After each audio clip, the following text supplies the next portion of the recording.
and a big minoaka. Minoaka means smile. Yeah. And we're smiling ear to ear because day number 2 of the Hawaii Adaptive Surfing Championship here at Waikiki Beach is on. I'm Rocky Cannon alongside one of our amazing founders, pioneers, and continual competitors of adaptive surfing, Mr. Richard Julian. Richard, good morning. Good morning. Right on, Rocky. Thank you for having me on. Pleasure to be here. Yeah, and definitely a pleasure to have you. And we'll get you nice and close to that microphone right there.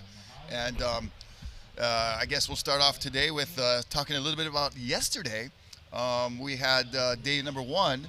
And what I like about this format is everybody gets multiple chances to surf right off the bat. So you're not eliminated if you have a tough heat out there. But talk about the conditions. Yesterday, you were out there for a little bit. Yeah, yesterday it was pretty good. You had some great sets coming through. Depending on where you were in the schedule for the day, it was all about the divine timing out there. Fortunately for me, I had some good sets coming through on my heat. And yeah, like you said, you get 2 rounds, to make up some scores. So everybody's going to get another shot today. So even if you have a tough day on the first day, you still get the opportunity to make up for it. So we got some of those competitors that, are feeling pretty comfortable and got loose in the water yesterday and got some good scores on the board. And then today we have some competitors that'll be looking to, maybe kick it up a little notch and looking for some higher scores this morning. Well, and let's talk about today. We just saw a rider. Let's bring us into the live action that we're watching here. This is the below knee standing division for the women. Yeah. And so these are folks with, these are amputees that have different sections that they are capable of using. So this is below knee. Yep. And so that was Lori Phipps that we just saw there on her first ride in the red jersey. In the white, we have Malu Mendez. And in the yellow, I think it's Gail Habri or Gaele Habri. We'll work on our pronunciations. Rocky Cannon, Rich Julian, the legend, the wave ski master. And he was out yesterday, and we're having beautiful conditions today. It is about 2 to 3 feet starting off, and our friend Guy Hoggy says there's an increase in the swell on the way. The conditions are pristine. Yes, absolutely, Rocky. A lot of the athletes come in early to practice, and a lot of the time some of the free surf days are the best days, and we got a lot of great practice over the last few days. There's so many great athletes out in the water at Queens, a lot of mana, a lot of really, really high level surfing, and yeah, just beautiful mornings. Everybody's been getting up and getting out there and getting after it. Yeah, it's the day after Cinco de Mayo. I heard a lot of Latin music going on last night in the neighborhood around here. We're staying in Waikiki thanks to AccesSurf and all of the great sponsors we have for hospitality. But everybody was up early. The sun's up early too. I like this summertime when you get the nice bright mornings, early on. Here's up and riding. That is Lori Phipps. Yep. Once again, I think on our previous ride we saw Malu Mendez. We'll get some scores up for you too. You can go to liveheats.com. So if you're watching on AccesSurf's YouTube channel, you can also open up another window on your computer or on your phone and type in live heats. That's what I'm going to do right now to catch up with scores. So we have not only the live feed coming to you, which is great to not only showcase the capabilities and the skills of these very, very gifted athletes, but also it's great to share what adaptive surfing has become, how much it's growing, and how people can become a part of it to help it keep growing, whether it's as a participant, a volunteer, a supporter. It is a community effort, and this is a great way to get this out to the world. Yeah, absolutely, Rocky. We've watched this women's below knee division grow over the last few years, and it's so great to see multiple women out there competing at a high level of surfing, and just great watching the sport grow for the men and the women for sure. Yeah. I tell you what, man, the level of respect for athletes that, overcome any obstacle in front of them, and also, the dedication and hearts and hands of the volunteers. To be around it, it's a moving experience. I'll tell you what, not only, to see it, but, your whole kind of vibe, your soul gets moved by watching this stuff. Yeah, one of the greatest things I think that AccesSurf has contributed to the world really is that these athletes are coming here and they're surfing our competitions, and they're just raising the level of the sport, and they're bringing that awareness to their communities and their countries. Like Laurie, for instance, is from France, and they're developing programs over there, and their teams are growing over there, and every year their team becomes stronger and stronger. And as you can see, she's already on the board with a couple scores now. So that's the beauty of AccesSurf, is really that ripple effect has gone around the world, and that's one of the things that makes us proud, is when we see other countries making programs and developing their own communities in their own countries. So that was Malu Mendez that we saw on our opening ride in the white jersey. We also have black out there, Jennifer Nascimento. She's joined by yellow, Gail Habri, and of course we saw red paddling for a wave there, Laurie Phipps, you mentioned. And so 4 surfers in this heat. Coming up next, we'll have the unassisted prone women. They'll also be joined, we'll kind of combine those divisions with the upper limb standing division for the men. So we'll have a combination of divisions out there coming up next. There's 9 different divisions across men and women. So basically 18 divisions. Kind of talk about the range of competitors that we have here. Like we said, we've got the 9 divisions, and it's grown year after year. We started with, in the first heats over here with Duke's Ocean Fest, it was 1 amputee, right, one paraplegic, and 1 prone surfer. And from there we built out the divisions, and now we've got all these different divisions, and it's just a great thing to see the growth of the sport. And we're doing really well, and just really happy about the progression of the growth of the sport. Well, and the growth as it comes into just not getting out there to participate. I really am a believer in programs like AccesSurf and other Wounded Warrior Project that focus on getting folks that need either some healing or some positive reinforcement into the ocean, because I think you and I, Rich, as surfers, we both, and lifelong surfers, growing up, you grew up around here, I grew up around North Shore, and you spent a lot of time going up North Shore with your dad, who was competing and stuff. We are believers that the ocean has healing properties, not only in its chemistry, but just in the overall experience, being in the ocean. And so, but I really, I'm a believer, like I said, in getting people just there to heal and to, take solace in whatever they're going through, to have the ocean kind of help them deal with that. But then you guys kick it up another notch and hey, we're not only just going to get you in the ocean and hang around and cruise, you're going to compete. Yeah. You're going to go out there and show us what you got. That to me is just next level, bro. Yeah. Growing up here in Waikiki under the Beach Boys and under Duke Kahanamoku, who's the ambassador of Aloha, who shared that with the rest of the world. That's his gift to the world. And we at AccesSurf always try and live with that in mind at all times. And we're so grateful for our local community here, and being able to bring our programs over to Maui. Oh, really? Yeah. Wow. Yeah, with the help of our community partners, Southwest. And where on Maui? Yeah, we're over in Maui and Lahaina, bringing up programs over there. So AccesSurf has got some programs going on over there. We wanted to expand it to all of the islands, Kauai, Big Island, and that's the thing is what started here in Waikiki with Duke. We really want to have those adaptive programs over on Maui and the other islands as well too. So we've been able to do that with the help of community partners like Southwest and some of the hotel sponsors like Koia. So we're branching out, we're growing, and we're doing great things with the help of the community.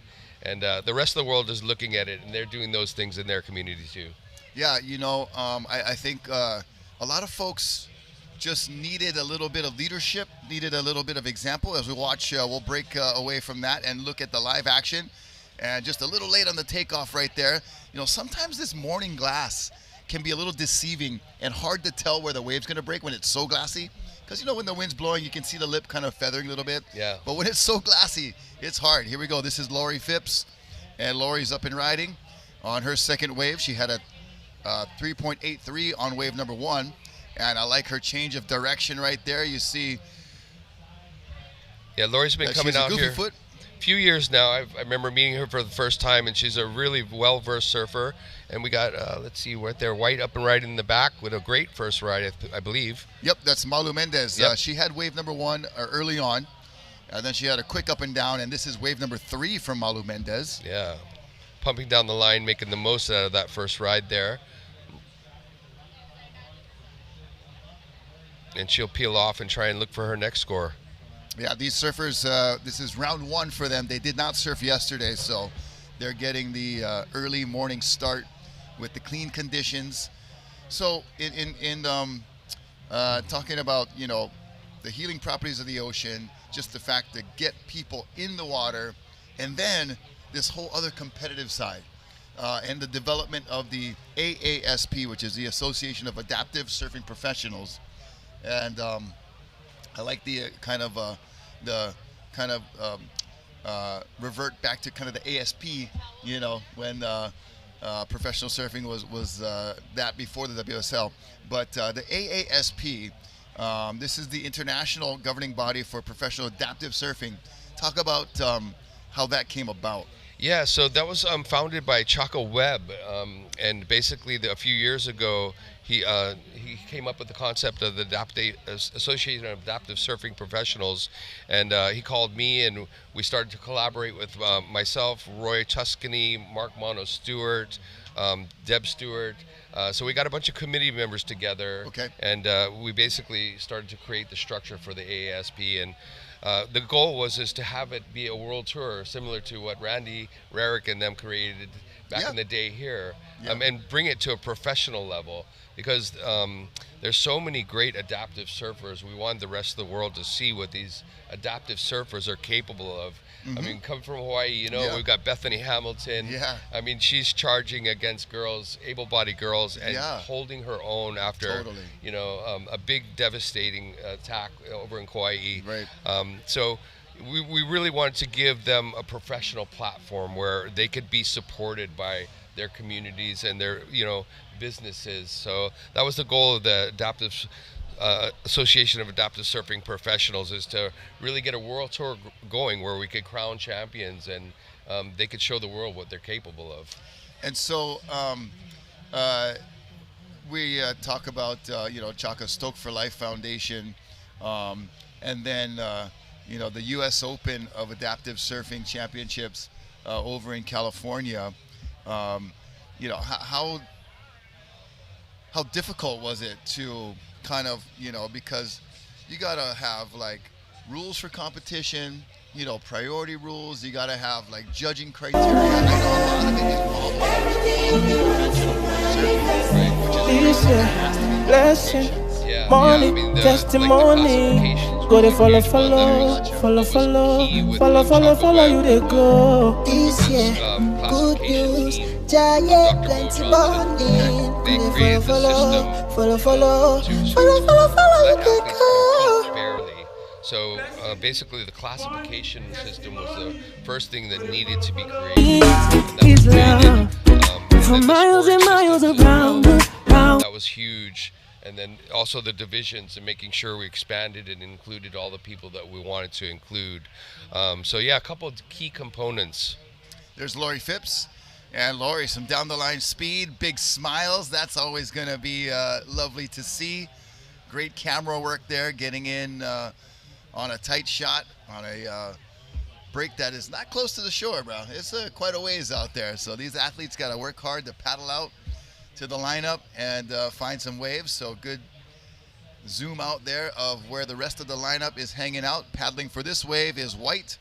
That is Malu Mendez. And Malu, nice key down the line in the pocket riding right there. And then a little bit stuck behind the white water, but finds some room for a little cutback and finishes in that typical little dissipating section of Queens. It looks like she's starting to get her feel for the waves and the setup there this morning. It get really comfortable out there.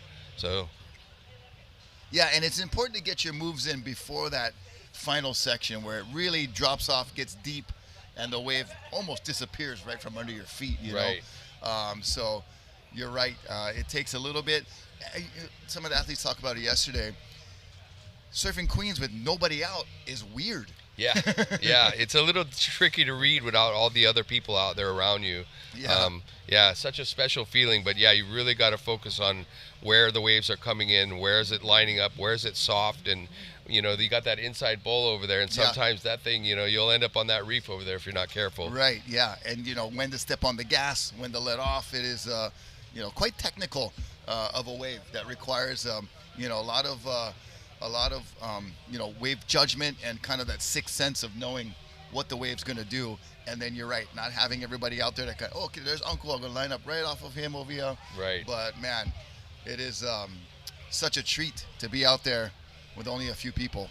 Yeah, it is a world-class wave. I love it. I just love surfing here. It is my home break, and I come out here on days when it's 1 to 2 just because I love it so much. Yeah, no matter what. Yeah, you can always find something great. And wow, dude, that was a very technical takeoff. Yeah, late takeoff the angle, there. Super late. If she had gone straight down, she probably would have pearled. So had that nice kind of angle. Yeah. With the nose pointed towards the shoulder and navigated that technically near perfect. Yeah, she's surfing really well with an 11.06 total right now. She's looking really comfortable. Yeah, actually her second score was a 6.33. So the way these rounds are going to work is they're going to surf a couple rounds and keep their best scores, right? So right. You're just trying to find at least 1 or 2 keepers Yeah. on this, in the first round. And the cool thing is we said about the format is that if you don't find it, you got another round to get it together. It's really a great setup the way that we have it with the rounds. If you don't do well in the first one, you don't have to worry about it. You've got another chance, and it's not just a one and done competition. I really like the format. So the AASP, you talked about the setup of kind of mimicking the Pro Surf World Tour in certain ways. What are some of the more or tell us about the different stops and locations on the tour. Yeah, so it starts off in Byron Bay, Australia, and what a epic place in Australia to beautiful be. Place. Yeah, it took some time, but to get the first stop there. But Mark Mono Stewart and Deb Stewart really worked hard with their community to establish the event over there. And yeah, it's on to their third year, I believe, this year. So I wasn't able to participate this year, but I was there the first year and the second year. And what a epic place to be. Just the greatest country, one of my favorite countries to go to. Yeah, lovely place. And when we were looking at where would we want this tour to go, Mark's hometown was the first place that came to mind. Here's Malu Mendez, and Malu, again, just a little caught behind the white water. Now she gets out in front, slicing a cutty back to that power section of the white water, and then the wave does the typical Queens disappearance on that inside section. Want to say mahalo to Pacific Ocean Patrol, our water safety team on board the jet skis, DJ and the crew doing awesome work out there, and all of our volunteers that have been in the water, especially for our assisted divisions. Yes. Those folks working hard out there, and we were talking about those divisions, kind of like NASCAR. You got the driver, you got the guy putting on the lug nuts, you got this guy filling up the tires with air, and that's everybody, pitching and catching and flipping and pushing. Yeah, Rocky, that was one of the huge components of AccesSurf and the competitions and the AASP. As far as how we run the events, safety was paramount. Gotcha. And having guys like Eugene out there on the jet ski, and the water safety team that's built around these events are incredible. Adam Land and Jim, they run the water safety for a lot of the stops on the tour, and they keep everybody safe, keep everything smooth in the water, and that's probably one of the key elements of the AASP is we really make sure everybody's looked after. Another late drop for Lori Phipps. She kind of had to hesitate there because there was a fellow competitor and a photographer, I believe, right there. So she did well to navigate through the distractions. And a round of applause from one of our other photographers out there. This is a shot into the booth. Rocky Cannon, Rich Julian. It's Rocky and Rich bringing you live action from the Hawaii Adaptive Surfing Championships here in Waikiki. We're going to take a short commercial break. We'll be back with another division, 2 divisions for you combined out there here at Waikiki. Stay tuned. We'll be right back. Aloha.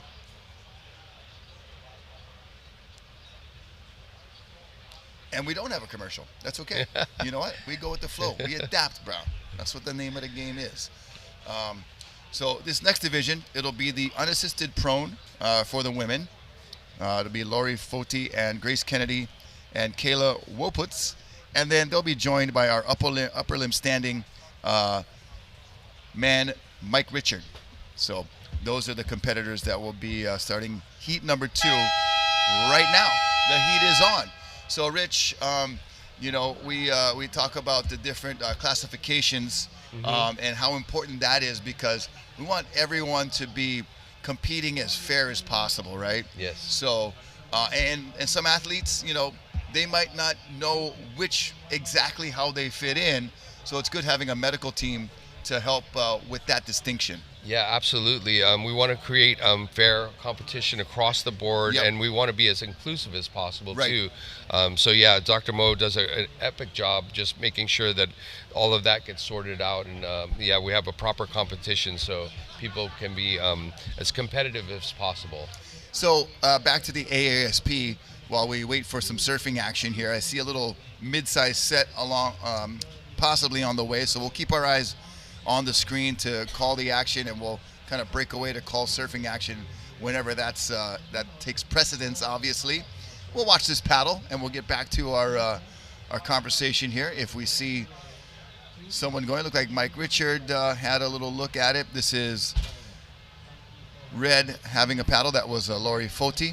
But so Australia is one location, Byron Bay. Yep. What's another one of your ASP locations? Yeah, so Australia is the first stop, Hawaii is the second stop, and then the last stop of the tour is at Oceanside Harbor, right at the pier there. That's the U.S. Open, and that's the final stop of the tour. And yeah, what a great venue over there at Oceanside. Chaco Webb is set up over there. Right on. Yeah, a really heavy wave. It's really a wave of consequence, and it's very challenging. So that is why it's the last stop on the tour. I was gonna, say that, a break like Queens, has its moments when it can be, pretty consequential. Yeah. But having such a nice channel on the right side of the break, if you're looking out to the ocean, on the lefts there, and having relatively, easy ending. How it fades out. Right. But man, you talk about a challenging break like shore break waves with a pier involved, and some of the obstacles there. I'm sure there's been some harrowing moments. Yeah, absolutely. When we were talking about world championships and like, how does that look, and we really wanted to be well versed in the different venues that we chose. So we have a little bit of everything. And so it's just really great to see. Here we go with Mike Richards from Hawaii here, ripping this wave up.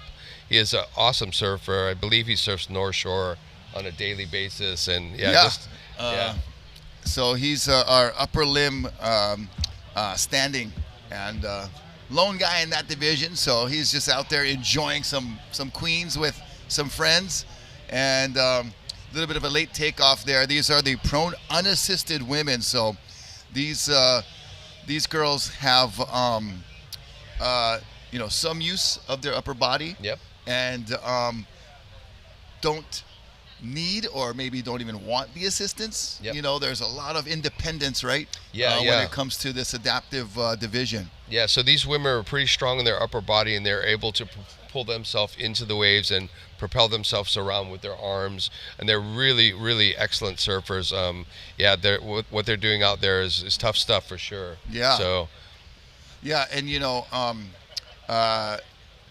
the word, obviously with this being the Adaptive Surfing Championships, and adaptation is an amazing natural kind of quality. It runs across the board, the animal kingdom. You have to adapt. Yep. Us humans, we have to adapt. Right. So that is such a great verb to use, or whatever, maybe it's an adjective in some ways, but being able to adapt is a key to survival, you know. But in this case, it's a key to get in the ocean to be able to adapt, and it comes with you know, the individual athlete having the correct mindset, and then the amount or the hearts of the volunteers and help of very, very great people and support, and then equipment. Yes. We'll talk about that, you know, adapting equipment. And then another word that comes to my mind is creativity. Yeah. You got to get creative. Yeah. And then, you know, and then a third one I'll add there. For me, these are keywords for the week for me, and my takeaway watching each and every heat and, you know, going forward the next couple of days is inspiration. Yeah. Absolutely inspiring. But let's talk about equipment for a little bit, you know, for the different divisions. We got the prone unassisted now.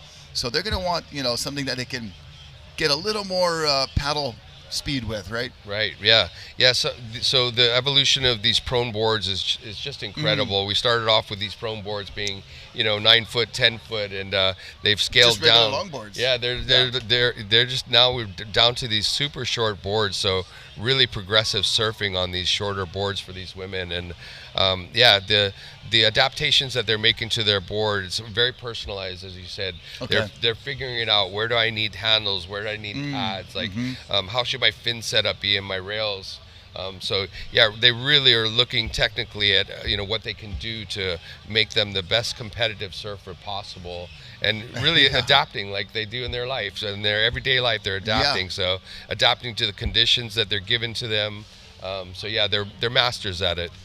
Well, here goes yellow, and a beautiful stroke into this wave. Got the handles right in the spot. That is Kayla Woputs, and puts it right where she needs to. Great wave to open up here for this unassisted prone women's division. Yeah, And Rocky, you can see she's got the nose of her board cut off there, so you know she's got a little bit of a personalized change there. Okay, a little blunt nose. Yeah, Yeah, she's got a little blunt nose there for in a little bit of plenty rocker in the front there too. Yeah, I'd imagine, you know, preparing for some of these late drops, you'd want that rocker to help you. Here goes Red in a good spot and just can't get into that one, but there's another one behind. We'll see if she gets another opportunity. That's Lori Foti, and maybe in a better position now. But Queens can be so tricky, you know. It has a little deceptive point in the wave where it stands up, but then it really doesn't do anything. Yep. Yeah, she's still trying to find where she should be sitting in the breakout there. There's Mike Richard, kind of zoomed off the left side of your screen. We'll catch up with him as we zoom out, and I think he ran into that little soft section there, and he's finished with his second ride. I'm going to reload my live heats here because now we've got scores up. So Mike Richard looks like he's the only one in that division of the upper limb standing. So if you, what would be the classification? Because I'm a bit of an amateur when it comes to these classifying terms or divisions. What does upper limb standing mean? Yeah, so upper limb, you will be you might have an upper limb amputation, so Gotcha. you're only being able to paddle with one arm. So we don't. This would be like the Bethany Hamilton division. This is a Bethany Hamilton division. Okay, and that helps me wrap my head around it. Yeah, we're really looking to grow the division, so we're really searching out those other adaptive athletes with upper limb disabilities, or Gotcha. abilities, I should say. Yep. There's no disability with Mike, as you can see. Yeah. He just absolutely shreds. But he has, so and it appears two arms are attached, but there's no use or limited use. There's no function, or Function. maybe it could be missing. Got So, you, okay. Yeah, so you could either have limited function with the upper limb loss, Okay. or no function at all. Okay. So yeah, but it's a division that is still growing. Yep. So that is why he's combined with this other division here. So once we can get more numbers into his division, then we'll break it off, and he'll have his own division. So we're definitely working on that. putting the word out there, guys. You know, Yeah. I know you know, some of the wounded warriors, you know, might be interested, you know, in getting in competition. Yep. You know, those kinds of folks that we can kind of recruit, you know, to come. Hey, come out here and compete, man. Yeah, we're always keeping our eyes out for new adaptive athletes, and trying to introduce them to the sport and help build it out and grow the divisions. And a lot of these people go home and then they search out through their country. Hey, who can I bring in? Yeah. And that's how it's grown. Yeah, and and the community kind of already is this kind of cohesive community as it is, just because of the adaptations and different things that is so comforting to identify with somebody who has something similar going on in their life that you can kind of relate to. Yep. So that already kind of puts it in, in a community that, then the extended reach is like, hey, have you ever thought about getting on the water, Yeah, it's that's one of the most special things about all these adaptive athletes and these adaptive programs is they really, really, really show aloha to everybody. And, they even though we're competing against each other, we're handing them fins and tips and telling them where to go and making sure that they get their best opportunity to show the world what they can do. Yeah, and there was a lot of stories, especially with Roy yesterday, of like, oh, she's on a board that I gave to her, or that we were using, and and we taught her and brought her into it. So that was a great example of what you just were talking about. And I'm sure along the way, talk about some of your early days in getting into it, and maybe someone that was inspirational to you. Yeah, back in the day when we first started doing the adaptive surfing stuff, there wasn't no internet, you know what I mean? Yeah, right. So there wasn't a lot of people to look at, and then Jesse Billauer came along with the movie, and then you started to see a face for adaptive surfers. Yes. And Life Rolls On, their program, Mike Richards up and riding, and look at that, smack off the top. Oh, man. Wow. I mean, Shredding. So this is that professional level competitor that is just really showing what he's capable of. Just firing off that lip. Yeah, that was quality surfing there. He's got a 6.93 and a 6.0. I'd imagine that one's going to be a little bit of a notch higher. And he's just enjoying himself, sharing the waves with his fellow Wahines out there. Yeah. And here goes Red. I think Queens might be a little bit soft right there for Lori. Yeah. And looks like she may need to be, moved into a little bit more of a juicier spot of the wave, Yeah, just getting back to that, Rocky, I remember back in the day, Lee Waidu. Okay. Yeah, he was a surfer out at Sunset in the 60s and 70s. And he was really one of the first kneeling surfers. Oh, wow. Just out there surfing on kneeling boards. And if you search up on the internet, you'll find him. And he was one of the pioneers. But it was just underground back then. He was just out there doing it for the love of surfing. So for me, locally, as a local boy, seeing Lee Waidu out there surfing Sunset back in the 50s or 60s and 70s was inspirational for me. Yeah, amazing. And then, spending a lot of your time around here, when did you kind of come to that aha moment that there was more to it than just getting out there for yourself, but helping others? Yeah, when I had my injury in 1986, I got cut off from the beach. Okay. I had no access to the beach. I grew up here loving surfing and under the Beach Boys tutelage, and back then there were no programs. There was no beach access. There wasn't thoughts about those types of things. It was just, if you're in a wheelchair, you stay on the sidewalk over here. Yeah, or you stayed home. Or stayed home. You didn't get to go with your family to the beach because there was no adaptive. Oh, wow. Oh, wow. Mike Richards. Yes, just lighting up the screen right now. Oh, having a blast doing it too while he's blasting off. Yeah, he's definitely looking like he's having some fun. Yeah. So the whole thought and the concept behind AccesSurf was to get those families back to the beach and get them access and equipment and support that they need to live the life that that they want to live. Yeah. So but making the beaches accessible was a key factor. Having accessible programs like AccesSurf with the support of the community. Okay. That's been the ripple effect that's happened with AccesSurf. It's just truly a great blessing that started with Duke Kahanamoku. So that's where all the influence comes from. It And starts with him. And Duke right now, I think surely has a special place in his heart for AccesSurf and what you guys have been doing the last 20 years, Rich. Congratulations, man. Yeah. 20 years. 2006 is kind of the year that we're using as the beginning of AccesSurf. So we're here in 2026. It's a legit 20 years. I can't believe I'm old enough now to remember 20 years ago. Yeah. But yeah. And Duke is surely smiling on this event as we speak. And here we go. That's White up and riding. That's Grace Kennedy. Oh, nice. So gracing us with her presence on screen, riding a wave. That's Grace Kennedy. Got her speed goggles on and all. Good thing she was going Mach 20 down the line right there. Yeah, looks like she's getting comfortable as well, getting a nice ride there. Yeah.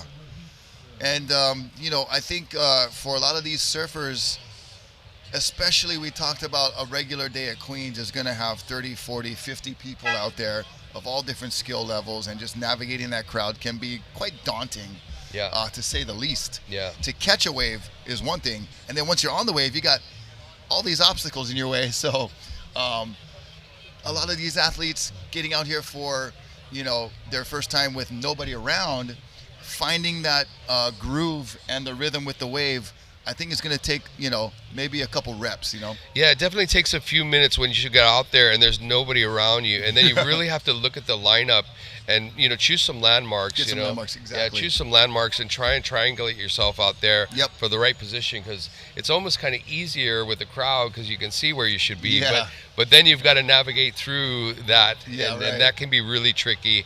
And it's definitely a challenge when you get out there on your first heat. You got to get your feet wet and your gills wet, and just kind of pick your spot out there and go with it. And it looks like, especially these prone women, and they're unassisted, so they've got the mobility. Here we go. This is yellow.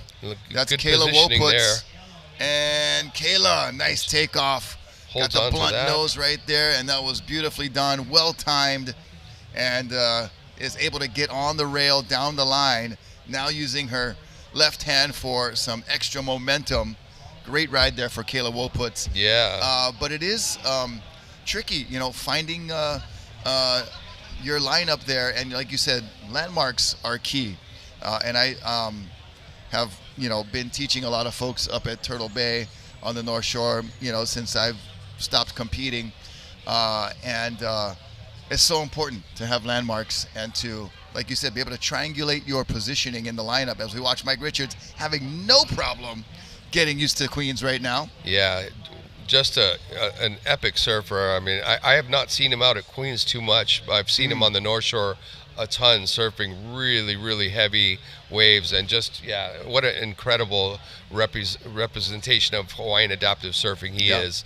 I'm sure Bethany's looking at that and saying, wow, he's ripping. So he's got a 9 on the board and a 9.6. So he's surfing near perfectly. You see him coming back to shore. There's less than 5 minutes, about 2.5 minutes remaining, and he's going to concede the lineup to our prone assisted women out there. It is tricky getting to know this break without anybody out, and especially when you're in that prone position and the inability. So you ride a wave ski, so you're sitting, and you've got that few extra feet of vantage point. Right. But when you're stuck and you're prone, not being able to see that, and we all know when you're out there surfing, 1 foot of visibility in height makes a big difference of what you're able to see. So I commend these women so much being unassisted out there in the prone position, because your visibility and being able to see what's coming is quite limited. Yeah, absolutely. They tend to sit on the inside of it more and try and get in front of it, as we see with Kayla there. She's another Hawaiian competitor who does know how to get into this wave. So you could see her execute that very well there. She held on to that and got her score that she needed. But it is tough in that prone position to get your head up to see what is coming next. And so surfing's got so many different components and variables and elements, and you see the board there with the side fins on top. That's to keep their body in line. It's keep them stable on the board and make sure none of the limbs are swinging off while they're trying to tear into those turns. The legs will swing off the back of the board without that adaptive equipment there. So yeah, they've really got their boards worked out and dialed in so that they can get the best score possible with the waves that are presented to them. So just about a minute remaining here. This is the unassisted prone women division. We just saw our lone competitor in the upper limb standing men's division, Mike Richard. He's headed back to shore. Coming up next, it's going to be our blind or low vision men's heat. This is where we kind of, the spectrum of classifications is so varied. You know, it's something as me coming from a conventional surfing background and then watching these athletes and their different capabilities fit into their categories is something that's a little bit mind-blowing to me. You just kind of, it helps you remember and realize, oh, here's Red, there's Lori Foti. She gets into one before the buzzer, so she'll get a wave for round one. Awesome job, Lori. We'll give her a round of applause. Good job, Lori. She found one, and she's so stoked. You can see, like, oh, I caught a wave, but, she had a couple of swings at it, and I think she maybe doesn't have as much time out here at Queens. Yeah. So that can be a factor as well. Right. But found the groove and found a wave. Yeah, I believe they came in a day or two ago, so she didn't get too much time out there, but it looks like she's really happy with getting a score on the board for that first round. And, just the different variations of classifications. I think, walking around in your daily life, you forget how much different types of capabilities there are, and then this contest kind of combines them all, and it's like, wow, it's all right here. Yeah. I mean, the equipment that that has been developed over the years was key, to making it possible for these adaptive surfers to ride different styles. Yeah. We all have unique challenges, and we all prefer to surf in a certain style. Some people can only stay in the prone position, right? So that's their choice and style of riding. For me, the wave ski in the sit position was the only way that I could surf. Yeah. So for me, that style suited me. It fit you well. It suited me well. So it is really catered to their personal style and choice. Yeah. We have a few different disciplines here, they kind of try one or two of the different disciplines out and figure out where they feel comfortable. Okay. So. And so now we're getting into this division, which is Mike.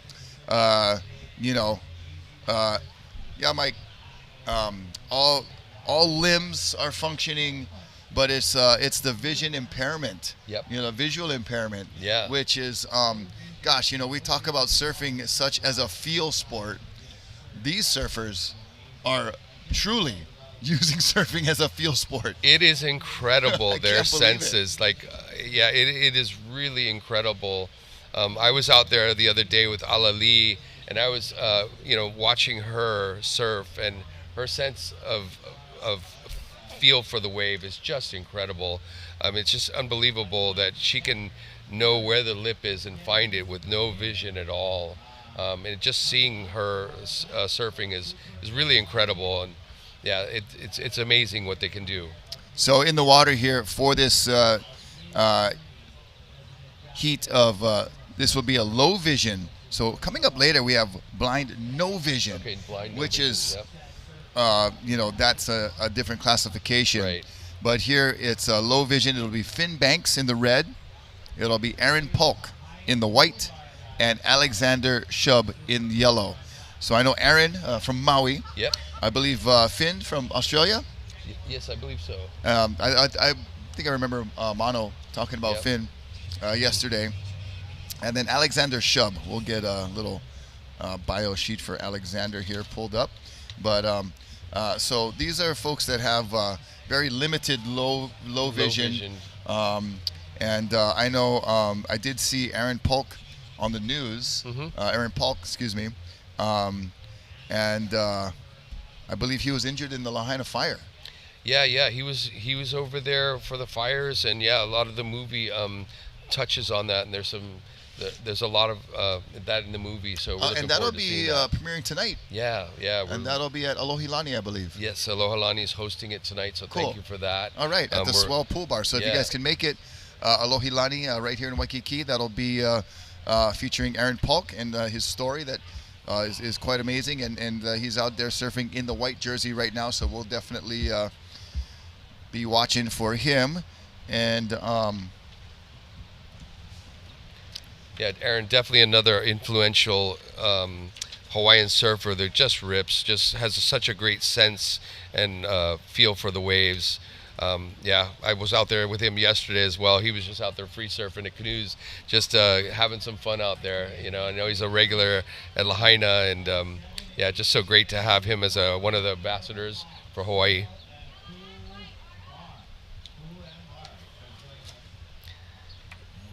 oh, saw a rider right there. Yeah, it looks like we got a little push here. They've got some great waves for their heat here. And here we have Finn up and riding. He's got a nice choice here. Cuts back off the top. And then pulls out of that one. He's going to paddle back out. He's got a score on the board, though. He'll be happy with that. A few turns in on that.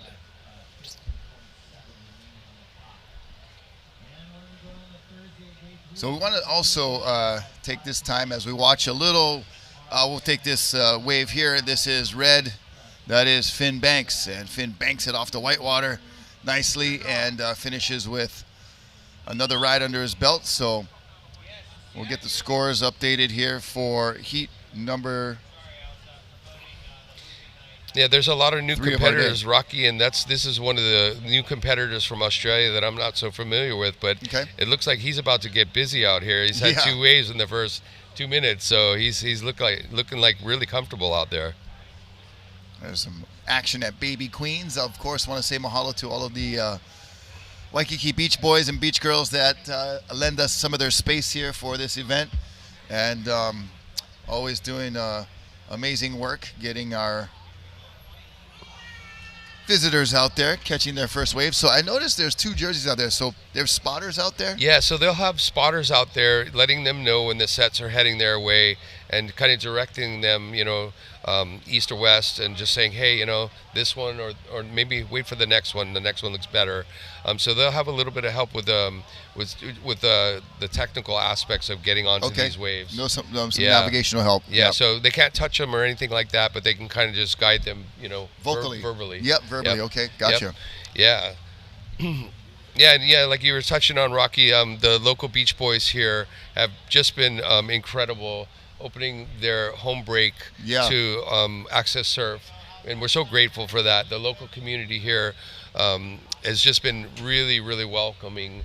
The hotels have just embraced all of the athletes and really looked after them. So we're just so thankful to all the local people here and even the regular surfers out at Queens for opening up their Yep. break for us. We're very grateful. They've been, you know, helping people out, getting them in and out of the water. Oh, that's awesome. Yeah, just making sure that they're looked after here. And, you know, that's one of the things that the Beach Boys do here. That's their kuleana. Yeah. And we just love them for that. We're so grateful for, you know, our local supporters. We're catching all the help we can get, and just really, truly grateful for that.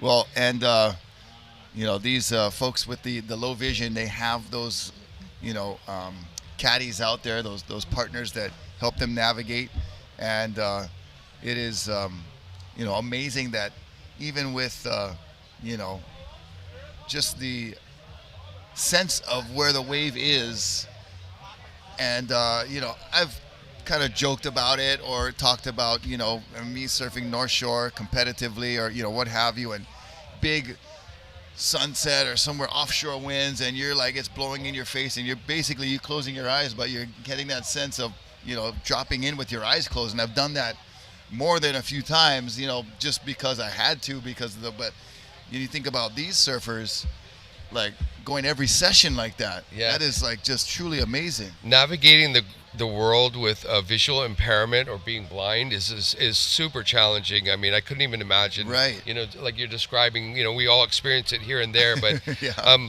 these guys get out there and their feel for the water is just incredible. Look at that. Just- Finn just perfect timing. Finn tearing this one up. He's going to get an epic score for this. All with his sense of feel. Yeah. You know? That's the beauty of the water, is it's so freeing, you know. Yeah. When we're on land with our disabilities, the physical world can be difficult, but when you get out there, you're just free. Zero gravity, and you know, it's just like you said in the beginning, it's so healing. And you could just see him. He is really comfortable, and he's just getting warmed up, it looks like. So here's yellow. That's Alexander Shub, and kind of a little bit of a tricky wave. And it also, in this division, it kind of would you know, help to have a coach or a caddy out there who's well versed at Queens. Yeah. Yeah, to have them right there in the water with you and have local knowledge, definitely a blessing for sure. So you talked about a local expansion of AccesSurf over to Maui. Yeah. And then the desire to get on other islands, but Maui is kind of the first neighbor island that you're expanding to. And the help of Southwest Airlines, you know, they've been a presence here in the islands now the last, you know, handful of years. Yes. And it's great to have options for us, because the only way right now we can get around is unless you got a friend with a cool boat, you got to go fly an airplane, you know, you got to ride in an airplane. So having Southwest as a partner has worked out well for AccesSurf. Yeah, it has enabled AccesSurf to expand to the other islands and get those other local athletes involved in adaptive surfing, have helped to get their beaches accessible. So yeah, we're so grateful for Southwest for getting us there. And you know, getting this equipment back and forth to the other islands is a huge factor. Yeah. Getting adaptive beach chairs over there, getting adaptive equipment. The mats, the boards, and you know, Southwest has just been great with facilitating that and taking care of us that. And now we're able to show the other islands what's possible here for them, and they can now build up their communities to be inclusive. Really. Well, we really thank Southwest Airlines for taking up that partnership. And you know, not only the inter-island flights here, they also fly to the mainland U.S. obviously. But they've been really a key partner. Here we go, up and riding in the red, now going left. He already has an 8.33 on the board, Rich. Yeah. His last wave, his best scoring ride, and we saw that one in live action, and took a little left-hander right there, but went down quickly. But, you know, round one, I think, you know, as a surfer competitor in this event, knowing you're going to get at least 2 rounds to surf, if you can come out of round one with at least 1 keeper, maybe 2, you're in a good position. Yeah, he is looking really good right now with some scores, and that board is looking really light under his feet. And for somebody who hasn't really surfed Queens that much, he's definitely got the natural talent. It looks like he's going to be a great contender to be on the podium this year. And just back to Southwest for a moment, you know, they've contributed more than $275,000 in cash and in-kind supporting during this partnership. So they've been a vital partner, not only in the growth here on Oahu, but as you said, expanding to other islands. Are you hoping, we'll watch Finn while we get back to that. Nice floater over the whitewater section, and then comes around off the top, throwing the tail. Oh man, just caught the outside rail for a second, but what a maneuver. Tail drifting on the backhand. That would have been near perfection of a score if completed. Yeah, you know, back to the Southwest partnership, Rocky, they've also enabled us to get over to the ISA World Championships over the last few years, which was critical for Hawaii to be represented at the ISA World Championships. So, yeah, them helping us to get to the outer islands and also to California as well. These athletes really need the support to get to these events, and the partnership with Southwest has been very, very helpful and just really empowering these athletes to showcase what they do best. Yeah, seems like a key element for expansion is having a great airline partner. Yeah. So Southwest has proven that. Yeah, for sure. You know, you were around when we were doing all the local HASA stuff for all these years, and you know, now we're branching off to all these different countries, and that's not possible without the help of our community partners.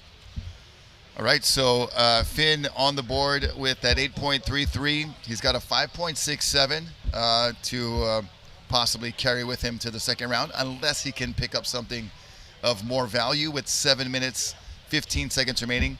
Everybody's on the board for this low vision heat, which is also Aaron Polk on the board with a 2.93, and Alexander Shub, he was able to score a 2.07. They'd like to bump up those numbers if they could while they wait for a set on the outside. We're going to talk about another organization, one that I've been hearing much more about in the last couple of days here, is the High Fives Foundation, a national nonprofit, and focused on not only helping those with injuries, but also working with folks to prevent some of those life-changing injuries, and the education in that regard, but mostly providing resources and hope, if you do experience something that is going to alter your lifestyle. And they've supported over 1,000 athletes with funding, with equipment and recovery programs.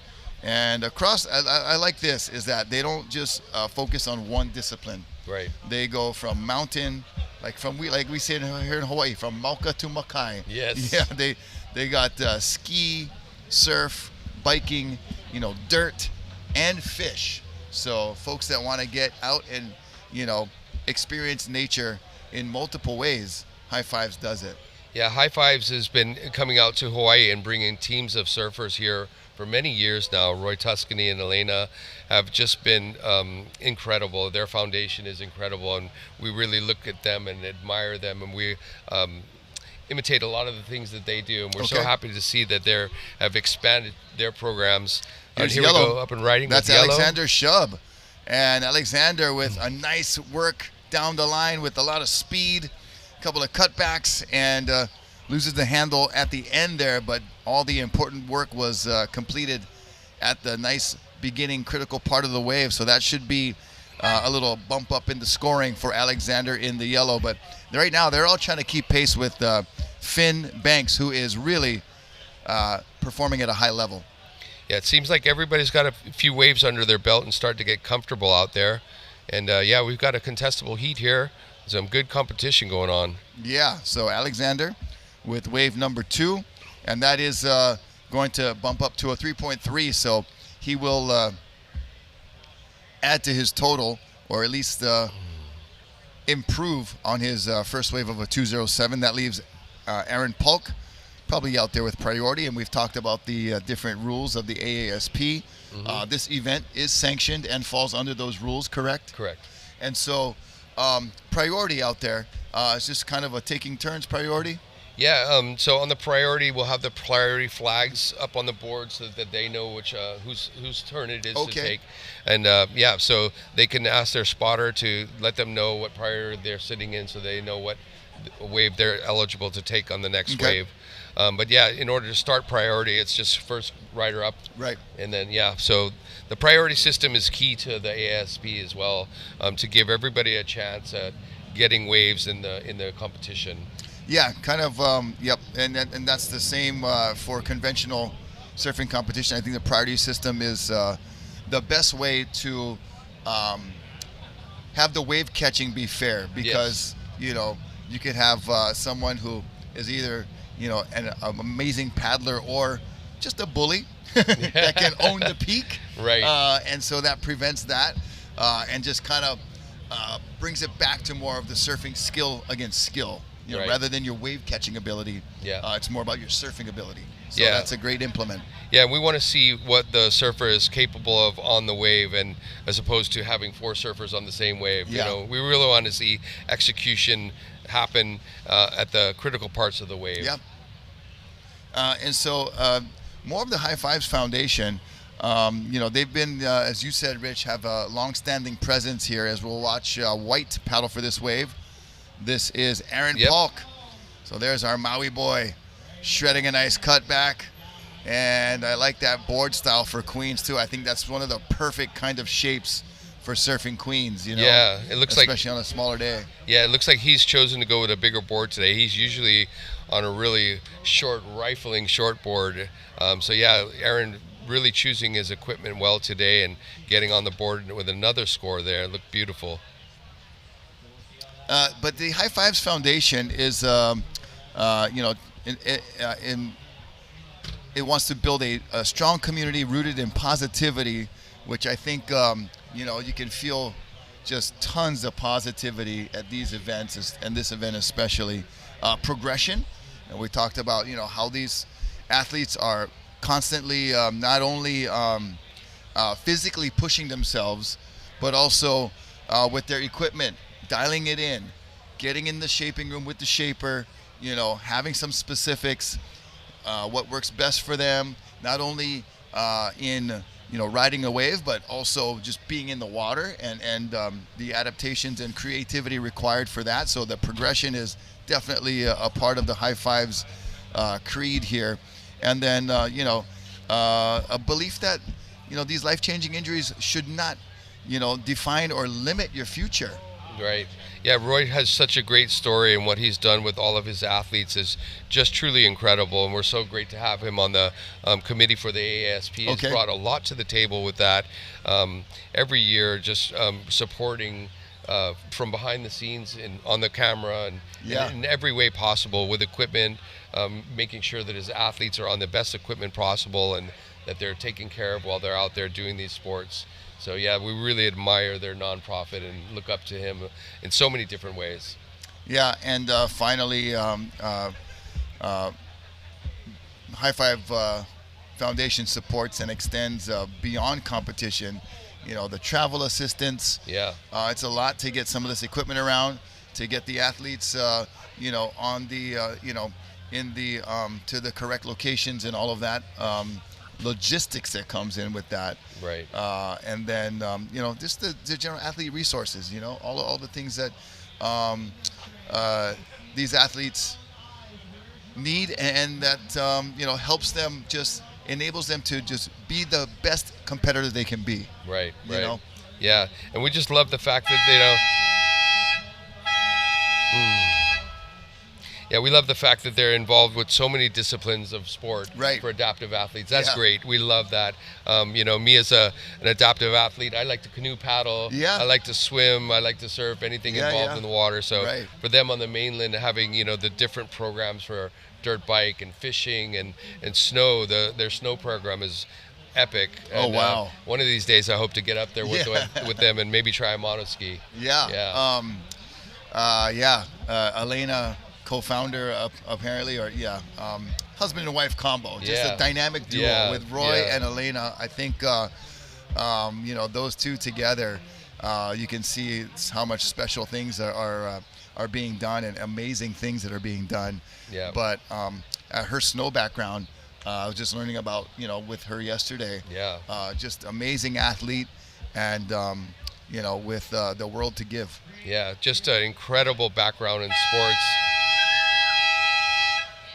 From multiple medals for surfing, multiple medals for skiing, and also paddling as well. So, just an incredible human and a beautiful athlete. We're so stoked to have all of the 9 High Fives athletes here. Well, that was the end of our low vision heat for the men division. And then we are getting into, this is heat number 1 of the below the knee standing division. Men's round 1, heat 1. In the red, we have Kenjiro Ito. In the white, Carter Perry. In yellow, Evan Strong. So 3 competitors in this first heat. So we have 2 heats of below the knee standing. And there you see our first rider, Evan Strong. Looking strong on his first wave. Beautiful cutbacks. Moving up and down the board with wave number 1 under his belt. Getting busy right off the buzzer there, so Evan will be happy with that. Showing the judges he's ready to go to work this morning. Yeah.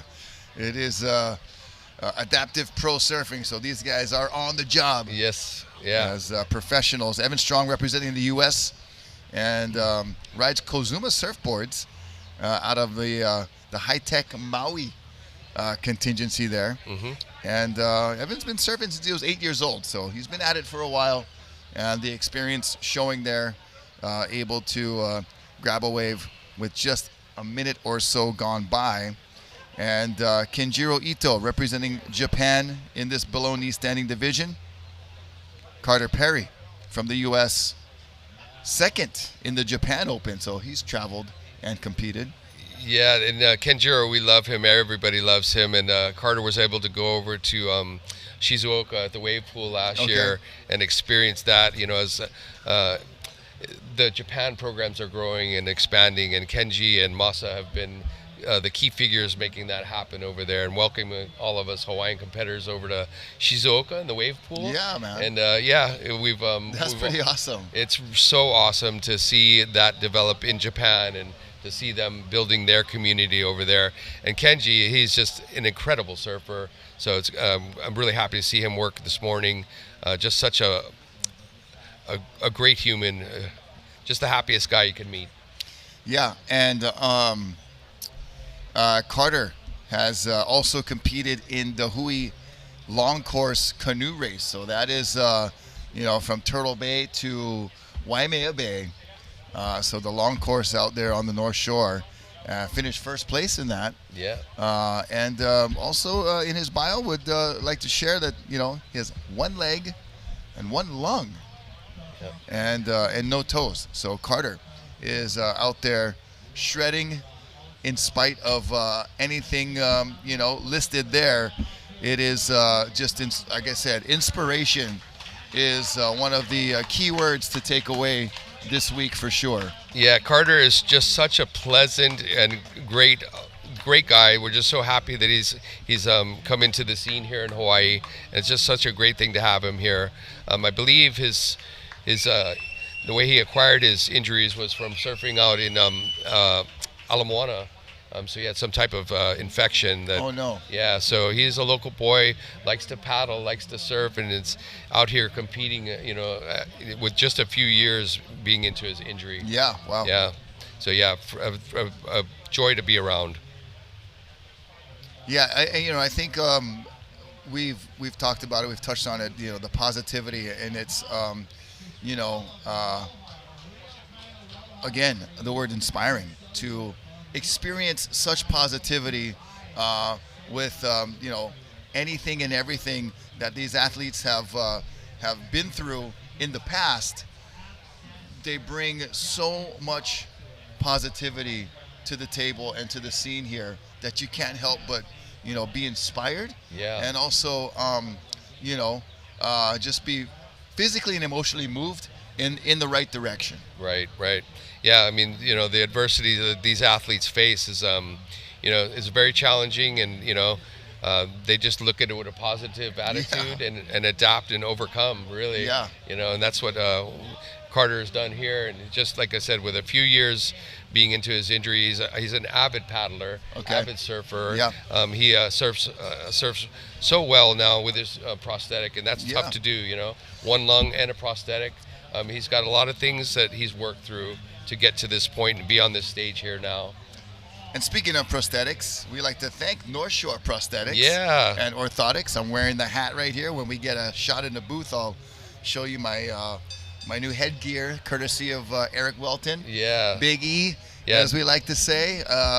Just a great individual, and has worked hard to develop the best in prosthetics, not only for just getting around, but specifically kind of geared towards ocean activities. Yeah. North Shore Prosthetics, we're so grateful for Eric and all his support over the years.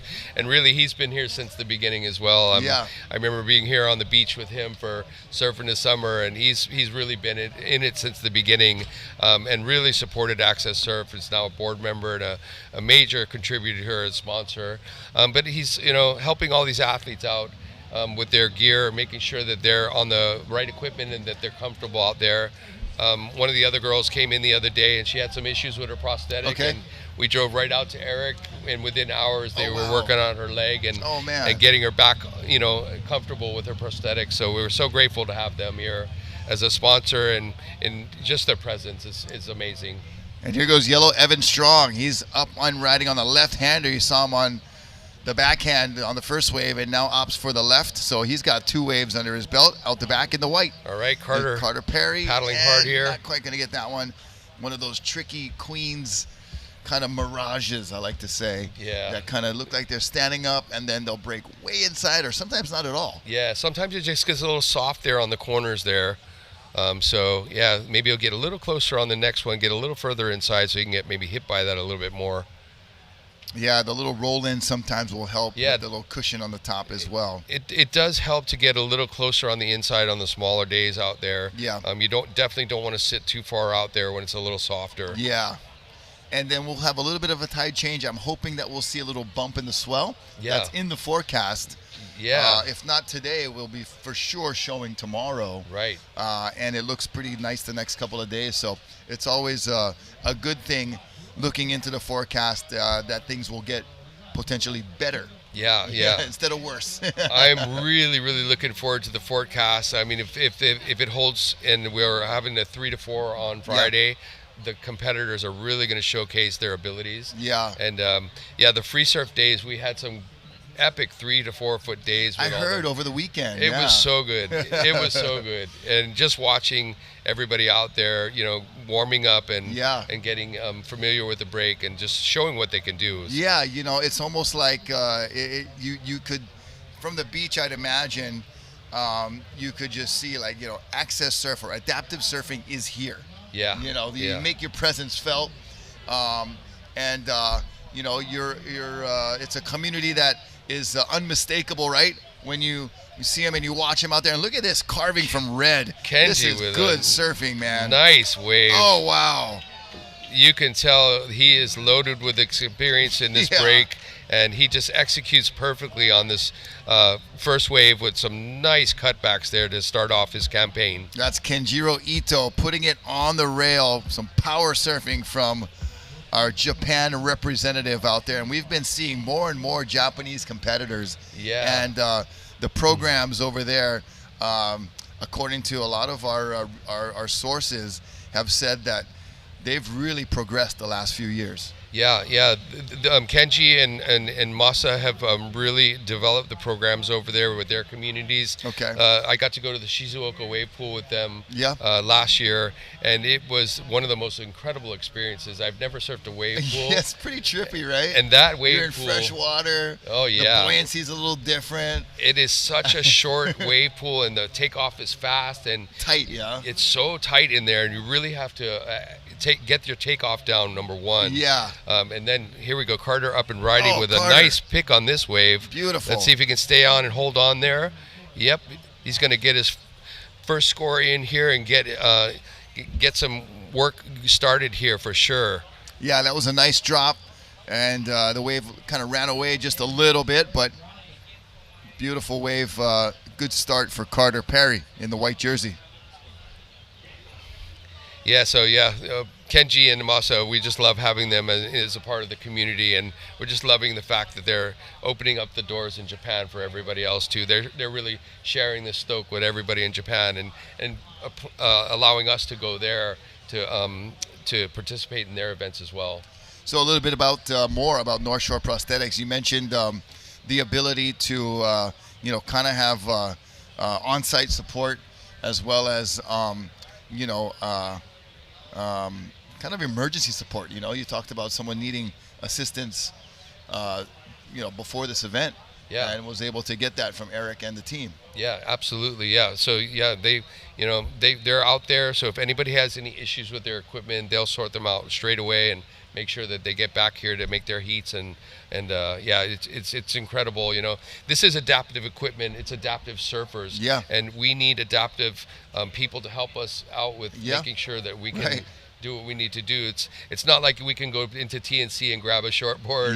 You know what I mean? So the equipment is specialized. The surfing is specialized, and that's what makes it truly a challenge. So and for these surfers that are amputees especially, prosthetics is part of their equipment. Right. So it extends beyond just the board they're riding. Right. And comes to the limb that they are needing support with. So important to have that dialed in specifically for the movements that you want to do. Yeah, absolutely. They're honed into their equipment and their board and the type of adaptations that they've made. So keeping that equipment up to date and running properly is key for us. So we're so grateful to have a resource like North Shore Prosthetics looking after us and supporting us. Yeah, some of the core principles there from Eric Welton and his team at North Shore Prosthetics and Orthotics is treating people with respect. That's a key component. Reliability. You just touched on it right there. He's reliable. You need something right there. You can get it from Eric. Here we go. Reliable. Catching another wave. This is Carter Perry. Oh, reliable. Still going down the line. Beautiful job on the forehands for Carter Perry. And looking good, my friend. Yeah, looking great with some style there on that ride. And it looks like he picked the right one there. He'll be happy with another score under his belt, working his campaign and getting going. Yeah, another a core principle for North Shore Prosthetics is taking the time to do things correctly, ensuring patient satisfaction, even if it means starting over, starting from scratch. Yeah. And I imagine there's a lot of trial and error, especially the way things, have progressed in the last 20 years with yourself, Rich, involved with AccesSurf over that entire time. There's some things you've learned along the way, but there's some stuff you're still learning.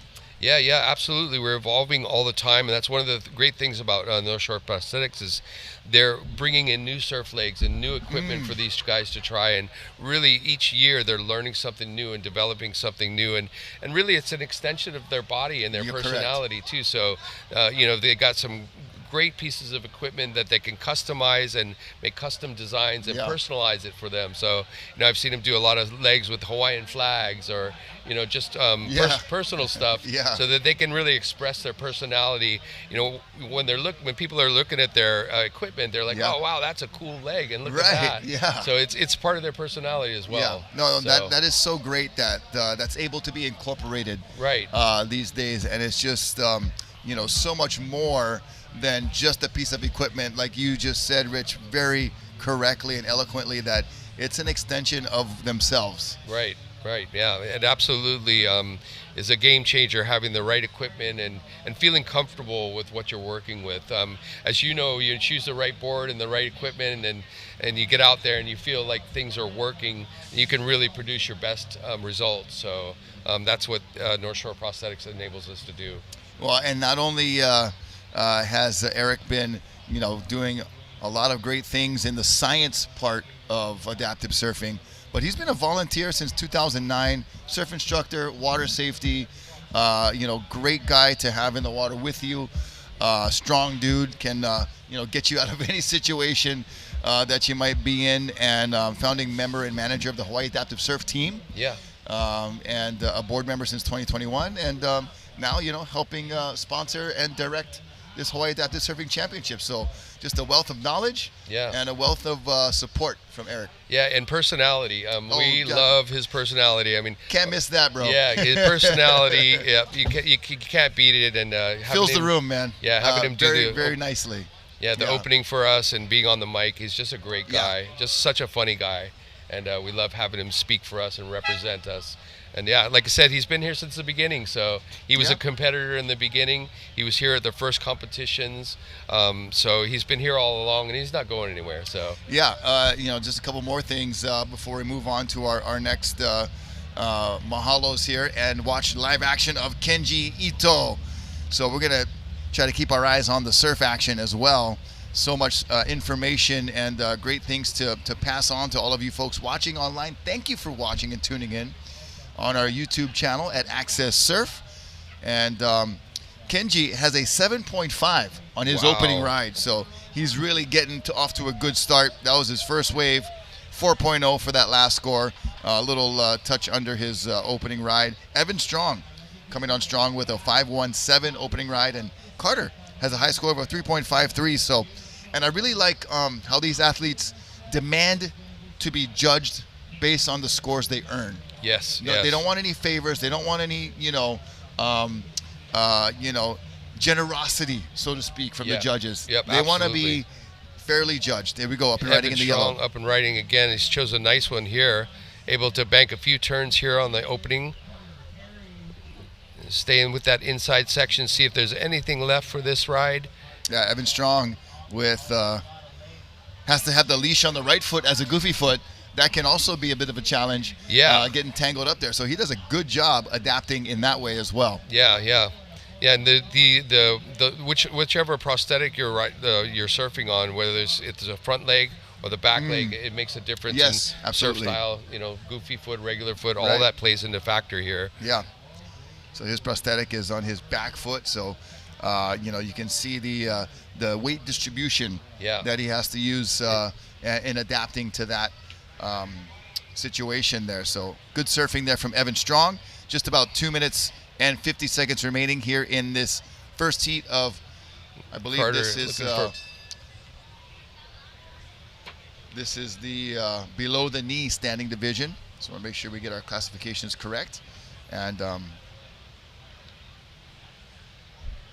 one more thing about the North Shore Prosthetics and Eric Welton is he runs the Aloha Limbs, an amputee support group in cooperation with the Rehab Hospital of the Pacific. So, whether it's through medical procedures, traumatic injuries, being in battle for wounded warriors, the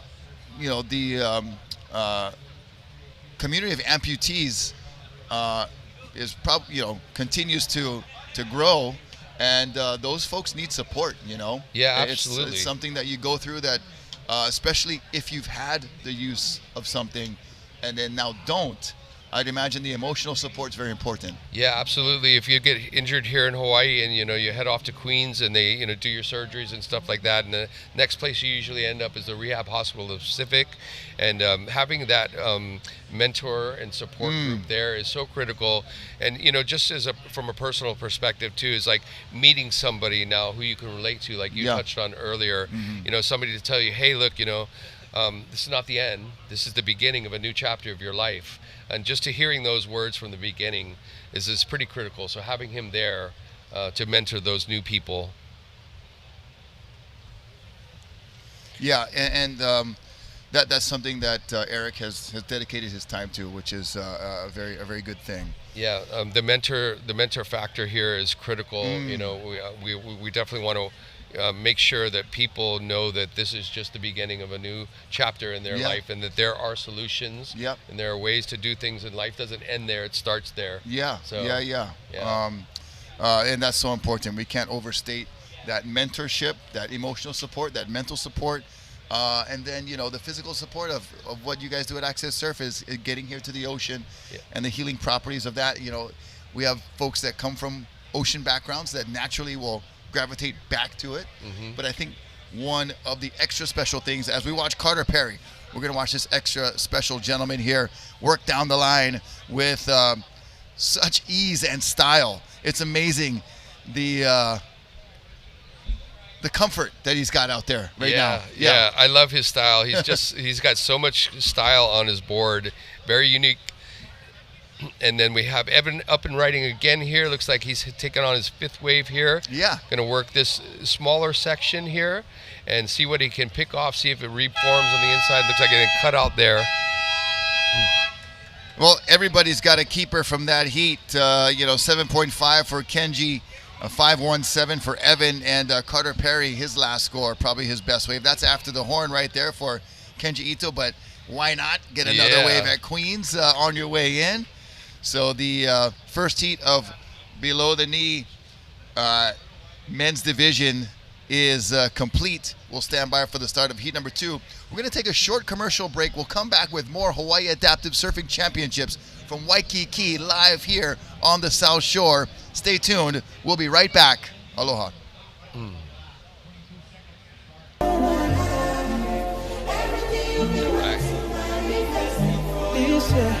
Blessing, money, testimony. Go to follow you they go. This year, good news, giant plenty money. Thank you, man. Follow you they go.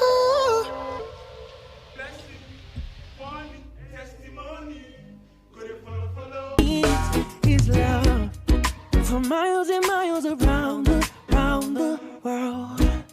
There's so much beautiful people to be heard. like all of the billions of sand beneath my feet. We're all different, but together we make a piece. It's not about blood, it's not about the color of your skin. It's about love, it's about love, and the beauty that's within. Welcome back to the Hawaii Adaptive Surfing Championships here in Hawaii, Waikiki, the South Shore of Oahu. We are in heat number 2 of the below the knee standing divisions for the men's. We completed heat number 1 just a moment ago. I'm Rocky Cannon, bringing you the live action here from Waikiki, courtesy of AccesSurf and North Shore Prosthetics and Orthotics. You're watching some of the most amazing athletes that have adapted their styles to different capabilities and abilities, and we're bringing in one of our extreme,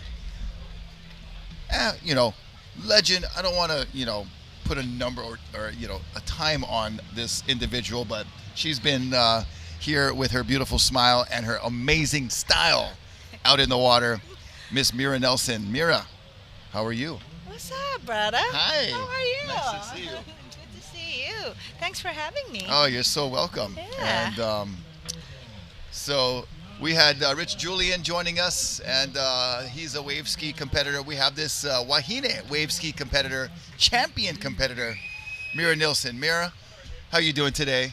Dude, I'm stoked. Yeah? It is so good to come back home Okay. and see everybody. And, Yeah.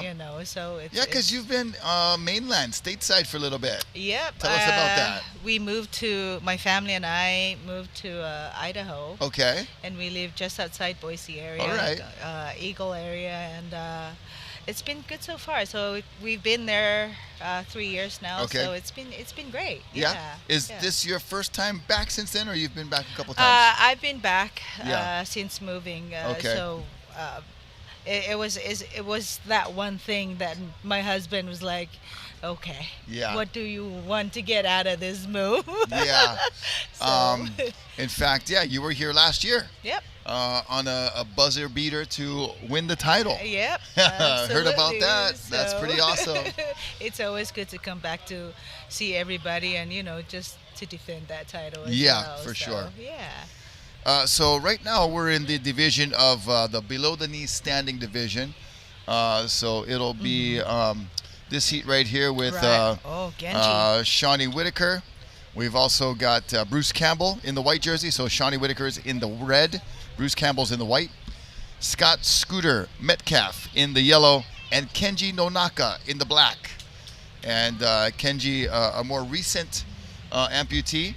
Right. With a shark incident on Maui. Yeah. And I actually had the pleasure of working with Kenji years ago with Koki Nishitani and Magic Island Productions.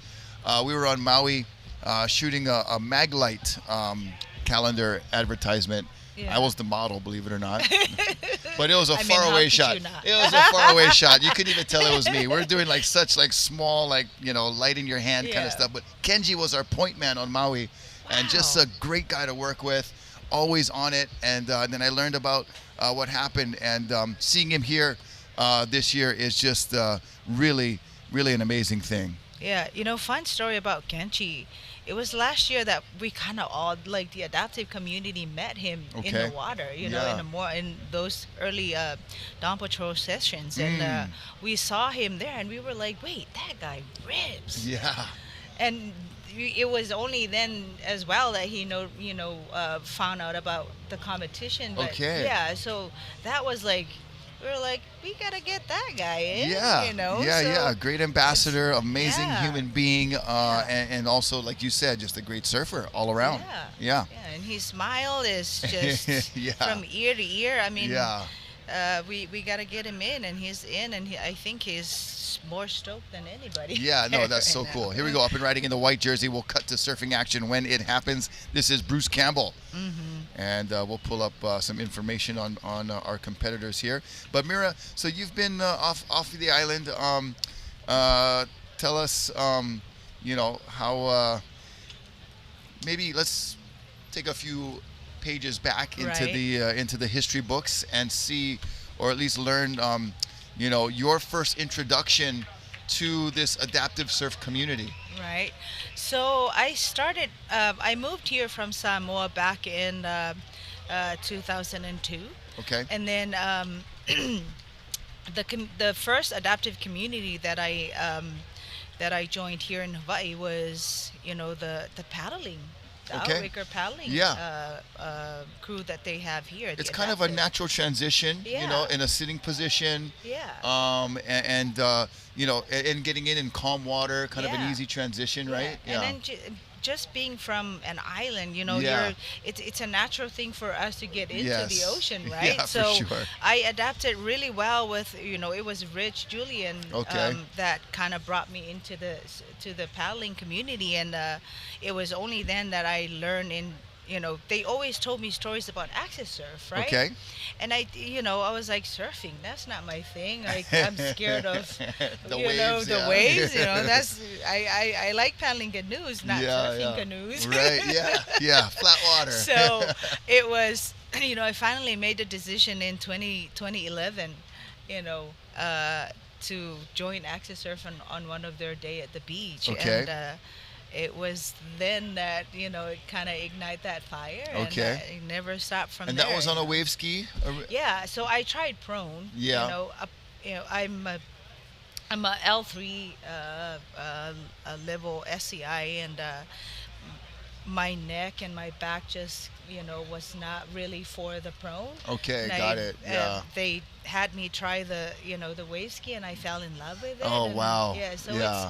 it started from 2011, and Okay. then 2 weeks after, Kara was like, "Well, we had the Duke's Ocean Fest. Do you want to join?" I Yeah. was like, "Sure, why So not?" those were back in my early announcing days, and I remember those years Yeah. of this. This time, I see this roster of the schedule, right? We got Right. longboarding, we got the team surfing, the And legend then- surfing, yeah. and then what is this AccesSurf thing? And I saw what it was, and was just blown away at not only obviously the athletic abilities of all of you guys out there surfing, but then just the crew of support is Right. amazing. Yeah, so We'll watch this here in black, as we'll get back to that in a moment. That's Kenji Yeah. Nonaka yeah. and Kenji, the goofy foot surfer Look from at that Japan, but smile. lives on Maui and There has you been on go. Maui for decades now. As I said, was our point That of was- contact there for some work we did some years ago, and a great Yeah. great It person was a to late be around. drop in for him. Yeah, but he's got us- navigated well. Yeah. All right. So, I remember being also kind of like introduced to AccesSurf through the Duke's Ocean Fest Yeah. as a spectator and an announcer. Right. And the crew that was there, and just all the support. And then once you guys got on the water, it was like, oh my gosh, Yeah. shredding. Yeah. Yeah. Isn't that amazing that to see where the growth of Yeah. of that from that small, and I think back then it was just just Kind of a showcase exhibition. Yeah, pretty much. Yeah, it wasn't really a that was competition. It was an more like, hey, exhibition. we're gonna show you what these athletes can do. Yeah. We're gonna give them a space Yeah. here and give them their some attention. Yeah. And that was so important, Yeah. especially at an event like the Duke's Ocean Fest, where Right. there were thousands of people here to see, and I believe a really keen insight of the organizers at the time, like Kara Right. and the rest. Bo Hodge was a big part of it as Yeah. well, Yeah. and putting it on the map. Yep. Yeah. And thanks to AccesSurf, I mean, they are truly the pioneers of Yeah. adaptive surfing, Mhm. and because taking it back to 2015, that's where we kind of first introduced into the international. Yeah. So here's let's Red. see. Yeah, that's Whitaker. That's Shawnee Whitaker, Shawnee yeah. Whitaker So on the wave, he's trying to get on that open face right there. out of Oh, the U.S. Diane. and doing well to catch a Yeah. wave to start his round one. So we've been talking with the athletes about the format and appreciating that it's not elimination from Yeah. the early ons, which to me that's my favorite style to watch as well. I do a lot of conventional commentating for regular WSL events where it's like, you lose your first heat, you're done. Yeah. Which is, it has its place in certain aspects, but some of my favorite events are events like the Hui Backdoor Shootout where you just surf round after round and compile your scores. You know, the Eddie, obviously, event like that where you just go out and surf, you get your scores. And so I like the combination of formats where you go out and you surf. As we watch Yellow, we're going to try for this one. That's a late one. A little adjustment there, and a great ride upcoming for Scott Scooter Metcalf. Nicely done. I think Scott Scooter is from Maui, I believe. Yeah. Yeah. Ooh-wee. Yeah, he's got the high-tech team backing him over there from Maui. And he's got some roots in sup surfing, as we saw white right there. That was Bruce Campbell. Bruce Campbell out of New Zealand. Yeah, isn't that amazing? I talked story with Bruce yesterday. Okay. He was actually born in Zimbabwe, but he moved to New Zealand 10 years ago. And, what a interesting story. He's calling it, home, and that's like, it's amazing. There goes Kenchi again on a late drop. Trying to get just around a little that, whitewash tripping him up there, but he'll be back out for more. There's about 8 minutes and 20 seconds remaining. But having, the competition aspect come into this whole adaptive surfing, I think a lot of folks would have been, maybe were disbelievers in the beginning, especially around the edges and the peripherals. Of course, you core athletes knew what you had and knew there was something there. Right. But, just the concept as we watch Red. Shawnee. Is Shawnee Whitaker on a left. Taking that left. Yeah. Yeah, buddy. Oh. But,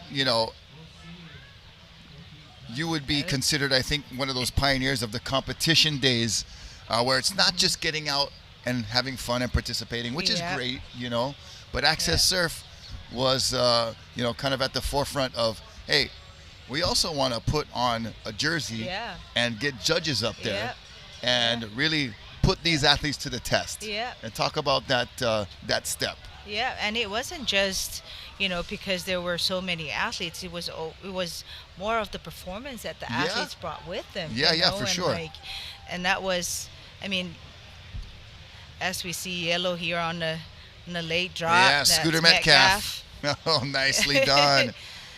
Down the line, scooting up on the board. Ooh-wee. I really like that board design. That suits his style very nicely. And, we've been also, in addition to talking about the individual athletes and the capabilities and the courage and inspiring performances, but it's also been a lot of adaptive equipment that has helped progress the sport.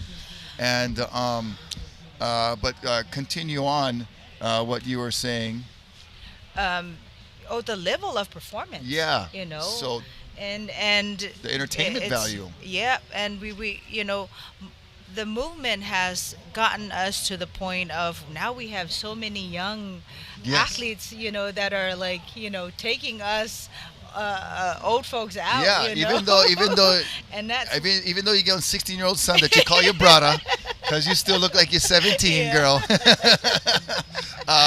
do have to make way for the next generation. And that's like for us, that's what we want to see. That's where we was hoping back then, and then where we want our sport to go, and to see that for us, that's it. It kind of just gave me a little bit chicken skin thinking about the movement. Like you said, it is a movement, and movements can only keep moving if you inspire the next generation. Yeah, absolutely. And we, to see it where it's going now, it's nothing more of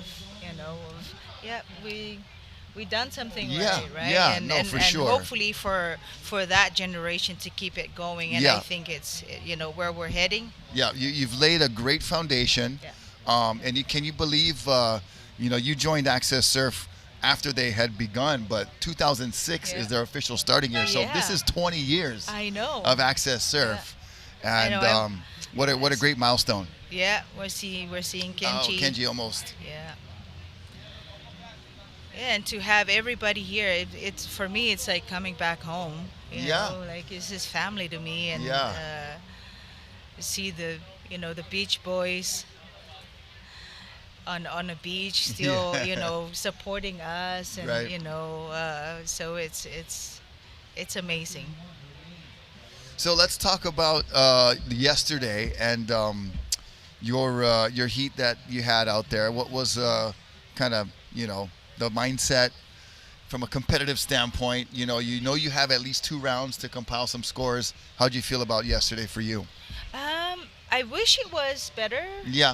There was a little I've- funky wind on it. Yeah. A little choppy. It was super soft. Yeah. But we had to take what Mother Ocean gives, right? That's So correct. it was fun to. Come on, Rocky. Yeah. You're sitting out there with just one person know. out at Queens. Right. No matter what waves come. Yeah. No, so for sure. That is a treat. it's an honor as we see Shawnee Whitaker take off. Oh, ouch. That was a hard fall. Looks one, like yeah. he'll be hopefully okay. Yeah. His leash his Oh, board got look. away from him. Yeah. So he'll do the swim, but that's okay. He's obviously well capable of retrieving Yeah. his board. Kenji's looking on like, oh, now's my chance. Bagaste swimming. and he's leading the their round, so Yeah, right now, Yeah. actually, Bruce Campbell has Oh. the best wave. He's got a 4.0. okay. But Sean Whitaker, he's Yeah. got the the best Oh, the two-wave three. combo at the moment. But all of these surfers will be surfing again. Mm-hmm. They'll have another chance to get out to Queens to get Right. more scores. As right now, it looks like we've just seen our first hint of a little breeze. Oh yeah. See the little texture Yeah. on the water as Kenji paddling in. Oh, Kenji's gonna go get his board for him. What a nice guy. He's such a good guy. He's like, no, he's like, I get him. No worries. Oh man, Kenji. Oh, the Aloha is amazing. What a yeah. great Aloha ambassador. So you see yellow scratching. Oh, to that that. scooter. Just couldn't scoot into that one. Almost though, but here's more waves out the more back coming. for Scooter, and I believe alongside him is Bruce Campbell out there in the white jersey. Yeah. Shout out to Hula Grill for sponsoring Oh. our breakfast and Yeah, thank you so much, Hula and Grill. lunch every day. Yeah. See, you're a natural. It's You know like- when we got to give thanks to the sponsors. You're just reading my mind. I'm about to go leaf through our little notes here. Because I always So we look can say forward. thank you. I always look forward to the scrambled eggs, Yeah. man. Hey, you need the fuel to keep Yeah. that fire going, girl. That's for sure. 2 scoops for the day. Yeah, you know? and want to take some time right now to say mahalo to Challenge Athletes Foundation, the CAF. And I'm not sure if you've had experience with CAF. Maybe you have. Yep, I have. Believe it or not, since moving to Idaho, Challenge Athletes Foundation, as we see, That scooter. get back to Scooter here. Yeah. Oh. Yeah. Had the kind of the groove Kinda for like a a few lumpy. seconds, but you saw that board start to drift away a little bit. Yeah. And sometimes, surfing, we always talk about it's a sport of inches, right? And Yeah. so it doesn't take much sometimes to, Yeah. get you a little misdirected and then off you go. About that is we're all, Yeah. been out there surfing and we think it's going so good. And next thing you know, you're Until it's- underwater. yeah, You're like, there what you- just happened? Yeah. Back to the drawing board. But Yeah. talk about in Idaho with CAF. Yeah, they have one of their my husband's company Okay. built one of the biggest training facility Oh, for wow. adaptive athletes Oh, in wow. Idaho. In Idaho. And that's CAF's Okay. facility. So moving there, I've went back right into them, into their Yeah. arms, and Okay. so they Was are. that just a coincidence that they were Yeah. doing that there? Yep. Yeah, we talk did not about know. meant to be Yeah, stuff, right? Because one of the plan that we had, if as we see Kenji getting dropped in on this whitewash, and he's gonna kick back out. So As that Kenji heat- Nonaka trying to finish Yeah. strong here in the second heat of our below the knee standing men's division. We are going to take a short commercial break. We'll come back with more action from the Hawaii Adaptive Surfing Championships here at Waikiki. Stay tuned. We'll see you on the other side. Aloha.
And we're back with more Hawaii Adaptive Surfing Championships. I'm Rocky Cannon. This is Mera Nelson, our defending champion here in the women's wave ski division. She won last year on a last-second buzzer beater that got her the score. Mera, so nice to see you. And we were talking about the Challenge Athletes Foundation as hold on, we'll get caught up with the heat in the water. We'll tell you who's out there right now. And it is the surfers with no vision. Yeah. Mera, talk about surfing as a go-by-feel sport. Right. These surfers are really putting that definition to direct use as we watch red and white up and riding. And, you know, they can literally use the excuse, I didn't see you. Yeah. On the wave when you jump in. Right. Sorry, guys. Uncle Rocky had to throw that one in there. But good one, Uncle. Good one. You know, I know these athletes have good spirits and they're good sports as well.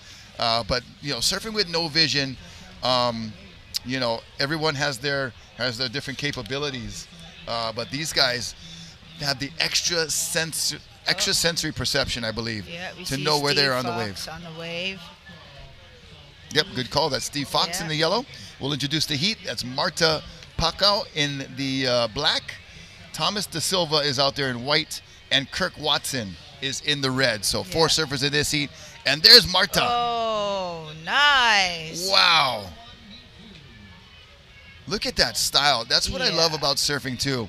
No matter what you're riding, no matter what type of classification you are, your style kind of defines your personality on the wave. Yeah. And you can see Marta just feeling it. That is so cool to see. Yeah, for them it's like it's their whole body, right? They rely on their whole body to kind of get the feel of, okay, if my left hand is dropping here, that means the wave is dropping me as well. Right. Right? So their hands, their legs, their board, everything needs to be one with the ocean, right? For so them, much so. You know, and more than I think we could even understand. Yep, you know, absolutely. Because we have the ability of vision, but without vision, your other senses have to be so in tune and tuned in that I can't imagine, you know, what that's like. But these surfers are inspiring to watch. Yeah, because and sometimes too, Rocky, like they have their spotters and they're, you know, outside there, but once the spotters, you know, call them on their wave, it's all up to them what they do on that wave. So for them, their knowledge on, you know, on their feelings and how they feel the ocean is just out of this world. It's incredible. Yeah, it is truly incredible to imagine that these athletes are out there accomplishing this. That's red. As we see Kirk Watson. That's Kirk Watson. Yep, good call. And Kirk getting a little loose on the end of that wave, so getting some maneuvers in there. And then I'm glad you brought up the spotter aspect of this division. Yeah. So they're not allowed to push. That would be assisted, right? So it is all verbal and vocal cues of where to be, and you know, the teamwork and the cohesiveness that needs to be worked out between spotter and surfer. Yeah. So important. And you know, much like When you watch golf, there's a caddy there, you know. Right. And all these sports that are so-called individual, they're Yeah. actually team sports, or they're Yeah. actually relying on Yeah. other people to accomplish what they need to do. And Yeah. this is what we're seeing here. We see Marta drop in on that late drop on that wave. Oh, just got a little yeah. heavy on the toes there. Yeah. And, You know, Rocky, so Tomas Silva is from France, and Okay. he is, so we have the Team Alohilani. I don't know if you've heard of it, you know, I haven't. against Team Twin Fin. Oh, so for the we're hotel having, competitions. Yeah, for the hotel Oh, no friendly way. competition. Oh, you nice. know, so A little Tomas rivalry Silva there. Is representing Twin Fin, where I'm representing Twin Fin too. Okay, so you guys are teammates. Yeah, so Okay. I'm cheering for all of them, but a little extra for You have a know, little, that. Yeah, so shout out to Extra Team for Twin Fin. Team Twin Fin. Okay, understood. Understood. So I won't tell you where the hotel they have me staying in then. I have to be okay. Team Alohilani. So you say, Tomas de Silva representing France, a blind adaptive Scrapping for surfer that one. who lost his sight at age 10 after a stroke damaged his optic nerve. So Yeah. he's been without vision for some time now. Yeah. Discovered surfing at age 15 and found comfort, motivation, community, and purpose in the ocean. And, there's so much different stories, right, with all of these athletes. Yeah. But I believe a common thread is that the ocean either gave them a sense of healing or a sense of purpose. Yeah. And that's the case here for Tomas. And he grew up, loving board sports, motocross, and skateboarding, but is honored to be here. And also has a focus on becoming a professional, which Hawaii Yeah. Adaptive Surfing and AccesSurf has created the pathway for that. Right. Yep. Here we As go, we yellow. see. Oh, just a quick up and down. Yeah. That was Steve Fox. And Steve Fox from Australia. So we have two competitors from Australia, Kirk Watson and Steve Fox. I mean, the Australians are coming in strong. Yeah, with a lot of competitors. you Yeah, know. I've been hearing their programs there have been also progressing, thanks to guys like Mono Stewart. Yeah. He got the other low vision athlete we saw out there, Finn Banks, Yeah.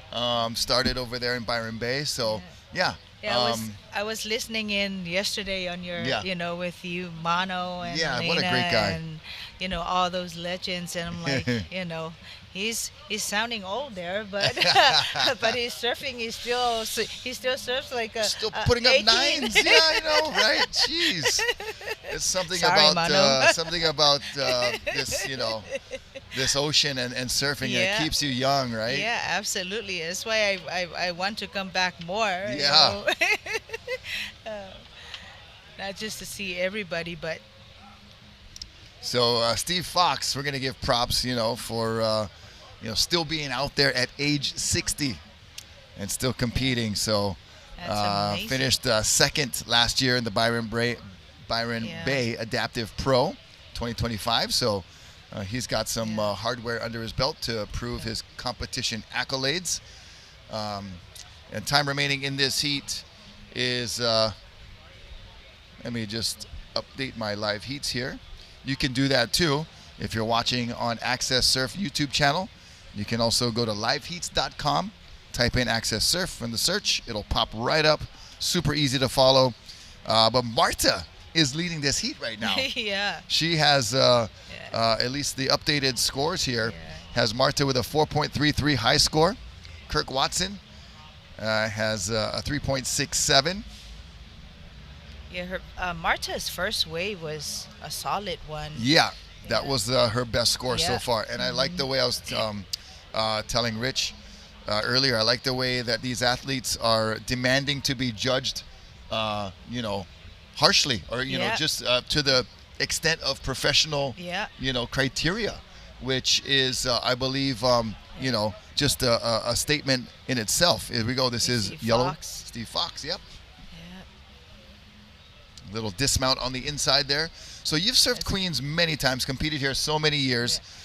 What maybe if you could take us back a little bit and remember maybe your best time you had out here, your best year. The best year.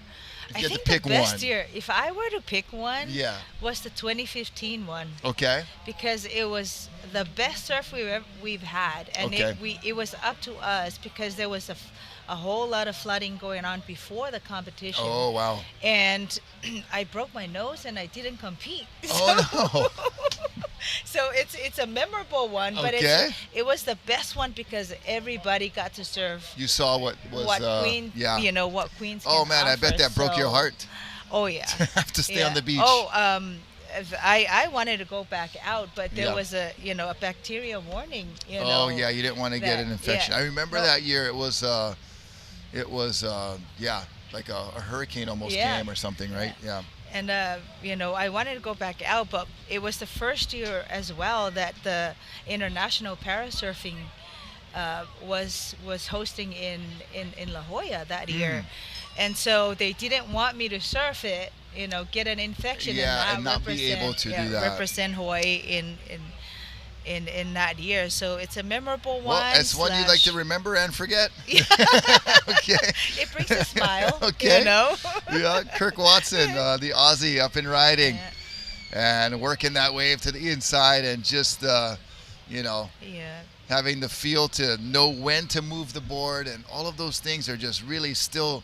I can't overstate how amazing it is to me that these athletes Yeah. perform this well with no vision. It's one of my favorite divisions Yeah, to watch. for sure. Yeah, Tomas Silver is a young one, it's an up and coming Okay. one, and that kid rips on big waves, Mm. Sad to see not see the competitor from Portugal. Oh yes. Yeah. Yep. And he's a young boy also. Yeah. Or, I believe he's as we see yellow. yep. That's Yellow Steve Right, Fox. that's Steve Fox. Nice looking open. wave there, trimming down the line, and has a Yeah. Trying to appropriate adjust there. board for this size of wave at Yeah. Queens. Looks like he's having fun. Yeah.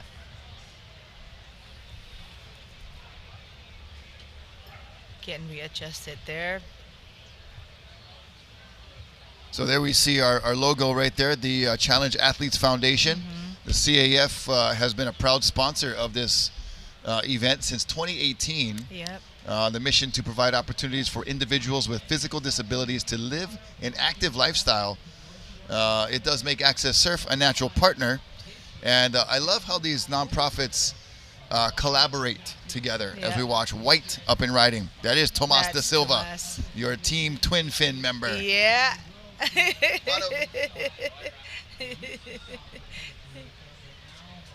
Yeah, thank you, CAF. I mean, it's organizations like CAF, AccesSurf, High Five, Surf Gimp, and Yep.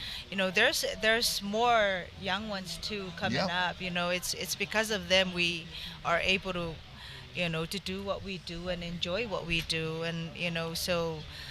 Shout out to all of them. Yeah, and I believe this community, even though this is a competition with the nonprofits, it's more of collaboration rather than competition, which is Right. great to see. Yeah.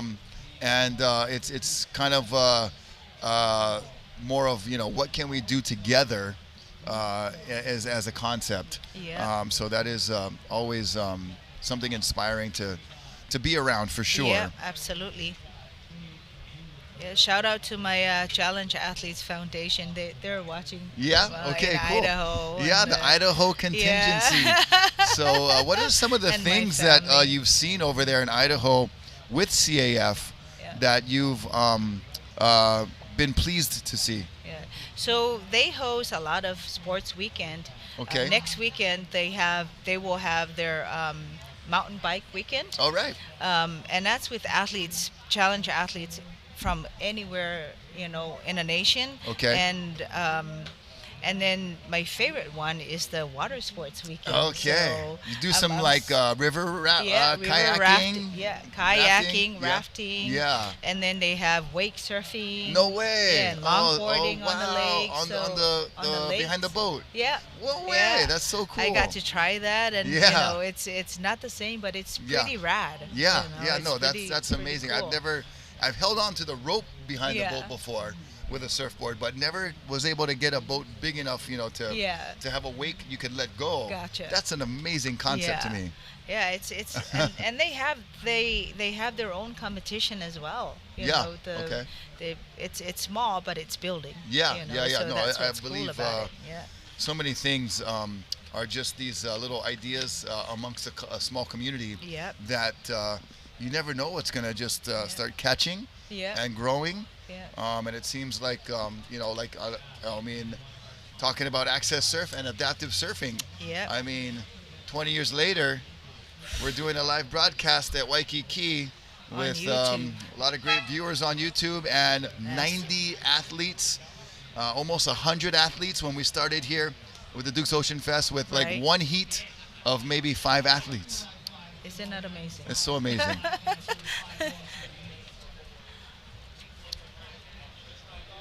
I'm not sure if you're familiar with this foundation. They're new to me. I haven't seen this name before.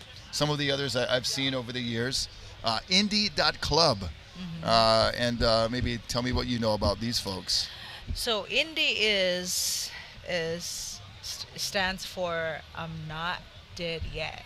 Oh, no way. Yeah. Oh.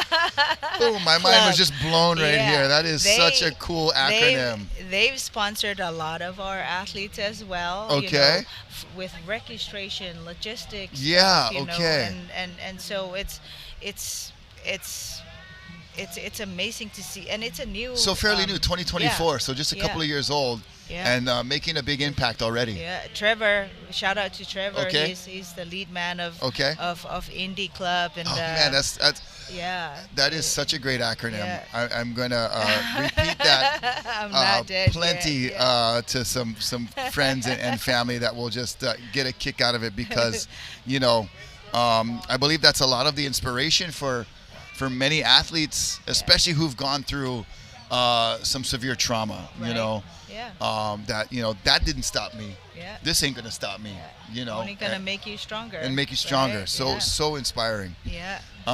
But their mission is to create a community that helps better the lives of individuals and families who have been affected by a spinal cord injury. So not only the individual, but the families as well, because these types of things affect a circle of people, right? And so this was, founded out of attending AccesSurf events. So AccesSurf, once again, inspiring and contributing to the creation of these other ways and foundations. Oh, Red! That was Kirk Watson. Kirk taking a big spill. Looks like he'll be okay if we know Kirk and his abilities. He's right back on the board, no problem. Yeah, Kirk can face any fall, any. Last year at the, I don't know if you're ready to hear this story Okay, about let me. Last year at the ISA World Parasurfing, we had it at Oceanside on the North Shore. I mean, on the north side of the the pier. Yeah. He went straight into one of the pillar. And, Oh my gosh. Yeah, and he had like plenty of stitches. Oh my goodness. Yeah, but look at where he's. Yeah. I mean, right back on the board, right? Life lessons. Yeah. Good Lord. And I think he surfed the finals because he made the final, but I think Tomas took the win on that one. But so he still competed even with a bloody face. He did not want to. Oh my gosh. What a warrior. So I think a fall in at Queens is nothing compared to running. Yeah, you definitely, for lack of a better term, hit the nail on the head right there. Queens is nothing compared to the Oceanside Pier. So Kirk, much props, my brother. The Aussie warrior spirit lives hot and well within Kirk Watson. Yeah, absolutely. Oh man, what a story. So Indie.club, helped being founded with AccesSurf experience, but has donated over $70,000 amongst individuals and families. So visit www.indy.club. So INDY. I'm not dead yet. That is such a great acronym. .club. And you can get that website for more info. Here's White with just a few seconds remaining. Nice Tomas da wave. Silva, really a nicely surfed wave right there. Carving on the backhand, having such a good sense of when to set the rail. You talk about that extra sensory, ability beyond vision, Yeah, he needed that wave too.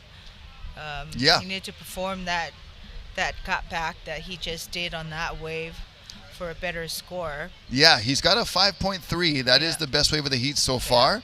But Marta still has that 4.33 on the board for her. And Kirk Watson gets up there with a 4.87. Right. So everybody's got that kind of mid-range keeper. This is going to be a tight competition come the end of the event. And we'll see if that one counted for Steve Fox. If I'm a judge, I say count it. Yeah. Right at the buzzer for Steve Fox. And that'll do it for our heat of the no vision men's heat. This was actually the mixed heat with Marta as well. Yeah. And then we've got above the knee standing coming up next. Oh, wow. It'll be Naomichi Katsukura. This will be men's division. Luciano Mercindo Silveira, Colin Cook, who we know well from our neighbor islands, and Josh Bogle. Yeah. Joshy Josh. Yeah, so above the knee standing men's coming up next. We're going to take a short commercial break and pay some bills here at the Hawaii Adaptive Surfing Championships. We'll be right back with more action live here at Queens, South Shore, Oahu.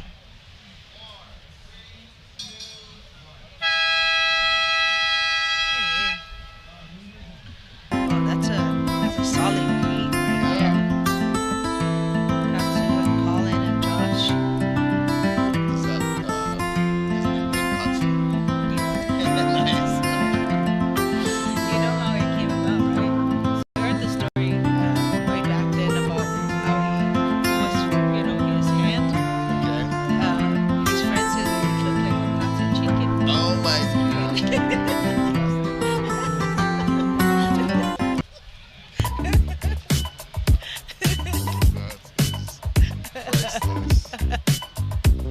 All the stories, Rob.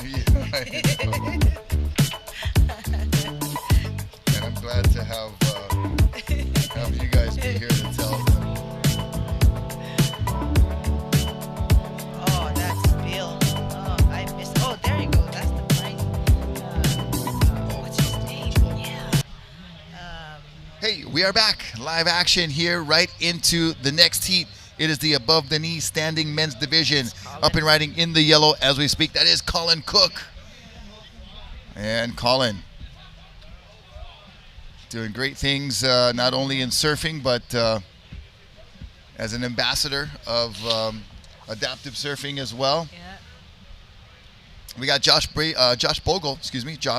Bogle out there in the black. And in the white, Luciano Mercindo Silveira is out there in the white jersey. And in red, Naomichi Katsukura. So Japan represented in this heat as well. Yeah. This is a solid heat right here. Maybe refresh my screen here for the live heats. And we'll get a score for Colin Cook coming up very soon. I'd like to say mahalo to our judges. Dave Shipley and the crew up there doing great work, having, adapting the criteria a little bit here for what they're watching, but also having in mind those guys are all professional judges, judging events from, different levels of amateur to top professionals. So they definitely know what to look for and know how to award the appropriate numbers for the surfing performances that they're watching. So thank you to our judging team. You guys doing great work up there. Mahalo. Scoring each and every wave. We see a little hint of that variable wind. You guys experienced that yesterday a little bit with the touch of onshore breeze, but here we go. Up and riding in red. Katsu. That's Naomichi Katsukura. Yeah. And Katsu, as he's affectionately known. Nice couple of turns there down the line, and he'll kick out. Katsu travels everywhere for, as you, as I've heard you and Richie talked about the AASP tour. Yeah. Yeah, he travels quite a lot for the, Okay. pretty much everywhere for the surfing. And we see Josh Bogle,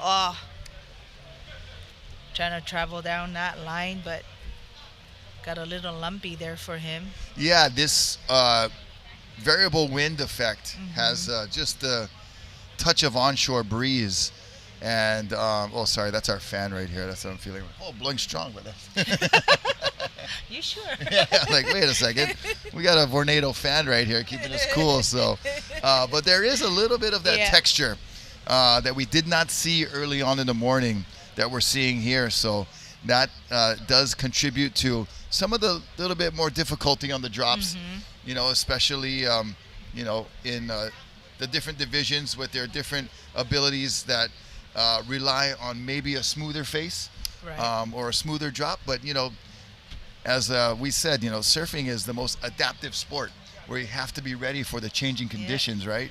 Yeah. And they're definitely changing right now just a little bit, but still got a lot of contestable waves. Yeah, and we still have a lot of time on the clock for them 16 minutes here, so plenty of time for them to show us what they've got. And Luciano in the white jersey opened up with a 5.0, so a good start for white. And then Colin Cook in the yellow with a 4.5. I think Luciano got started actually during our commercial break, so he was early on to get a wave right away. So we told you a little bit about Indy.club. Indy, I-N-D-Y. I'm not dead yet. Yeah, shout out Trevor. Shout out to Trevor, originator of that. We've also got this group, Hands with Heart, and they're an international nonprofit. So tell us a little bit about Hands with Heart if you know about them, Mera. They're an amazing group of people. They're here at the AccesSurf tent over here giving massages and to all of our athletes. And through volunteer-led medical missions is in underprivileged and underdeserved areas across countries like Argentina, Costa Rica, Bali. As we see Katsu on the wave, that was a nice bottom turn. Whee! Oh, that was a solid wave for Katsu. Unfortunately, he fell down before he completed that. Go this one and then go around the ear. And then But Hands with Heart. That better? Fits better. Fits better, but you can hear it though. I can't really. It's still really soft and fuzzy. Can you hear it?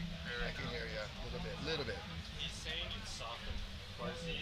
Oh, we see We're just having a little white technical on things, Luciano. but we're good. Wow. Yeah, look at that cutback, Mera. Ooh-wee. Oh, another slicing cutback. So awesome to see these surfers perform on these waves and get the proper attention and just have the stage and the performing platform to have here at Queens and on a live broadcast to showcase their downright skill. These guys are awesome surfers and they don't hold anything back. This is what they do on a small Queens. Can you imagine what they do on bigger Queens, which is I think we're gonna have a hopefully solid. Yeah, you must be a little bit excited for what's on the way, and I don't think you're surfing again today, right? No, I'm surfing tomorrow. So you're glad to take a day off. You're okay with that? Yes. Oh, yes. I had a good sleep last night. Oh, good. And I woke up, refreshed. Yes, absolutely. Get a good sleep tonight. Yep. Do you know what time you surf tomorrow? I believe we're surfing in the morning, like at 9:30. Oh, good. Yeah, I think that's probably one of the better windows. Yeah. And we may have our trade winds returning. So this little onshore breeze might not be a factor. But, Yeah. you know, the ocean and the elements and the weather always have a way of surprising us, Yeah. right? You can never Yeah, totally predict absolutely. it. And I think that's what some of the attraction is for surfers like us, is that you know, the ocean and the weather is continually changing.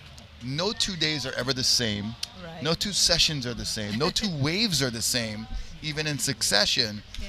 And I think that's part of our passion, right, of Yeah. bringing us to this sport of surfing and riding waves, is that, you know, you feel vulnerable at some points because this element is so extremely large and powerful. But when you get that moment where you're in sync with it, oh my gosh, you're over the moon Yeah. with stoke, right? Yeah, it makes you keeps wanting more, you Yeah, know. for sure. It's like you keep lying to yourself. Okay, one more. Yeah. Go out for one more, you know, and that's the beauty of the ocean.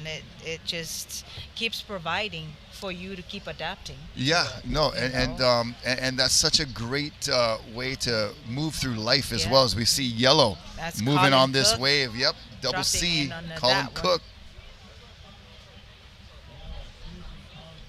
and cooking on that wave down the line. That was nicely done. Yeah.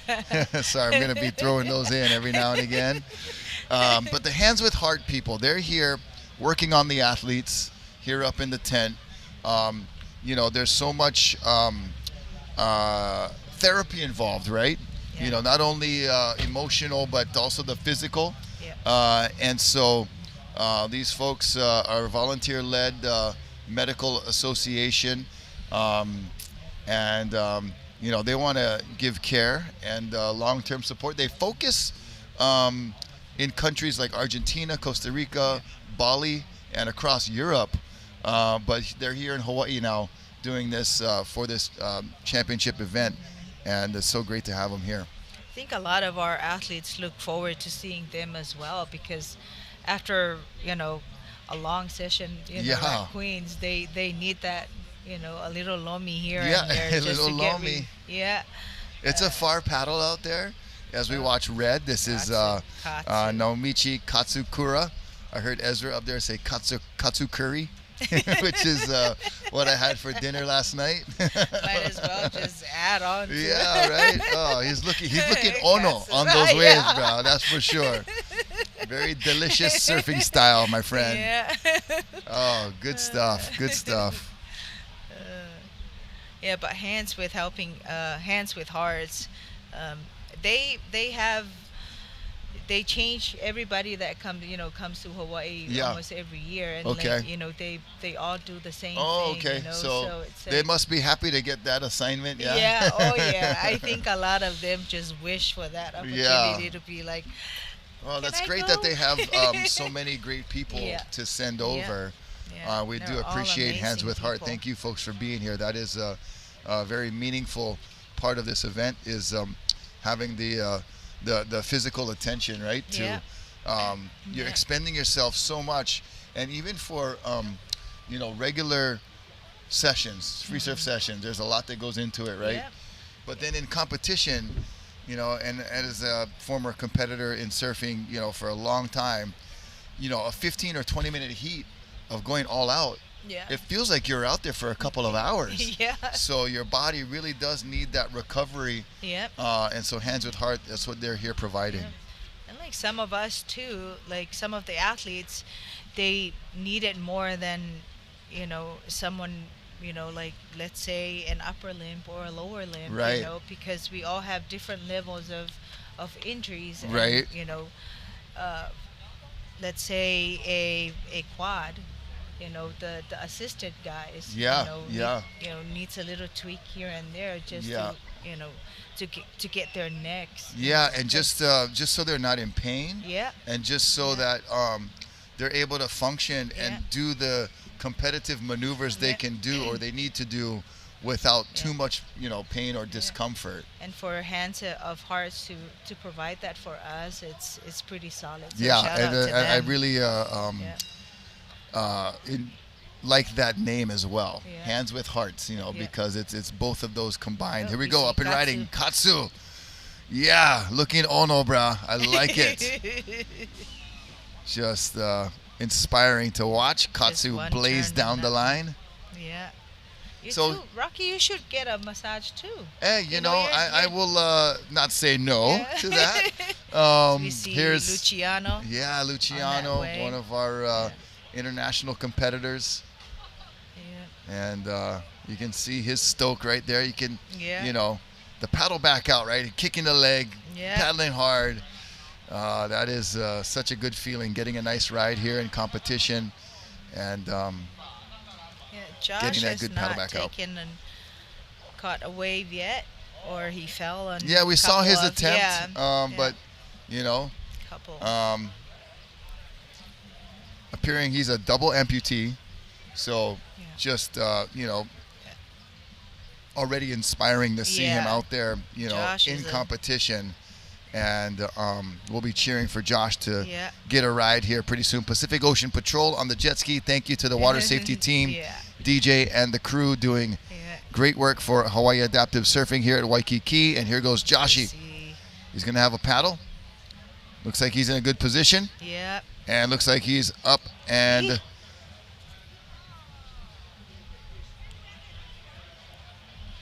look at him go. Look at him go. Wow. Yeah. Joshi Bogle catching a nice wave, getting up with the front foot forward, and Yeah, Josh. So inspiring to watch. for international surfings, Josh surfed with as a kneeler.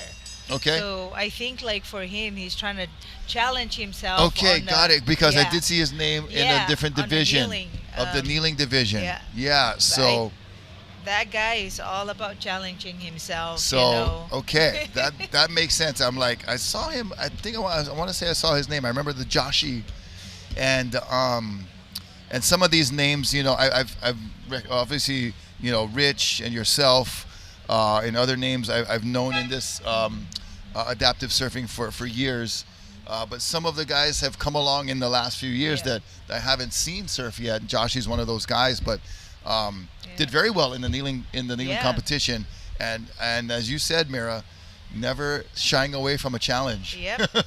Yeah, he lives in Ho'okipa and he Okay. he surfs Ho'okipa quite a lot too. Okay. And you see some of the waves that he drops in out there. Yeah. It's solid. Gnarly. Like, yeah, Yeah. it's like, what in the world are you doing, Josh? What are you thinking? Oh.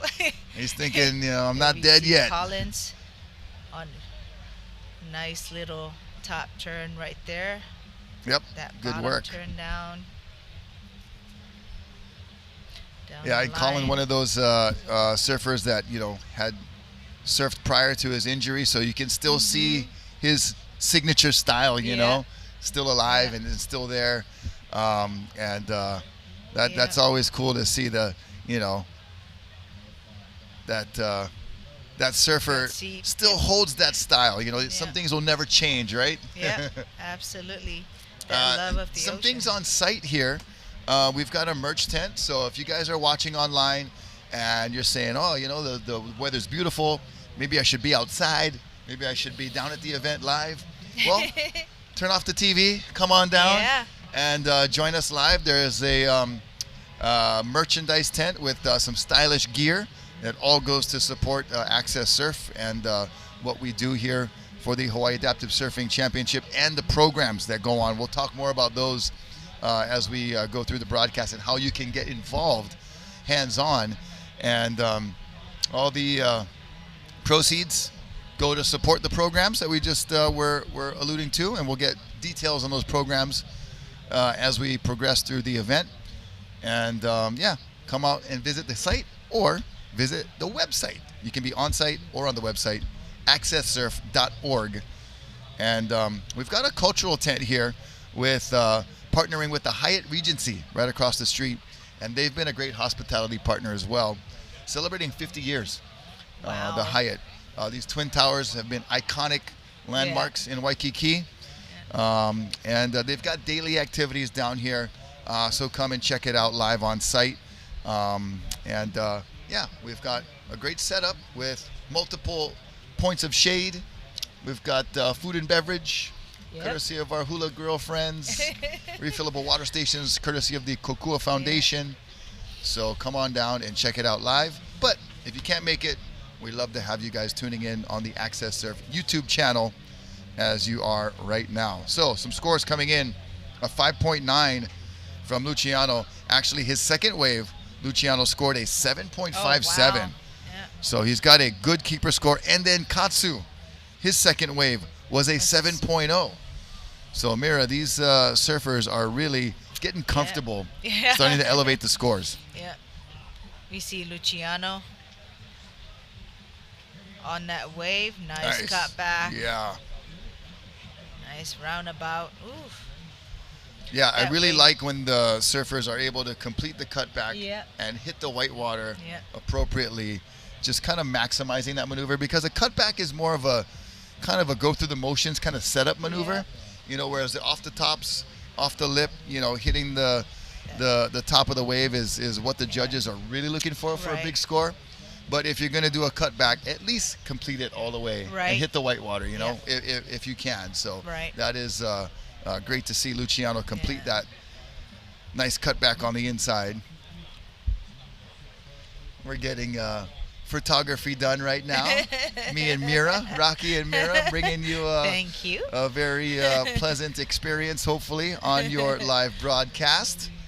And yeah, it's been a pleasure interacting with each athlete as they come up here and tell their story, because I think that's really important. We talked about, we're going to watch Red. This is Katsu. Nope.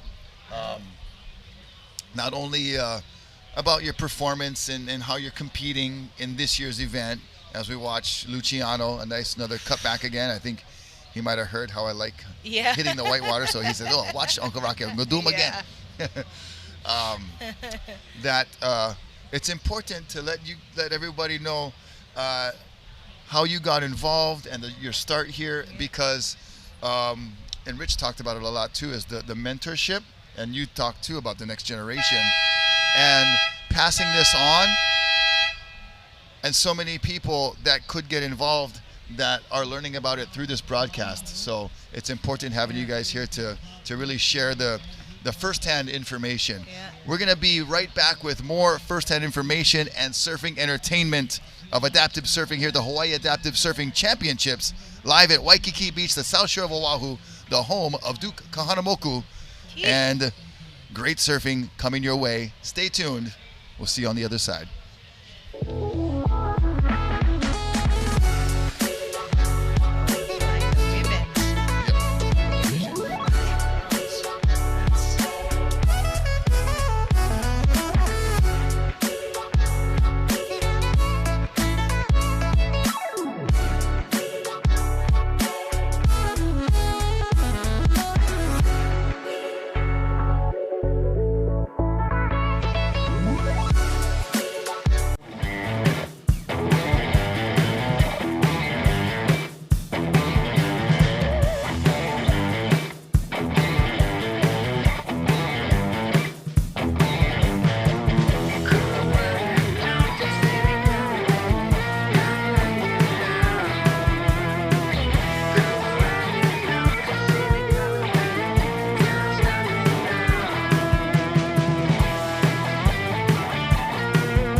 Waikiki. I'm Rocky Cannon along with Mera Nelson, and we're bringing you live action of the Hawaii Adaptive Surfing Championships on the South Shore of Oahu, brought to you by the North Shore Prosthetics and Orthotics team, as well as AccesSurf. We're into the next division. This is the low vision women's division. So these are women who are surfing with spotters out there. And Mera, so nice to have you here and talk about this division of these wahine that are out there now. Yeah, it's well, thank you, Rocky, for having me. It's amazing that they have 5 athletes in this division. That so it's growing. It's growing. You know, they usually have 2 girls competing, and now they have 5. That's amazing. So they have 2 heats total, and this first heat we have Aleli and Aleli Medina Suarez and Emily Johnson. On his first heat, we see Aleli on dropping in on that nice roundhouse right there, Oh yeah. setting herself up. Wow. Unfortunately, that wave kind of ran away from her. Um, This one's a lot more clear. Okay. I tested it. Okay, thank you.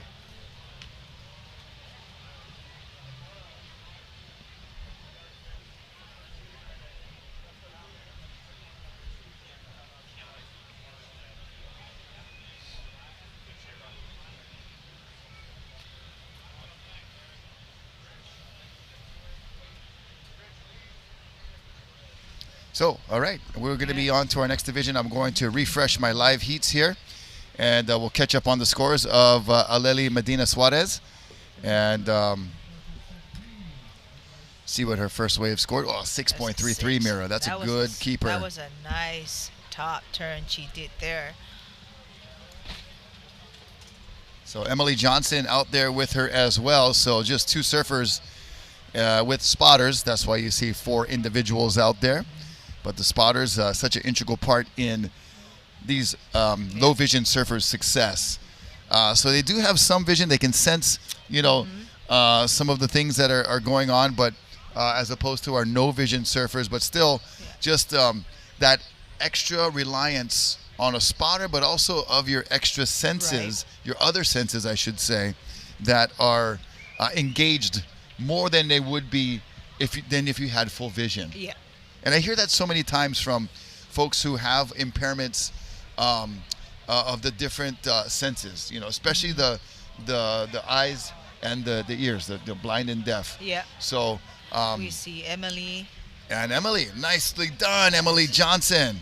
trying to adjust herself on that wave. Yeah, very well done. Just to get through that kind of soft part of the wave, Yeah. you could see the stance adjustment. Yeah. And that extra sense of just knowing where you are on the wave, Yep. and then knowing how to adjust yourself on the board. That is a true surfer there. There you go.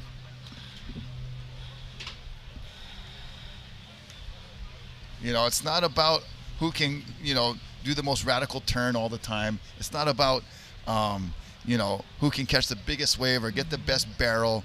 It's about your individual connection with the ocean. And you could see how well Emily was connected with that wave. Yeah, she was hoping for that wave to reform. I think Right. that's why she was pumping for on her board to get in front of the wave, but unfortunately, it kind of left her behind there. But Yeah, Queens more is so coming. hard on that inside Yeah. section. But yeah, you saw the minor adjustments, and that's the indication of someone who's really in tune. yeah, absolutely.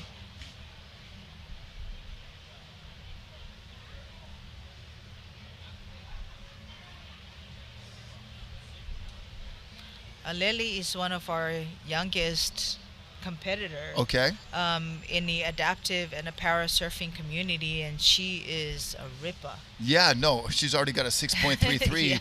Yeah. Enough said there. Believing that, but Yeah. Do you know specifically her age? I believe she's maybe 18. Okay. Yeah. So one of the, ones who was inspired by watching you guys for Yeah. these years, Yeah. and getting to see what's possible in competition. Yeah, I remember at a seeing high level. her- I remember her first time competing in one of the ISA parasurfing Okay. competition, and I think everybody was in awe of what she did on a wave. And she travels with her dad. That's her, Okay. spotter right there. As we see her turn around and Yep. there you go. Oh, just caught a rail. yeah. Some of that little wind chop Yeah. might have contributed to that there, but you could see her, and she's a little frustrated with herself. And, Yeah. that's something that's a common thread too with all of you guys as, competitive athletes is you're quite hard on yourselves. We kind of hot-headed. Yeah, and too. hard-headed too. Yeah, you need you demand perfection from yourself. Yeah. Which is a lot of times a very healthy trait to have. Yeah. and also reminding yourself to have fun out there too. Oh yeah. Yeah. We're also the most fun group you Yeah, can hang out totally. with. As we see Emily dropped in on this one. Oh man, just the adjustments Yeah. she's making Yeah. to stay on the board.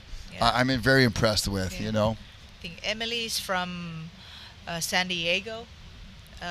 She surfed the Team USA last year for the parasurfing, for the ISA parasurfing last year. She's new in the game, Okay. but she's, her progression has been, quite entertaining to Yeah. watch, and Lily, like I said before, she travels with her dad, and that's her coach and her Okay. spotter, and they are a really good team. Yeah, no, they've been able to find some really good Yeah. waves, even though she didn't complete that turn. Yeah. The takeoff, the positioning, Yeah. everything setting up was Yeah.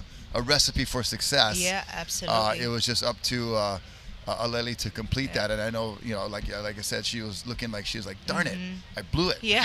She was, I also like listening to them argue, in the ocean. Is it when it's entertaining? Like, yeah, it's kind of entertaining. It's like that dad and daughter relationship Yeah. in the water is like, you're not listening. You're not yeah, listening to what I'm telling you. it's a to labor do, of love, Yeah. and I'm sure they let each other hear it, Yeah. from both perspectives. As a dad of daughters, I can relate Yeah. very much so. Yeah. In different Same capacity, here. but yeah, it is. It's beautiful to watch. Yeah, Yeah. especially when they have those amazing moments of success. Yeah.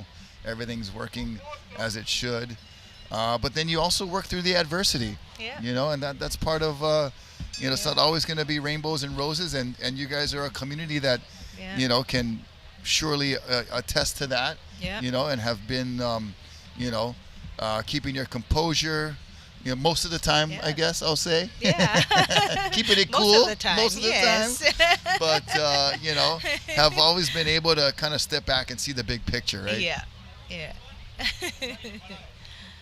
Of what really matters, and that's the relationships, and that's the the sense of community, and what's really possible when people come together. When Yeah. we're all trying to take and do our own thing, and really scrap and grovel, things are not as positive as they could be, rather than when we're cohesively focused on a goal together. Yeah.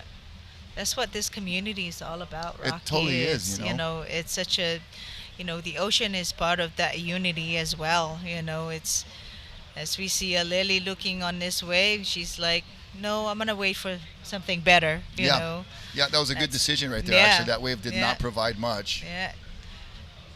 You want to know the scores? And or? I think they're doing priority, possibly. Yeah. But because I think Emily caught the last wave. Yeah. So it should be priority to Aleli right now. That'll be a tongue twister. Emily and Aleli. Yeah. That's two names that you can say 5 times fast. I'll be impressed. Emily and a Lily. But at least the surfers know that it is Aleli's turn to have the next wave. And I do like the AASP coming in with the priority situations and the system that they've adopted. I think really works well for all competitions, and especially here in adaptive surfing. Yeah. Yeah.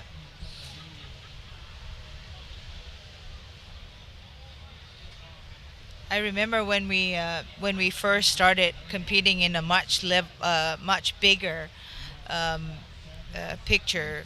Everybody was asking, okay, it's time for priorities, Okay, So yeah. it was the athletes that really demanded that priority. Because it was elevating to a certain yeah. level, yeah.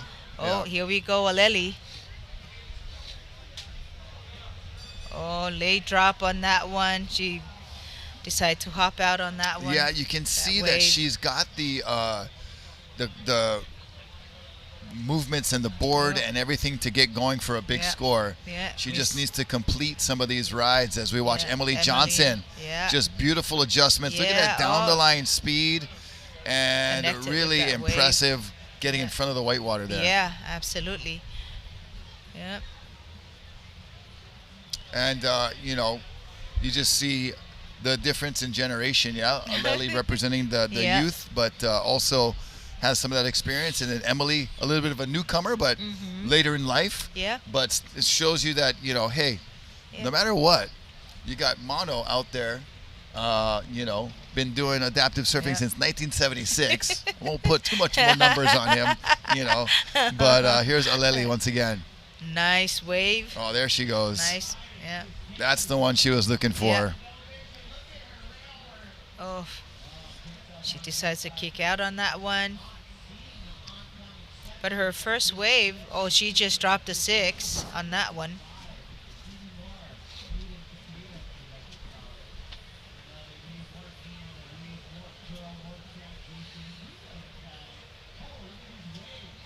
Emily's last wave was a 3.3 Rocky. And Yep. I just got to Yep. plug in my phone charger real quick. Mira, you got it. okay.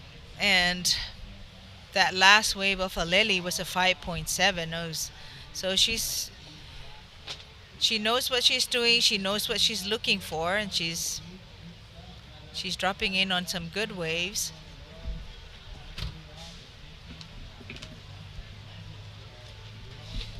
Thank you to Hawaii Tourism Authority for your sponsorship on this amazing event.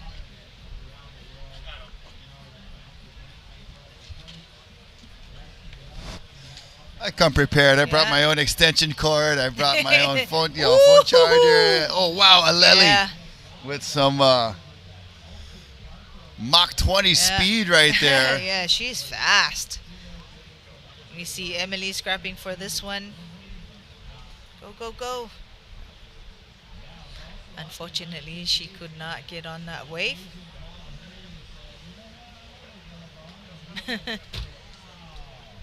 Yeah, that was a Yeah. little bit of a tough wave to catch for Emily, but she's got some really good scores, you know, for being up against such a, you know, a young, fierce competitor like Aleli, Yep. who's got a 6.33 and a 5.77. Emily holding her own with a 3.33 high score. And there's 2 heats of these wahines, so there's another contingent coming up next with Elizabeth Murray Ling Pai and Ryoko Yep. Nishikubo. So we'll have 3 more competitors out there after Yep. this, just about 540 remaining. And yeah, you talk about the Hawaii Tourism Authority, and you know the crew that this brings in from international places from around the world, and then all of the you know, supporters and friends and family that come along with them. You know, it's a big crew Yeah. that's here with 90 athletes. You probably multiply that, you know, Yeah, at least with by a like- few per yeah. per athlete. You know, a handful of other people that are Yeah. coming along for support, for you know, for equipment handling and all of that. Oh. Here's Aleli. And Aleli Oh, on the wow. 5-minute mark. Yeah. Nicely done there for her her 5th scoring ride.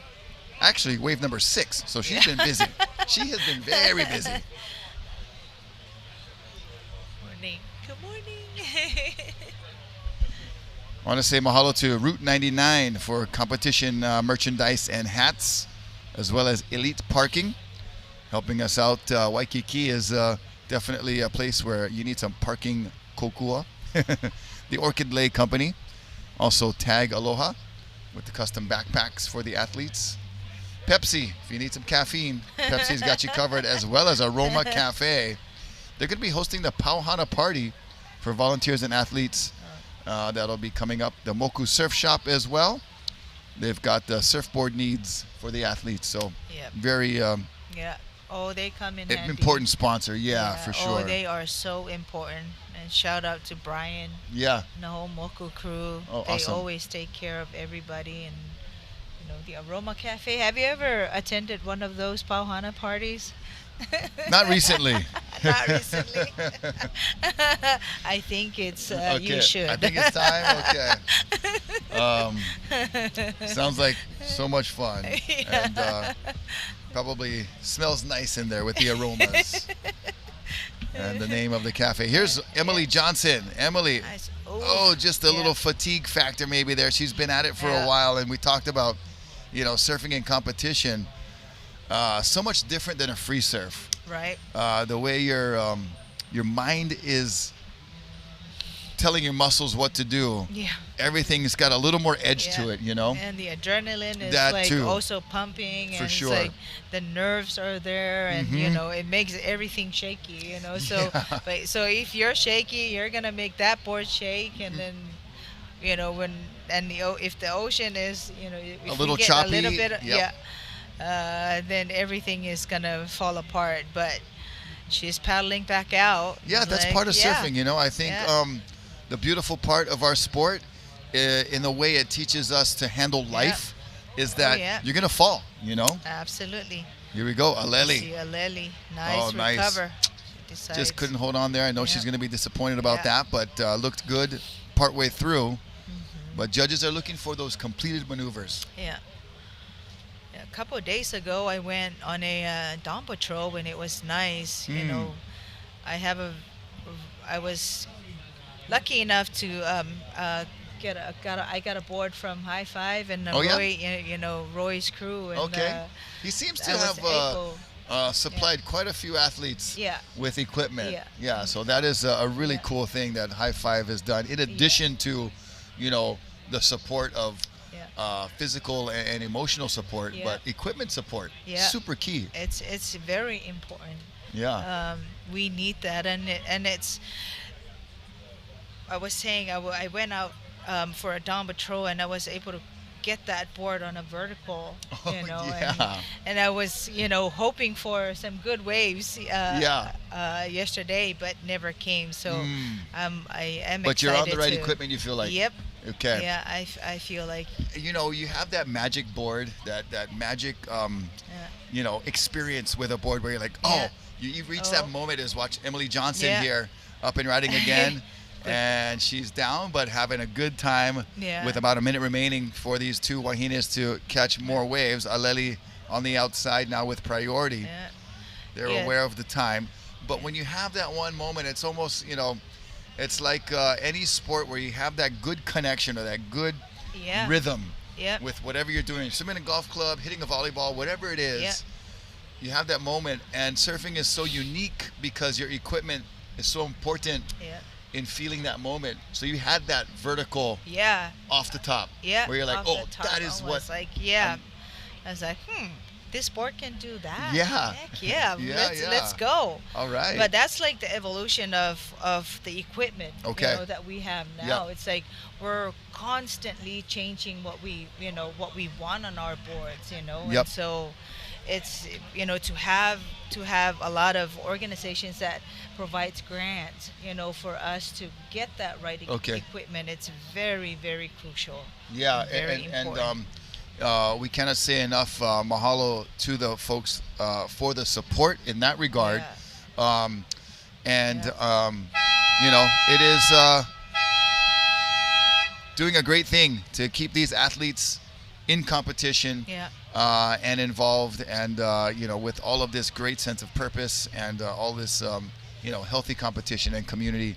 It is amazing to Yeah. watch. And so if you have the means to be a part of it by supporting, we implore you to visit accessurf.org and get involved. Yeah. And speaking of, we're going to take a short commercial break, and we'll be right back with more Hawaii Adaptive Surfing Championships here from Waikiki, South Shore, Oahu. We'll be right back with more action. Stay tuned.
All right, we are back with more adaptive surfing championships here at Waikiki Beach, presented by North Shore, Prosthetics and Orthotics. Mahalo to Eric Welton and the crew for sponsoring, as well as AccessSurf.org, and that's where you can find out more information. And we are live here in the Low Vision Women Round 1, Heat 2. So Heat 2 in the red is Elizabeth Murray. In the white, Ling Pai. And in the yellow, it is Ryoko Nishikubo. So the international affair stacking up here for this second heat of Low Vision Women's Division. So we saw Heat 1 with Aleli and Emily. They were tearing it up, and Emily was taking a 3.33 into the next round with her, and a 5.77 and 6.33 for Aleli Melinda Suarez. Her top scores. We'll get caught up with this heat and open up our liveheats.com, where you can also see the live action scores as they happen and occur. And I'm Rocky Cannon with Mera Nelson, and that is our surfer in yellow, Ryoko. Yeah. Nice change of direction there. Yeah. Beautiful style. That's one thing we talked about in surfing. No matter what kind of craft that you're on, the different style that you can display while you're riding, your choice. It's your kind of canvas to be yourself, show us your art form. Yep. We see Chris Oberly on, you see that wave ski on the in the ocean with them. That is Ling Pai. As we see red Elizabeth on the Murray. wave. Yeah, that's Elizabeth Murray. Ooh, it's Hawaiian casual. style. Hands behind the back. Kind of Duke Kahanamoku style, Jerry Lopez style. Great to see. So kind of rounding out our contributing sponsors, we've got the Kokua Foundation. They've supplied us with water filling stations here so we can limit our plastic usage. Yeah. And speaking of that, we've got bottles for college. So we're also, any aluminum and plastic around the area we're collecting to recycle to help kids pay for college. It's not cheap. Yep. And there's money lying around in the form of aluminum cans. 5 cents, bro. I'll take Adds 5 up. cents. Yeah. Every cent matters. Yeah.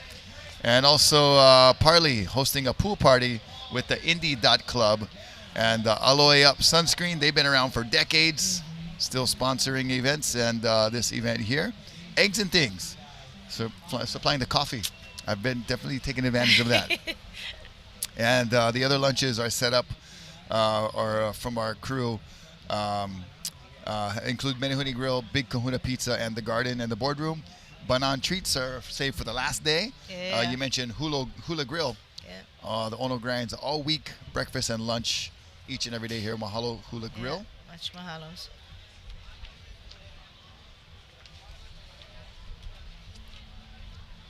Well, and the AccessSurf Hawaii team has been putting on some great programs throughout the years. This is 20 years of AccessSurf. Started in 2006. Do you remember your first? You said you went to one of the days at the beach. Was that at Barbers Point? Yep. Yeah, and you said you got on a prone board first. Tried that out because of what you're able to do. That might have been a good start. Yeah. But you eventually fell in love with the wave ski. Yeah. And it was Rich Julian, who we're going to see coming up. Yeah. And hopefully you can stay on for his heat, because that'll be a lot of fun. I'm pretty sure, we can make that happen. Yeah. Because they're coming up next. And then when was it that you're really focused on competing? When did that start? I think it was 2015. Okay. When it was much more than me. Than I was selected to represent Hawaii for the first time, and I was like, oh boy. Okay. Yeah, I gotta I gotta put on some good performance. Yeah, represent well, right? Yeah, represent. So we saw Ling Pai just a moment ago. This is Elizabeth Murray in our low vision women's Heat 2. Yeah. And so 2015, that's That's about 11 years ago. Yeah. Yeah. The first ever international surfing association competition for parasurfing. Okay. And our coach was Coach Reynos and Coach Okay. Chris at the time. Oh, awesome. So it was like, we see yellow on the wave. Yep. Unfortunately. That's Ryoko Nishikubo. Um, I gotta say what's up to Kenji. Yeah. I'll see you. I'll see you after. Bye bye. Bye. Yeah, so it was 2015, and it kept progressing from there. Kept wanting to do better, to perform better, the selection of wave, the knowledge of the ocean and the wave was, I needed to be better at.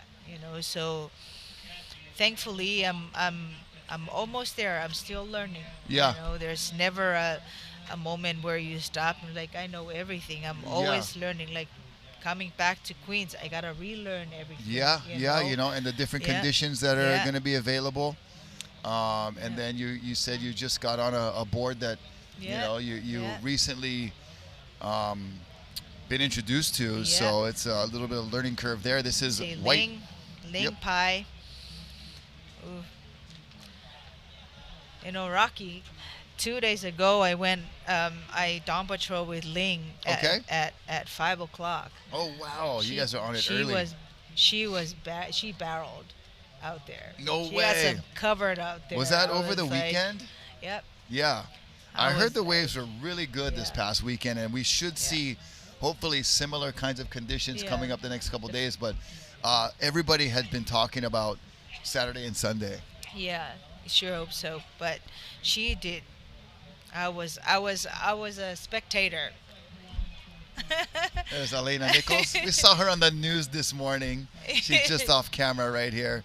Yeah. It was not so bright and early. It was still dark when she was on the news. But that shows you how up early I was. Yeah. I was up early getting the girls ready for school. Like, hey, there's my friend Elena. And you see Murray on that wave. Ooh. Elizabeth Murray, shredding across the line there. And once again, I like her style. Yeah, no, she's like you can tell she's been a long time surfer. Yeah. She's so comfortable, and it's like it's kind of whoever's having the most fun. Obviously, we always talk about the fun factor, right, when you're doing surfing and ocean sports, but it's also the most casual. Yeah, it's like just chilling out there. That's when you know you got the good rhythm, you got the good flow. Yeah. When you start rushing things rocky out there, things going to be rocky, that's for sure. Yeah, and I've had that happen to me before. So, Rocky has run into the rocks for rushing too much. I got to slow things down. Yeah. Pace yourself a little bit. Up and riding in the white jersey, that is Ling Pai. Yeah. And Ling with a witnessed barrel by Mera Nelson. Credible witness. Yep. She saw it. I went back out because her husband was out there, Chris, as her spotter that we see on screen. Yeah. I went paddle back out there and I was like, you can go home now. Your wife got the wave of the day, bro. Oh man. And this is low vision surfing, so hopefully she got a glimpse of that lip, But like we said, the other senses are so in tune. She knew right where she was, Yeah. That's a beautiful thing to hear that she was able to experience getting in the curl, in the barrel like that. And she's still searching for that wave. Oh, that for sure. Give her some. You just chase that all day long, right? Yeah. And Elizabeth Murray. Oh, got a little bit on the edge there of the heel side, but she's been having a good time riding the checkered nose longboard here at Queens for the Hawaii Adaptive Surfing Championship, brought to you by North Shore Prosthetics and Orthotics. Can't give enough shout outs to Eric Welton and his crew and what they've done with the innovation, ingenuity and creativity, and also I like his phrase of taking the time to get it right, even if it means starting all over again. The patience to be able to do that is very special, and we appreciate all of those things that go into creating the best possible prosthetic for these surfers. Yeah, we love Eric. We love North Shore Prosthetic, Yeah. that's for sure, yeah.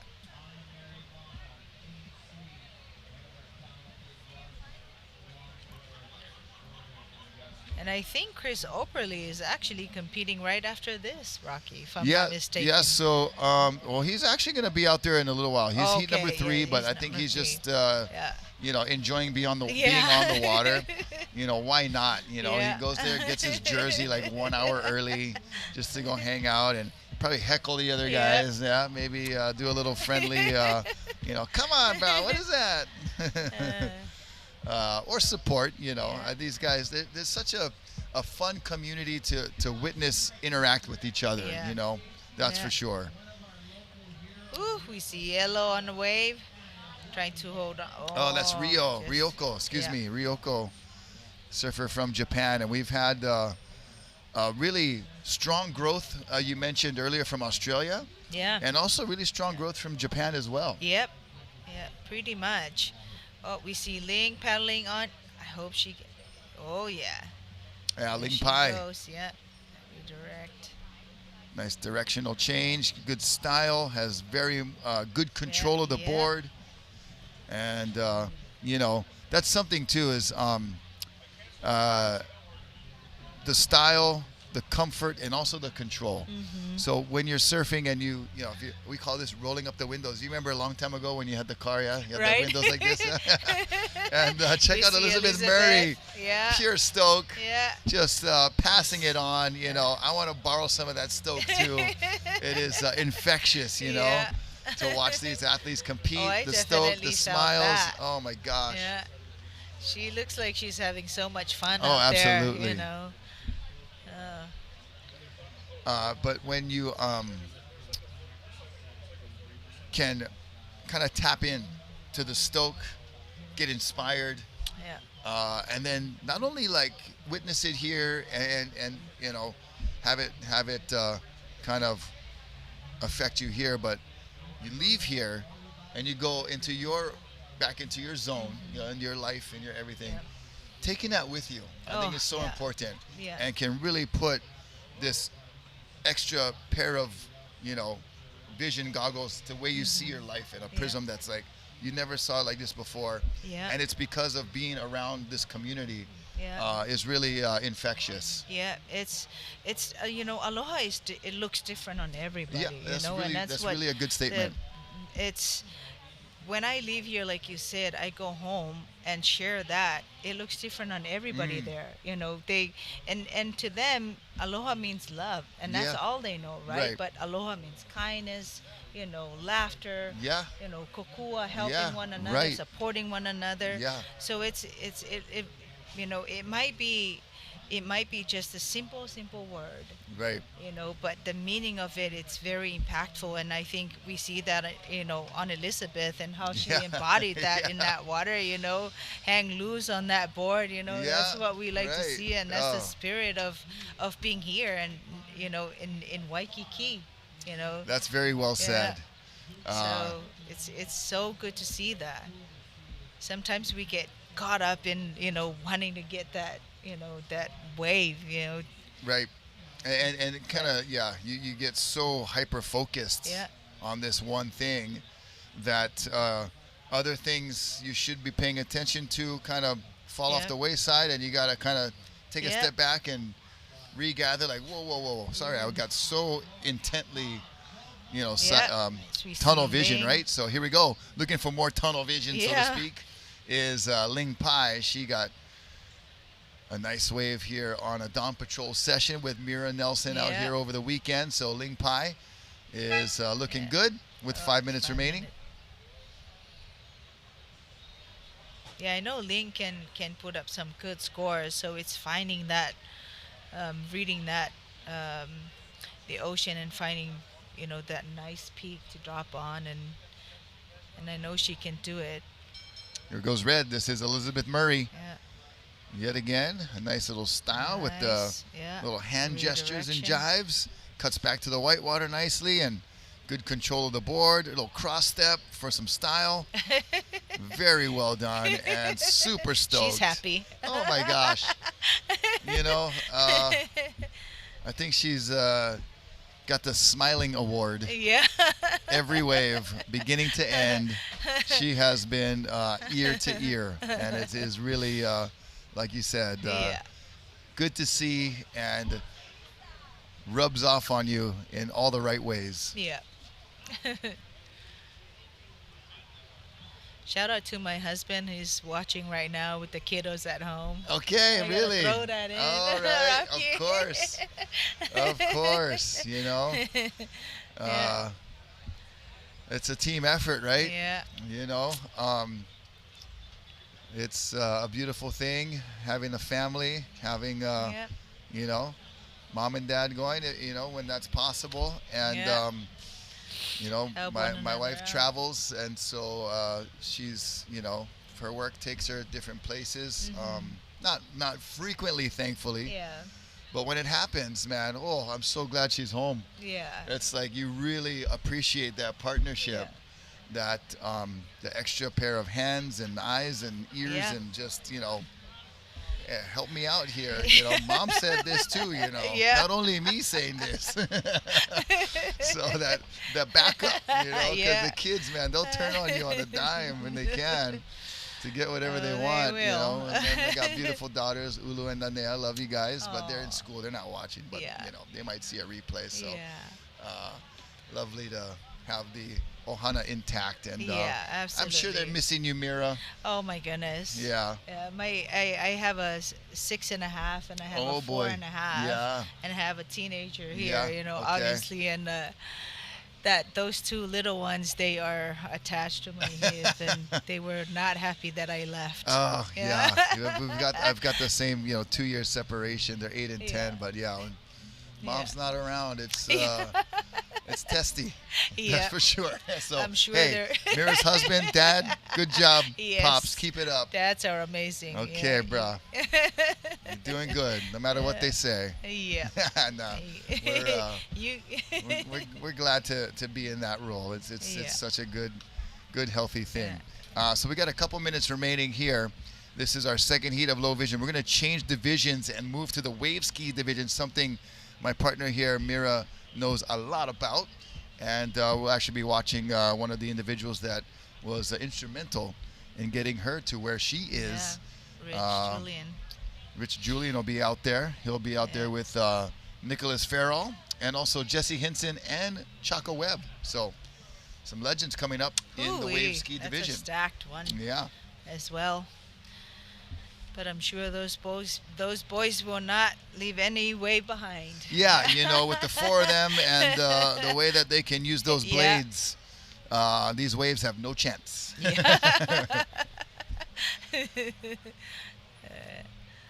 So some scores on the board. So Elizabeth with the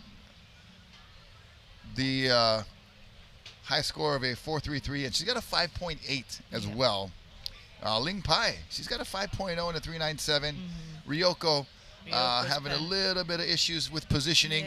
You know, sometimes it comes to experience at Queens and how much time you're able to put in out here. And I know a lot of the newer competitors don't have the hours, you know, that you got to put in to be comfortable at Queens. As Ling Pai just get a little bit under the lip on that one. But Ryoko with a 2.5, her high score, but you know, they have a whole nother round to surf. And it'll be exciting to watch this division come down to the wire, as it's a growing division, like you said. 5 competitors, and they'll have more heats to come. We'll see who will be victorious. I think this is the first time they've ever had like 2 heats, Rocky. Cool. Yeah, so this is pretty great to see. Yeah, and we're coming up to the end of the heat, and we'll switch it up and make way for the wave ski competitors. But before we get to heat 1 of round 2 of our wave ski, we're going to take a short commercial break from this Hawaii Adaptive Surfing Championships. We'll be right back with more action of wave ski men's coming up after this. Stay tuned.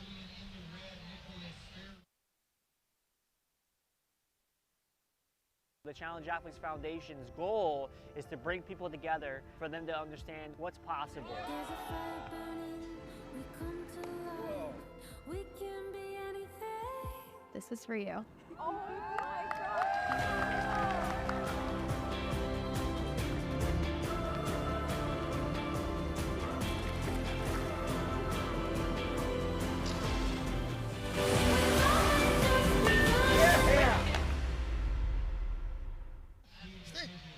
She's gonna stay for just one of the wave ski.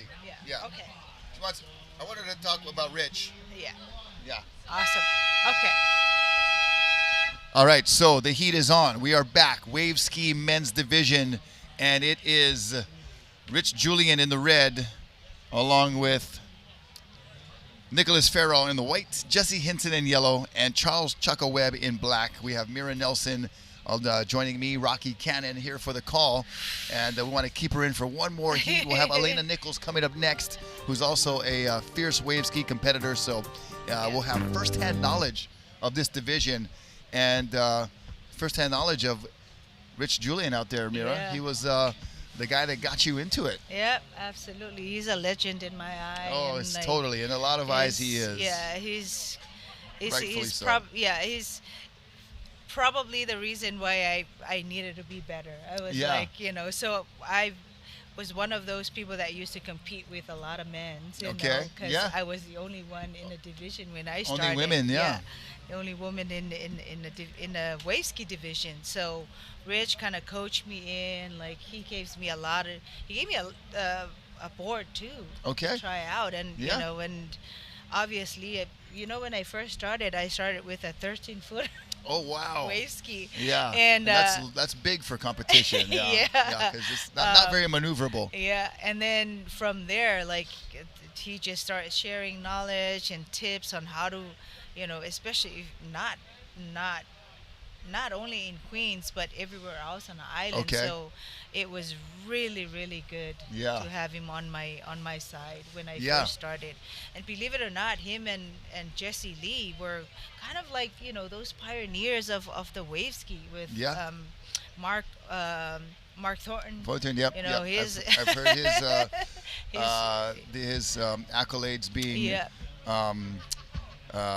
given around Yeah. by Roy Tuscany and other folks. Yeah, and so it's for me it's always amazing to come back and see Rich surf. Is one of my favorite person to watch and to see him still going. We see Nick on this wave. Yeah. Oh, and Nicholas Jess Farrell. is gonna kick out. Nick is one of our new wave ski. Okay. Yeah, competitor, and looks like he's been wave ski before. Yeah, he's definitely got that board moving around. Yep. And see Rich Julian on the outside. Yeah. He knows this wave as good as Yeah. anyone. Yeah. And looking for his first score for round 2. Yeah. Chaco Webb right there in the black jersey, making way for Rich. Rich gonna Yeah. maybe not get into that one. Jesse Hinson on the inside. Rich was also a co-founder of that, outrigger canoe that I started Okay, with yeah. here in Yeah, Hawaii. yeah. So Just getting you back in the ocean. yeah. Yeah. So he's got ocean knowledge like like nobody, but you see him trying to reposition on look. this wave. And then Chaco Webb Let's gonna go. Oh, sneak behind him. Here we And Chaka says, Oh. no, it's mine. go. Oh, Richie. Oh, boy. Rich. Oh no. Uh-oh. Oh, Rich is no. like, you know what? I saw this he wave didn't even first. look back, Richie. No. Oh.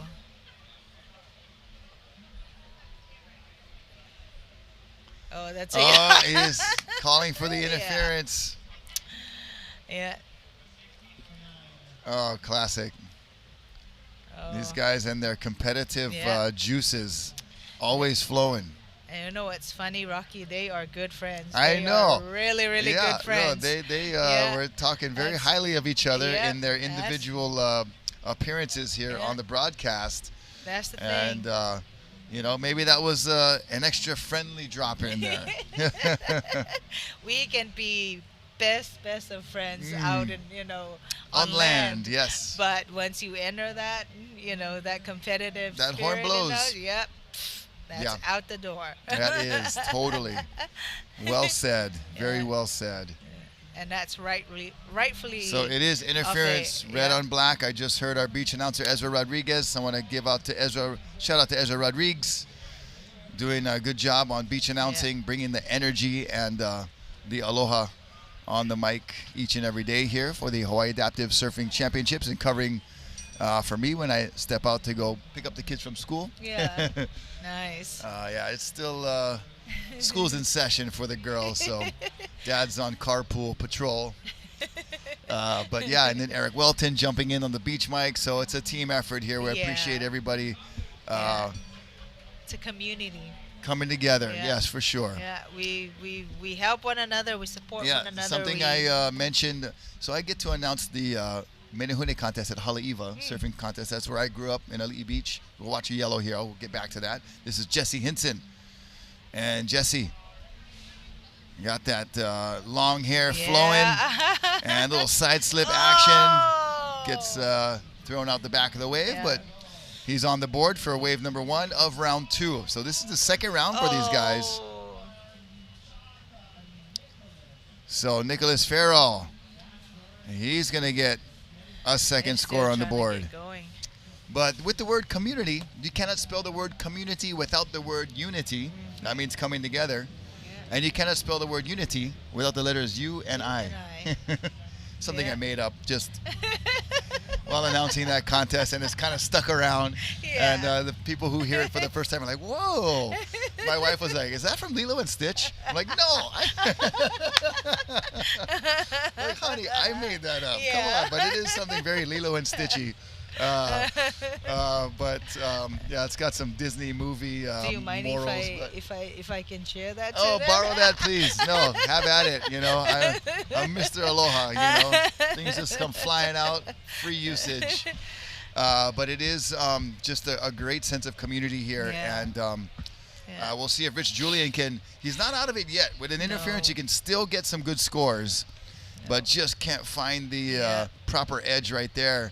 And goes down. Chaco Webb in the whitewash trying to make some moves. So it's all about maximizing your scoring, right? So even if you get caught in the whitewater, you still got to make some moves, right? Yep, absolutely. And that's where our equipments come in handy on on that performance on that wave. With the paddle, that kind of enforces how accurate and how we performs on the wave. Yeah, and how sharp you can make those turns. Yeah. So we see Rich, he was kind of like too much on digging that paddle in, and unfortunately he fell on it. But I think it was right there where on that open face. Yeah, he was in the good spot. Positioning was good. Everything was dialed in. It's just the execution sometimes. And then, trying to go over the wave with a wave ski. Yeah, that was kind of cool. Yeah, I mean, he did a backflip. Yeah, and unfortunately, like for us wave ski, we can't really, can't duck dive. No, we can't. Yeah, there's no penetration under the wave, so everything's got to be through or over. Yeah. And if you try to go through, many times it's not in your favor. Yeah, and our boards are kind of wide. Okay. To control for stability. That balance. For stability, and so we can't really roll ourselves over because of the width of the board. Okay. So we have to unstrap, unstrap again, right. And try as fast, try to get on that board as fast as you can. I guess the key is not to get caught inside like that, and try to, as much as possible, be on the other side of it, which is a tricky thing sometimes, especially the swell is kind of on the rise a little bit. So they're going to be breaking further and further out. And we'll see how these wave ski men adapt to these changing conditions. Just about 11 minutes remaining, so almost halfway through the heat. We did have an interference of Rich Julian interfering on Chaco Webb, and I think Rich was just so committed on that wave that he couldn't really, get out of it until later on down the line, and unfortunately it was right in the vicinity there. On the small inside. Yep, nice change of direction. Yeah.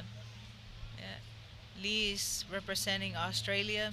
Okay. Yeah. His Jesse board Lee looks like a Hinson. little bit more of like a surfboard that is, you know, turned into a wave ski kind of. Yeah, so I think his board is an infinity board. Okay. It's one of those old school wave ski boards. Yeah, they've been around for a while, yeah. Yeah, the infinity, Dave, and I think that's what he's riding. So it's wide, it's long, but if that's what Lee likes, he's comfortable in. I think that's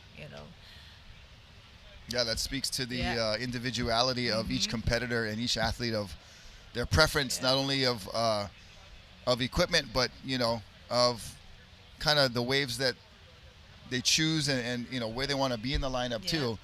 You'll see a lot of guys really just kind of park it on that peak right there. Yeah. But it seems like Lee's okay, kind of hanging on this side and picking waves off over there. So there's a little bit of room to navigate. Rich right now trying to be the guy with priority. 100%. Yeah. Rich and Freddie were kind of like the first wave ski competitors. Okay. And that's how the adaptive wave ski came about, you know, in competition. So it's really, really good to see how our wave ski division, I mean, they're the second biggest division in the whole competition. There's 13 of them, I believe. Okay. And, so they... Yeah, they are a big part of what this adaptive Yeah. surfing features, right? Yeah, absolutely. There goes Rich. He's in a good Oh, he's in position. Here he position. goes. Let's go, Richie. Uh-oh. Oh, he decides to Oh, go he goes left. left.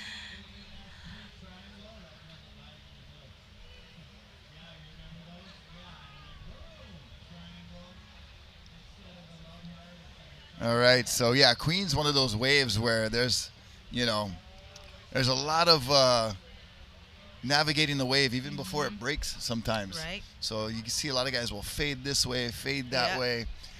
There had to be, especially with the longboarding surfing, there a long time ago I remember they had to like adopt these special rules for Queens because it's like guys would catch the wave, hold you off over here, Right. snake you over there, and then go this, just to Right. keep everybody off the wave, which kind of had to be dealt with. So definitely a unique wave. Here We goes see Chaka Webb. Ooh, nice open face, nice. Oh, just couldn't keep it on rail. Oh, he just came off, right?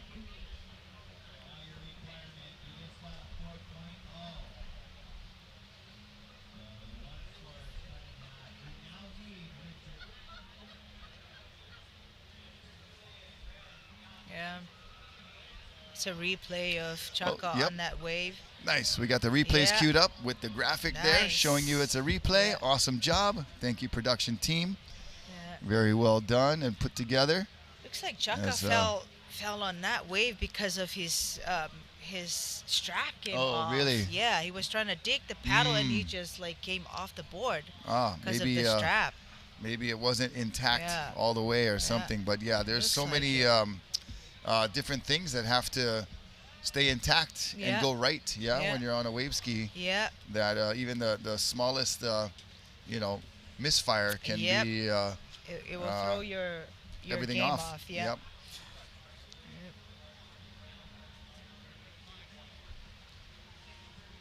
So Mira, I guess your goal this year would be to defend Yeah. your title. Yeah.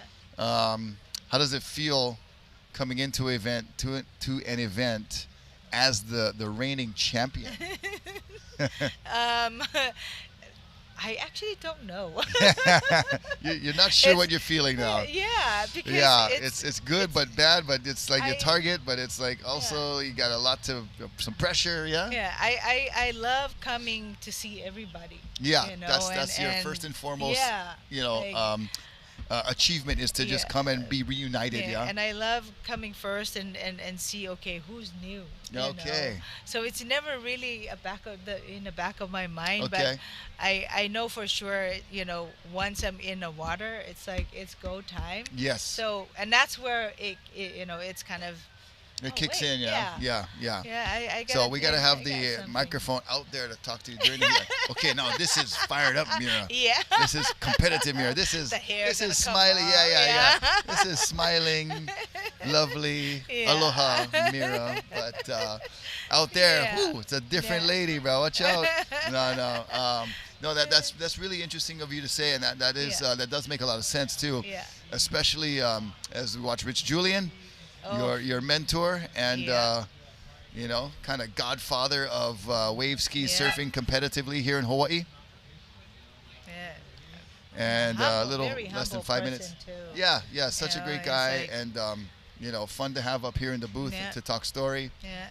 Him and his share his family. history, and which is very beneficial, I think, for a lot of folks to hear. Yeah. And Yeah. you're one of the proteges, you know, that have come Yeah. off of that, and you know, I'm sure he's very proud as well Yeah. to and- watch you in competition, and also, you know, like you said, it's first thing you're thinking arriving is being reunited with the family, with your friends. Yeah. Yeah. Yeah. It's coming home. It's like I come to see my family, and the second is competition. Yeah, You know, yeah. and then. But it's when a you're in the water, Yeah. then that's first, and then Yeah. it's again. Yeah. That makes sense though, Yeah. and it's so important for athletes, especially in this competitive atmosphere, to be able to compartmentalize Yeah. and not blur the lines Right. of like, Yeah. you know, hey, we're on the beach, we can be friends. In Yeah. the water, you know, you got to be able to have that on and off switch, you know. Yeah. So I appreciate that you mentioned that. That's very Yeah, important. when I listened into you and Mano yesterday, and I heard Mano, you know, talked about the good old days. Yeah. You know, as we see a party wave, everybody's looks paddling like on this just one. Nicholas is going to be at Yeah. the party, and it's at his house, Yeah. and nobody showed up yet, Yeah. and he's just fine with that. Yeah. He'll enjoy that solo party at Queens all day long. Yeah.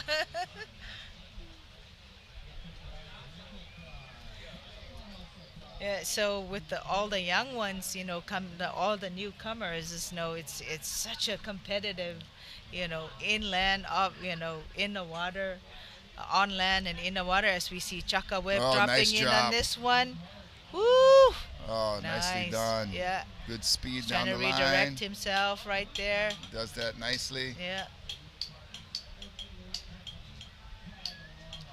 A little bit of shaking his head. He's like, oh man, I should have hit the lip a little harder. I should have carved a little harder. Right. You know, it's always gonna, like, these guys, you know, all of you guys as competitors are Yeah.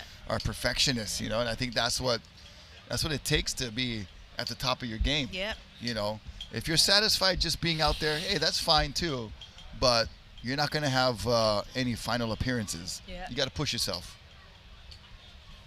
Oh. Oh. And Rich happy to go left. Nice. Nice guy. Lets Sharing is Jesse Hinton caring. go right.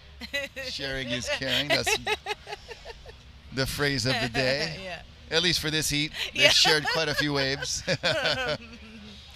You know, and I know Elena is coming up next to join you, and Yeah. you know, she's my longtime rival. You know. Yeah, and you guys have had yeah. such a good, healthy, competitive spirit. Yeah. And Like, I know it's both of you, you know, smiles and hugs here on land. yeah. But, you know, definitely appropriate Yeah. to be no can in the water. not that in the water. And then turn it right back off when you come to shore. You know, Yeah, exactly. That's the special thing about true professional competitors, is that you have that ability to turn it on and off, and you know, what happens in the water, that's Stays for in the there. water, yeah. What happens here is for here. Yeah. You know, and I really appreciate that you guys showcase that so well. Yeah. All right, just about a minute remaining. Chaka Webb riding one all the way back to shore, founder and kind of the spearhead of the AASP, which has brought adaptive surfing to its professional level, and we continue to kind of push that growth and that envelope of evolution and also involvement from a lot of folks from around the world. You know, we mentioned the support that is on the edges, you know, for this adaptive surfing community and the pro level competition. Always looking for sponsors, support, and you know, if you're looking for a great cause or something to get involved with that promotes positivity, community, you know, enabling amazing athletes to do great things, please visit accessurf.org. That's your first start. You know, and they can kind of guide you in where and what is needed.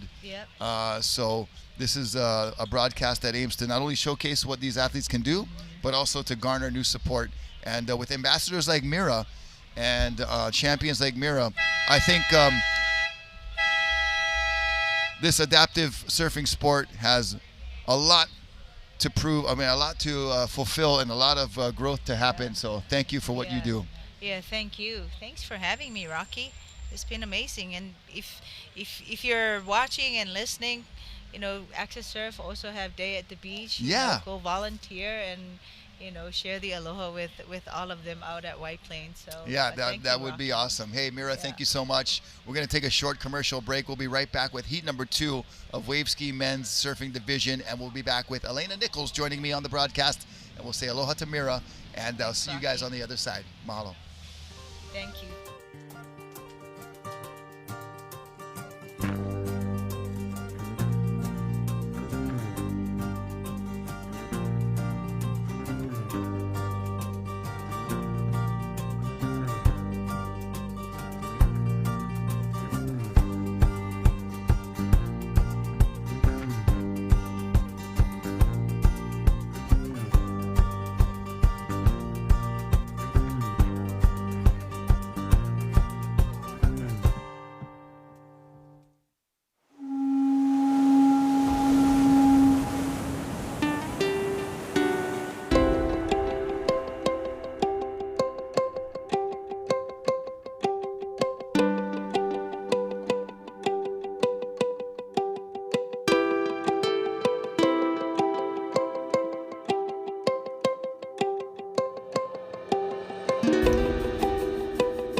Not quite yet. So, hi, good morning. Aloha. We are here, live and direct, peeking into the booth here. Rocky Cannon, Elena Nichols, and Hawaii Adaptive Surfing Championships here at Waikiki. And we're bringing you the Wave Ski Division. We had Mera Nelson joining us previously, knows a lot about this division, and someone else who knows a lot about this division is my partner here, Elena. So, Elena, we've got heat number 2 in the water. This is round 2 for them, so kind of make or break as far as needing to get those scores to go to that final appearance on Friday. And we got DJ Lombardo in red, Chris Johnson in the white, and Juan Manuel Camacho Solano. That's one person, by the way. There's in yellow, 4 names, with one 4 person. names. Yeah. So who do you like in this one? You know, this is a pretty strong lineup. I know DJ has been progressing a lot. He has a little bit of a higher injury. You'll see him using a backrest and some lat support. Juan, though, you know, he has represented for Costa Rica for a lot of years and is a strong. Now you can see they are hungry. They are going for it, and you know, we saw an infraction in the last one, so. You better believe they're going out to get a high score. Yeah, and our judges are also not fooling around. They want to see these guys compete at a high level, also not infract on another surfer's scoring potential. So a little dicey play there by Yellow Juan with, you know, joining Chris on that wave. Yeah. I wouldn't. It's kind of like playing with fire. Don't give them something to think about. You know, that was my competitive kind of creed when, you know, in the day where if you even like looked at another surfer's wave, you're like getting an interference. So it's like, you know, why mess with it? I'm not sure what Juan was thinking. Yeah. But I think he might have been far enough away. He didn't affect the scoring potential, but gosh. You never talk know about how being on the far edge. is far enough. Exactly. You know, and What it on looks the like up there. opening wave of the heat, you just don't. You know, the infraction is going to cut your second highest score in Yeah, half. exactly. It's not really worth it. No, not when a 3-man heat and there's just the beginning of the heat and there's plenty of waves to come. Yeah. So, you know, They just hey, get fired up. I know that feeling. Yeah, Even you're right. as like a veteran of this sport, I still Right. get fired up and want to go for the first wave. Yeah. So I don't blame them, but it's Yeah. it's not smart to get on the same wave with anybody. Yeah, so it is just so far, I don't hear any calls of interference from our beach announcer, Ezra Rodriguez, who's doing a great job up there with his aloha and enthusiasm. Always enjoy hearing Ezra on the beach mic, and he'll be supporting us here in the booth later on as well. But I didn't hear anything. That's a good thing for Juan, but good Lord, please. Yeah.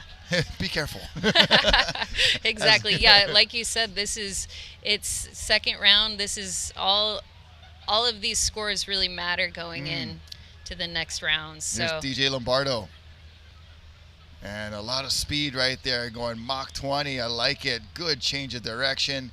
Can't quite hold the rail there, but what a nice cutback into the whitewater with a lot of spray coming off the board too. yeah, he's on an infinity board, which is typically like a longer, it glides better, right? Okay. And so a lot of the other guys are either on a max ski or a TL surfboard. Okay. So those boards are like more like a short board, more aggressive and agile, but DJ's definitely got good gliding speed. You could see it as he was surfing. Yeah. But he's also running a single fin underneath, so he turns pretty effectively Yeah, as he's well. able to throw that tail a little bit, which I think plays well for the judges, especially, you know, when we talk about spots and locations with a far distance from where the judges are sitting to where the surfers are surfing. There's a lot of, you know, we used to, at Diamond Head, you know, Cliffs, it's so far. Here at Queens, you want to do everything with a little more exaggeration, if possible. So your cutbacks from the whitewater, you want to go a little bit out further, make it look a little more dramatic. So I think DJ did a good job of kind of accentuating those turns for that distance where the judges can see, like, okay, he really did throw the tail there. The subtle things are going to be easily missed, you know, from this distance. So good job by DJ being aware of that. Well, and I think the cutback on these smaller waves is the most important piece. Bring it all the way back into the foam ball just to juice it for any power. Yeah. You know, and so, yeah, that's going to be a smart move on DJ's part. Yeah, and I did mention that even for our stand-up surfers, when in the previous heats, that rounding it out all the way to the whitewater, that's also completing the maneuver itself. Right. You know, we don't want any half step or half completed turns. So getting it back to the power source, back to that whitewater, not only enables you to progress to the next section, but it also enables you to kind of put a button on that turn completed. Yep. Yeah, that's definitely going to score a lot higher. Speaking of the judges, I got to spend a little time with them at the Aloha pool last night. Oh, nice. And I was there for a moment with my wife and kids. When we dipped out, there was quite the Cinco de Mayo gathering happening. Party on. There was tequila shots, Nice. tacos, a mariachi band. Yeah. I got to meet Bouvet, who I didn't realize was such an epic waterman. Bouvet Bradbury, a legend. I met him when I was like 10 years old from another legend, mentor of mine, Kavika Foster, Westside lifeguard, amazing surfer, goofy foot shredder at Makaha, and just the list goes on. But yeah, And if incredible you guy up Google there. him, you'll learn that he saved a man's life and swam with him over a mile. He said it was closer to 2 miles. Yeah. I was like, what? And what a sweeteheart. Oh, my God. yeah. He is Yep. sweet, but he can Teddy also bear. drop bombs Yeah. in the canoe. Yeah. No, he's a teddy bear with grizzly tendencies. Right. I'm just kidding. Bouvet, Yeah. we love you, bro. He's world class for sure. World class. The whole panel was so fun to get to know a little bit. So we have just about 12 minutes, 50 seconds remaining. Speaking of, so next heat we got Chris Oberly, Nozumu Ishihara, and someone you know quite well, Roy Tuscany. I know him quite well. We have procreated and made a child. Nice. I would say that's knowing very well. Yeah. And so we have a split peak here. Nice to see some of that sharing is caring, as Mera said earlier. But this is yellow. That's Juan Manuel getting really nicely loose on that wave.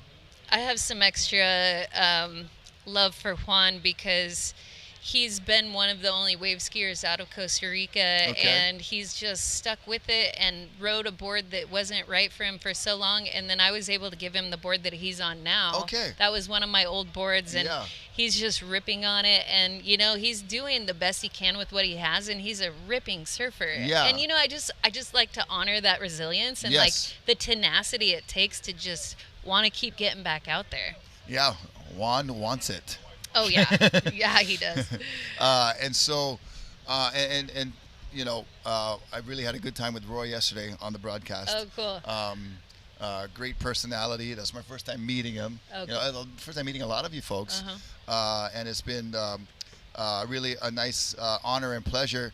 But the equipment he was talking about, you know, and the distribution of equipment, man, you guys have done a lot for the sport. I mean, when you're overflowing with abundance, you know, the least you could do is spread the love. And, you know, we're so lucky with the High Fives Foundation and the support we get from so many family funds and partners that we're able to buy boards and then able to pass them out and hook people up with the equipment they need to go and have a good time. And it's just been incredible to see the adaptive surf movement continue to grow and to be a part of that.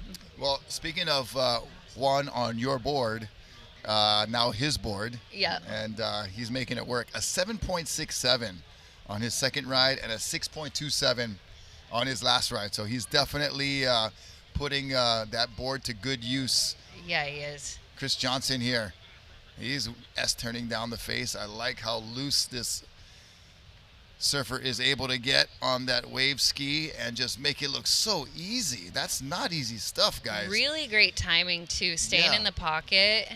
Right. Kind of, you know, we talked a little bit last time I was on with you about not being able to really step on the back to slow down, but you can do a lot with your paddle, and you saw him here. Here's the replay. Yep. He's really dragging his paddle not only to turn but to slow down. You get too far away from the wave and you're going to run out of speed. Yeah, and you're outrunning it. The critical section is where you want to be. So you mentioned the pocket. And for surfers and non-surfers, especially, the pocket is where the wave is curling over, and that's where it's the steepest and the most critical, and the judges' criteria actually repetitively uses the word critical. So they want to see the critical maneuvers in the critical sections of the waves. And so enabling your board to remain in the pocket is very important for a maximum score. So very well said, Elena, and I'm glad you pointed that out. Yeah, it's pretty amazing, like, how the wave ski has developed in the adaptive world, because, as I said yesterday, it was a big sport in South Africa for able-bodied people, and then we realized, oh, this would work for us. We sit down. And so now, like, our shaper, Ian McLeod, he actually is able to adjust and really customize the boards for each person's disability, because some people have more core function than others. You can see DJ has a backrest on his Infinity. So there's different levels, varying levels of ability out there, and the boards can be custom made to really cater to your needs. It's really cool to see those shapers getting on board, no pun intended, although that was great. That was on point, girl. Yeah. That was on point. But they're really wrapping their minds around it, you know? Yep. And it's something that is new to them also. So, you know, they're learning as they go as well. Here we go, DJ Lombardo on a screamer. Very nicely done, cutting back to the whitewater, realizing this one's maybe running out of steam, but man, he really made the best use of the good part of that wave. You could see he wanted it. He wanted more out of that. Yeah. But yeah, you know, those maneuvers are going to score high. He's just so smooth with it, you know. Yes. DJ. Nice replay here. was an athlete before his injury, motocross guy, Okay. and he really didn't waste any time kind of jumping into the surf world, and like the way he can read waves and everything, you can just see the athlete inside of him that's Yep. like really smart and tactical. Yeah, the savviness, I believe, really sticks with these athletes that have come from different backgrounds, even though it's not the same sport. They're able to kind of apply that template right over onto the next endeavor.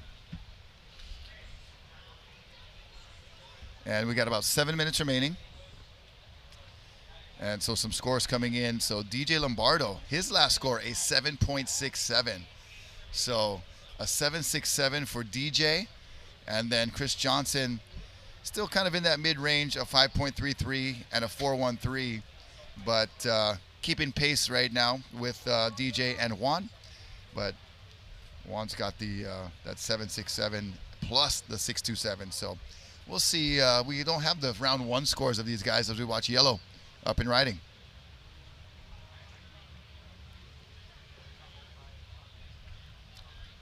Just a host of body movements right there, all in one within a few seconds, a couple of seconds. You saw the layback, the upright, the casual, all within just a few feet of going down the line. So not only the paddle being used as a tool to help with turning. Here's a replay. Watch that. There. A couple of different postures. You can also see he's got his knees strapped in. Okay. And that was the first time we saw that in adaptive surfing. Philippe Kizu had his knees strapped in, and he's one of the only wave skiers that can roll his wave ski. Okay. And the efficiency, he'll be back in the lineup in no time. So you can see when anybody's falling in these divisions, they're unstrapping, flipping the board over, getting back on, strapping back in. And on a pumping day, when you're on the inside in the impact zone, it might take you like, I don't know, 5 to 10 minutes to get back on your board. It really is. Heat. Oh, totally. Yeah. So here we go, up and riding. White really leaning into this one. That is Chris Johnson. And Chris, just really impressive with his sense of where to be on the wave. You know, the positioning, so crucial. And that's, I was telling Mera, especially watching the low vision and no vision surfers, of their sense of being on a wave. That's a true surfer, is having that little, just harmony with the wave. You know, it's so lovely to watch. No matter what type of vessel or discipline is out there, you can tell when you're feeling it and you're in that zone.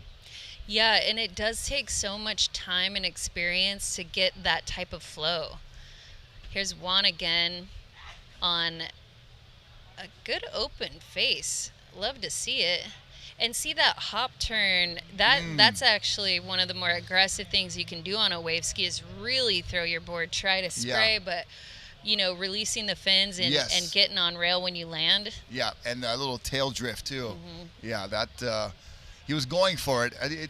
You could see the purpose. You know, you kind of, it's one of those things. I like where your head's at. Yeah. But not really. The wave isn't quite giving you really what cooperate, but that is the potential there. And I think, you know, as our potential swell increases, hopefully we'll see a little more juice in the wave, so it provides that opportunity for divisions like the wave ski to really showcase what these things are capable of. Yeah, the combo of maneuvers that you can put together on a wave ski, on a single wave, is really the funnest thing to think about, because when you're first starting, you're not really looking down the line, you're not really seeing what's ahead, you don't know how much wave is out there, you're not planning your moves. And then as you progress, you're thinking, okay, I'm going to stay high on the wave, bottom turn to top, try to hit the lip, and then cut back into the foam ball. And it's, you know, the best part about surfing and being an athlete in this sport is the medium is always changing. The ocean is always changing. It's always going to challenge you. You're not on a fixed ramp. You're not on a slope that's relatively not moving, you know, with snow and stuff. It is a moving surface, and it's a dance, you know, that you're just always trying to be in sync. And I've used this in other broadcasts in different capacities, but like, you know, we use a lot of, especially in big wave surfing, there's the word, we go out there and we challenge the ocean, or we got our blades and we're going out for battle, we're warriors, but it's really none of that.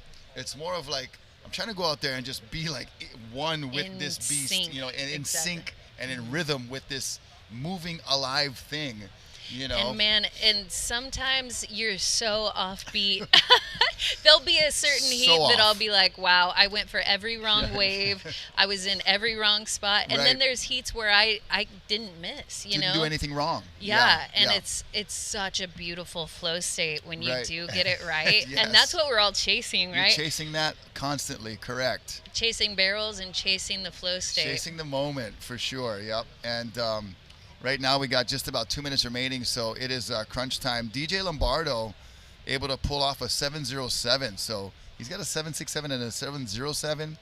Right now he's outpointing Juan Camacho. Chris Johnson still with just some mid-range scores of 5.33 and 4.13, but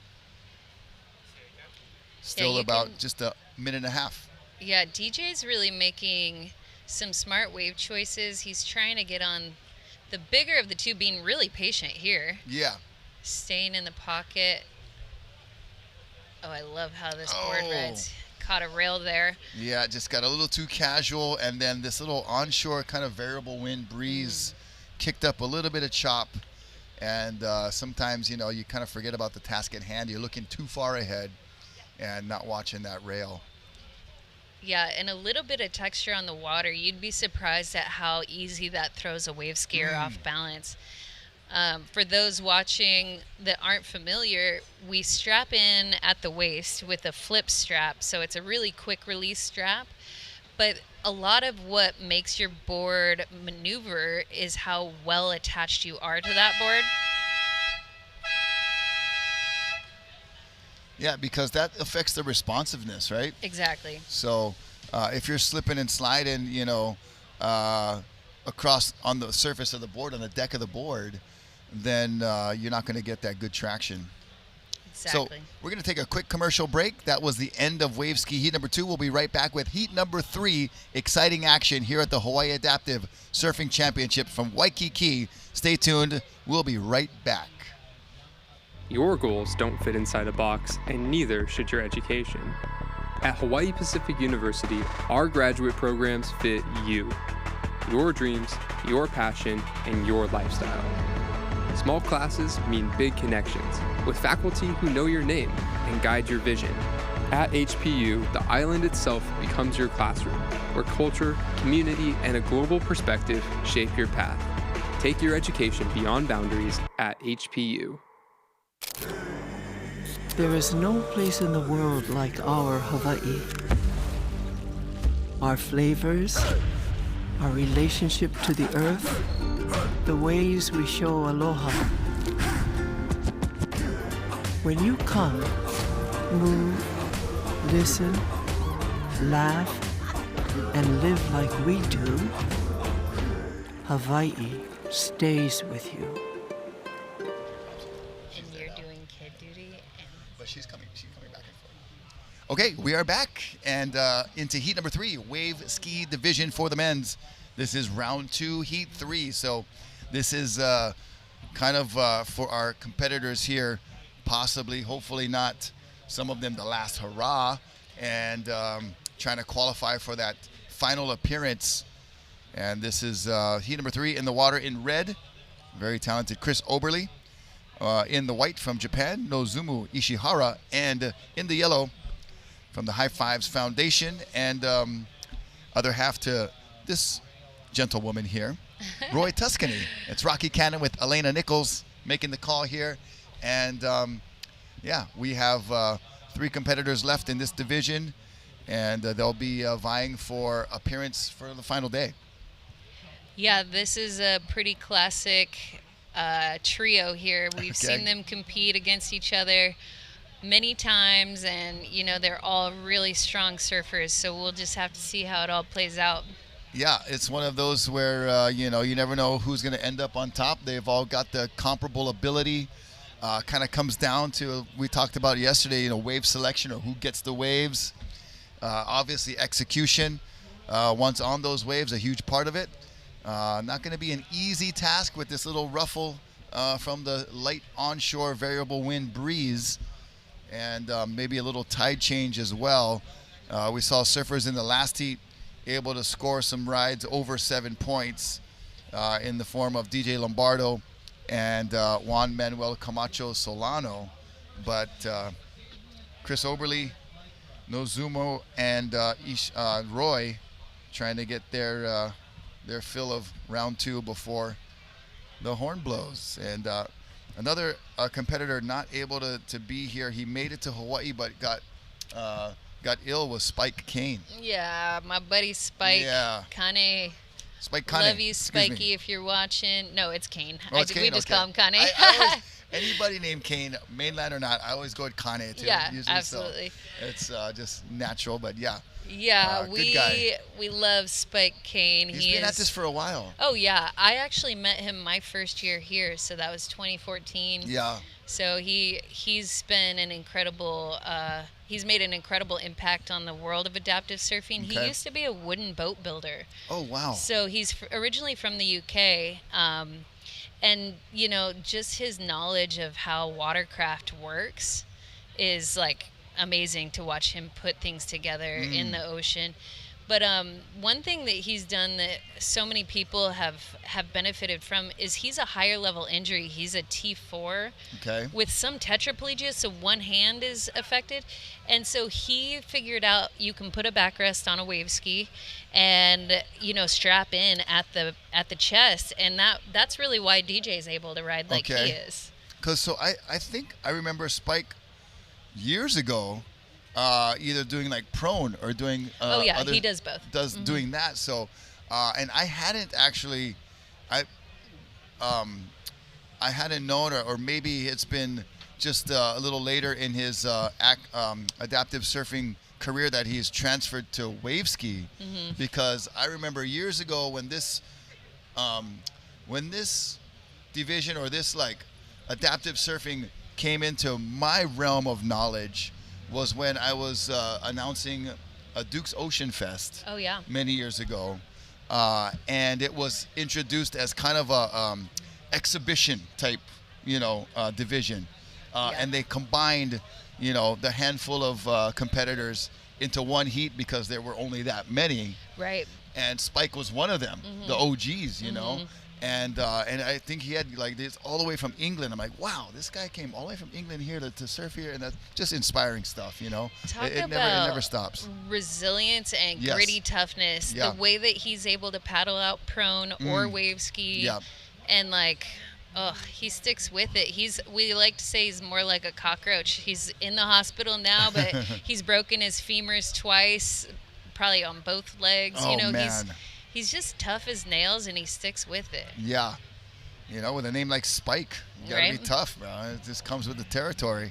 I didn't know this until like 5 years into knowing him, but his actual name is Michael. And I was like, oh no, I can't call you Michael. That doesn't work. Not happening.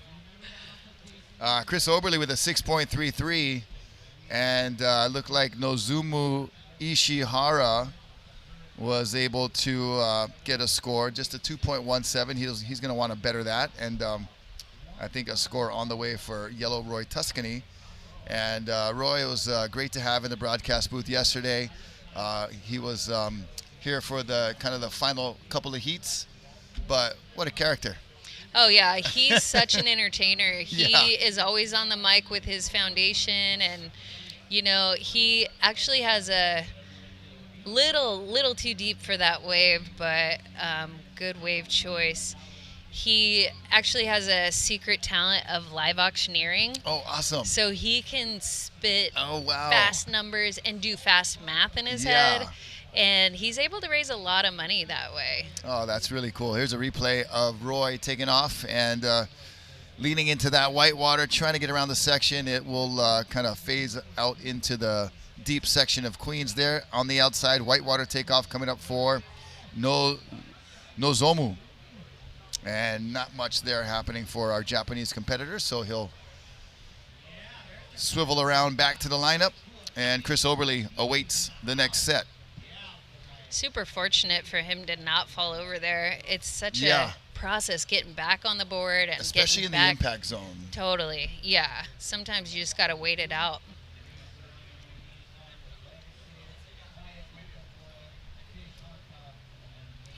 Yeah, this heats off to kind of a slow start with just the smaller waves. Love to see a bigger set come through. Yeah, here. that would be nice, especially for this division. I feel like these crafts perform and just put on a better display when they're on juicier waves.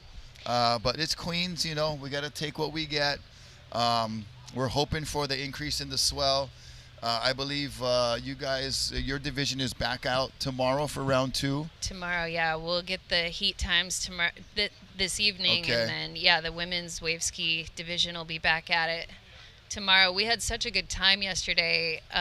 In my heat, I had 2 women that had never competed before. Yeah, so, you know, and Roy was calling some of the action as well, which is great because he had connection to all of you. Oh yeah, yeah.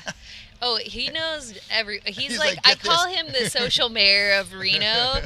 He not only knows everybody but remembers everybody's names, Yeah. which is incredible. But yeah, he got those 2 girls started on wave skis, and Yeah. you know, and now they're out there. You know, I just want everyone to know, like, it's never too late to try something new. You know, and get out of your comfort zone. The ocean is calling. Yeah, and we mentioned yesterday the healing properties and what benefits there are from just getting in the water and you know, getting in touch with AccesSurf, coming down to the beach. You know, even if you know, you're unsure of your own abilities, the volunteers, as we watch Roy on a Just wave right there, just trying to lean milking into it. it. But it's, you know, that tide change and a little bit of ruffle and the wind and the swell not filling in. It's a rough heat to be out there for, in my opinion. Yeah. 'Cause you want to be out there when it's pumping. And some of those morning heats, oh my gosh, that sheet glass. Oh yeah, I was out beautiful. at Dawn Patrol and had Okay. some really fun rides, especially on the inside. It felt like the inside was staying, holding a little bit better, and I was just lapping while everybody's out in the outside, Yeah. waiting for the big ones. Super fun. I mean, you know, even if it is small, everybody is so stoked to be out at Queen's Break. This is a great wave for Chris. Chris Oberle, yeah, making that board work, turning back and forth, a little tail drift on the second maneuver. So that'll be a decent score for Chris. Right now he is opened up with a 6.33. Roy's with a 3.17 and a 2.9. Nozomu with a 2.17. And here's a replay of Chris. Kind of a little cut back to the whitewater, and the whitewater helped kind of push that tail around. Yeah, made it looks look like he accidentally kind of overturned yeah, on that. little extra flare. Yeah, Chris is actually an architect and has designed some really cool buildings. He worked on the Snapchat building in LA. Okay. Yeah, he's a smart cookie. Smart cookie, yeah. Just looking at this cookie and imagining you were going to say the word. Want to say mahalo to Hula Grill for the breakfast and lunch for our competitors and staff here at the Hawaii Adaptive Surfing Championships. And providing some ono grinds. Yeah, Very mahalo. essential to putting on a good event. And this Hawaii Adaptive Surfing Championships brought to you by North Shore Prosthetics and Orthotics. Eric Welton and his crew doing a good job with equipment for amputees on that level. We talked so much about board equipment, wave riding equipment. We are fortunate to be able to mention and talk about prosthetic equipment and how big of a role those pieces of equipment play in success of these athletes. Well, and Eric being a founding father, you know, of AccesSurf and has really paved the way for all of the amputee surfers with his prosthetic technology and being able to figure it out with the right foot and how to fit them. And, you know, one of the athletes that's here right now, Barbie, was having a hard time with her leg, was able to go up to North Shore Prosthetics and get it fixed, which is like incredible. Yeah. So, we were hearing that story earlier as well from Rich Julian. Here goes Roy, a whitewater takeoff, pretending like he's riding the rapids of Reno. The river, Truckee River. Oh, that looked like a great wave. He's a little deep. Would have loved to see him on the face of that. Yeah, getting on the open face, but you know, just tricky conditions right now, and positioning for these guys. Another whitewater takeoff is kind of getting the best of them. Maybe a little further out could be the call. And that is Nozomu Ishihara from Japan. And the movement of adaptive surfing, beginning with AccesSurf here 20 years ago, guys like Mono Stewart, in Australia, even before that, but, just still not really knowing how, or, knowing that there's something here, but the means and the connections and the support, or how it's going to look or how it's going to work, was the tricky part early on. And then I believe like AccesSurf just kind of opened the floodgates, Oh, yeah, absolutely. Well, and I think we can hand it to AccesSurf for even the reason that we have a World Championship event, like the ISA World Championships, because they did it first. And, you know, it was 2015 was our first World Championship event, and it was so cool to see how everybody in the world had figured it out. Yeah, and now you're seeing, as we watch Chris Oberly, nice bottom turn. Oh, that is quality there. Nice carve to the whitewater, got in the top of the wave. And that'll be a little bit incomplete, but score that first turn. That one's going to be pushing up into that near excellent range. Yeah, that was one of the better waves I've seen. Here you go, Roy. All right. Roy boy, getting it done. Nice bottom turn right there. I saw the fin.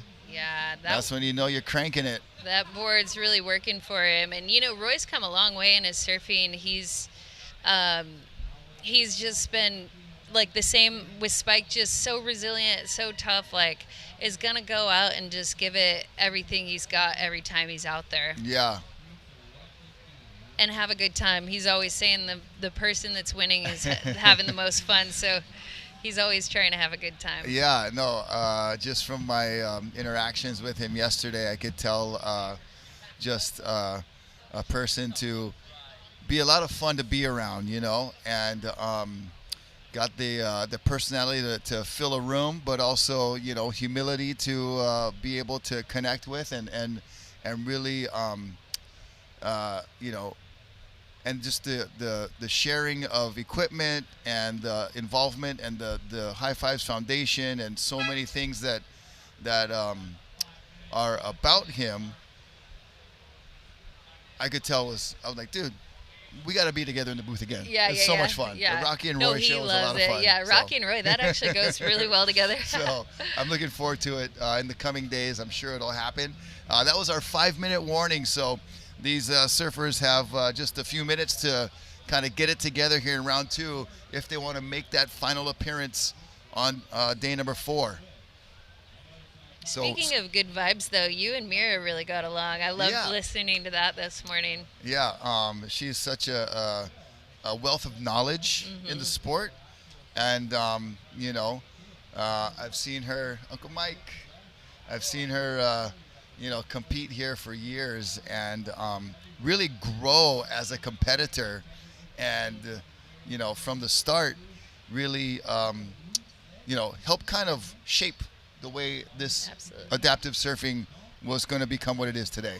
Yeah, she's always been an inspiration to me. There's only a handful of us women's wave skiers, so when I first started and I saw this fierce Samoan princess on the waves, I said, dang, I want to be like her. Yeah.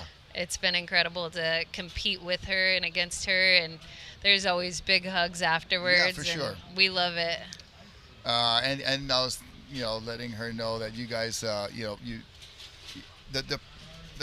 perfect display of, fierce competitive rivalry with camaraderie mixed in, and you got to be able to turn it on and off. Absolutely. And have it here on the beach and there in the water. And I think that's just a great display of professional athleticism, and professional athletes truly know how to do that.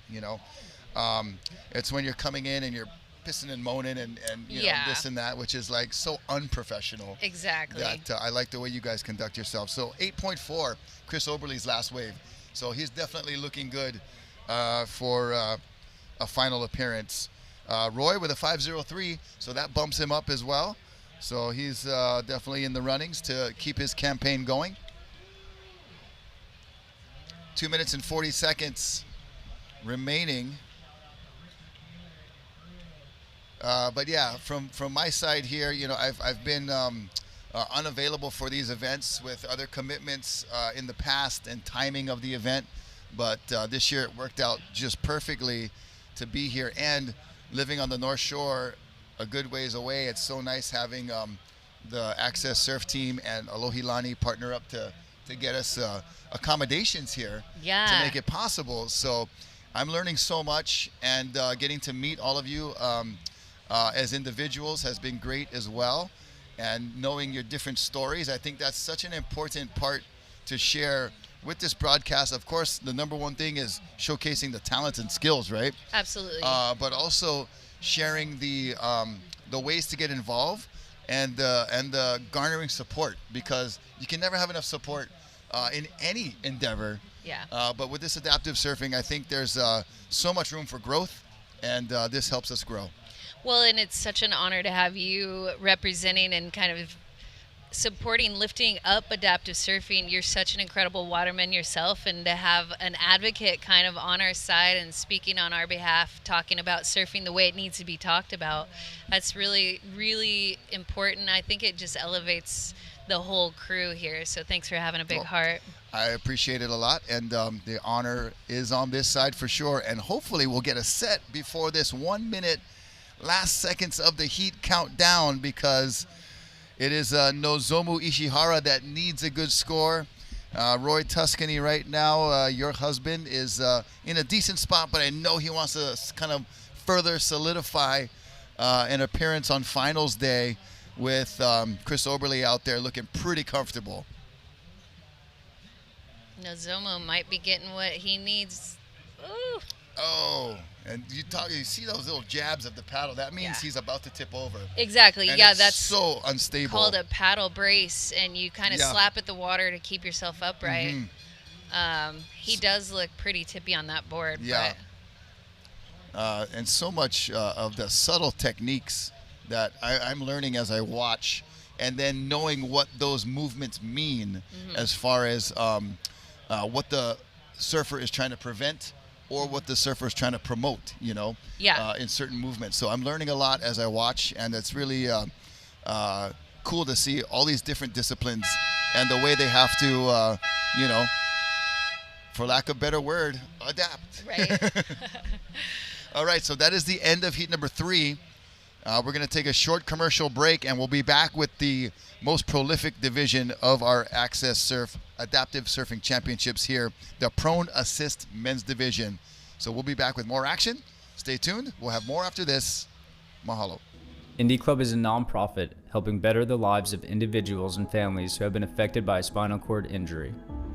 Indie Club stands for I'm Not Dead Yet.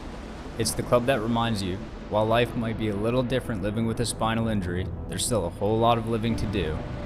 Since we started in 2024, we have donated almost $70,000. Funds have gone to help people with purchasing adaptive wheelchairs, van repairs, adaptive mountain bikes, tennis lessons, home remodels to make them wheelchair friendly, travel, medical bills, and our favorite, adaptive surfing.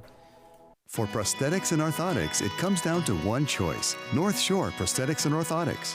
Our goal is promoting a healthy, active lifestyle. With 40 years experience, we know how to customize what'll work best for you. And you can trust we'll do that with the respect and care you deserve. We manufacture in-house, so you'll get a quality fit at a short wait. We're in Pearl City with lots of accessible parking. North Shore Prosthetics and Orthotics, respecting the individual, restoring capability. And then those we'll put down just because the Kokua Foundation. All right, we are back and right into the prone assisted men's division, and on the buzzer is a ride for Jose Martinez in the red. So Jose with the sporty hat getting started right away. Tomoki Fujiwara is out there in the white. Lee Ferrier is in the yellow, and Murray Seipel out there in black. I'm Rocky Cannon with Elena Nichols, and was it Nichols with an S or Nicole? Yeah, Nichols. Okay, just want to make sure we get that because Thank you. It is important to get names right. I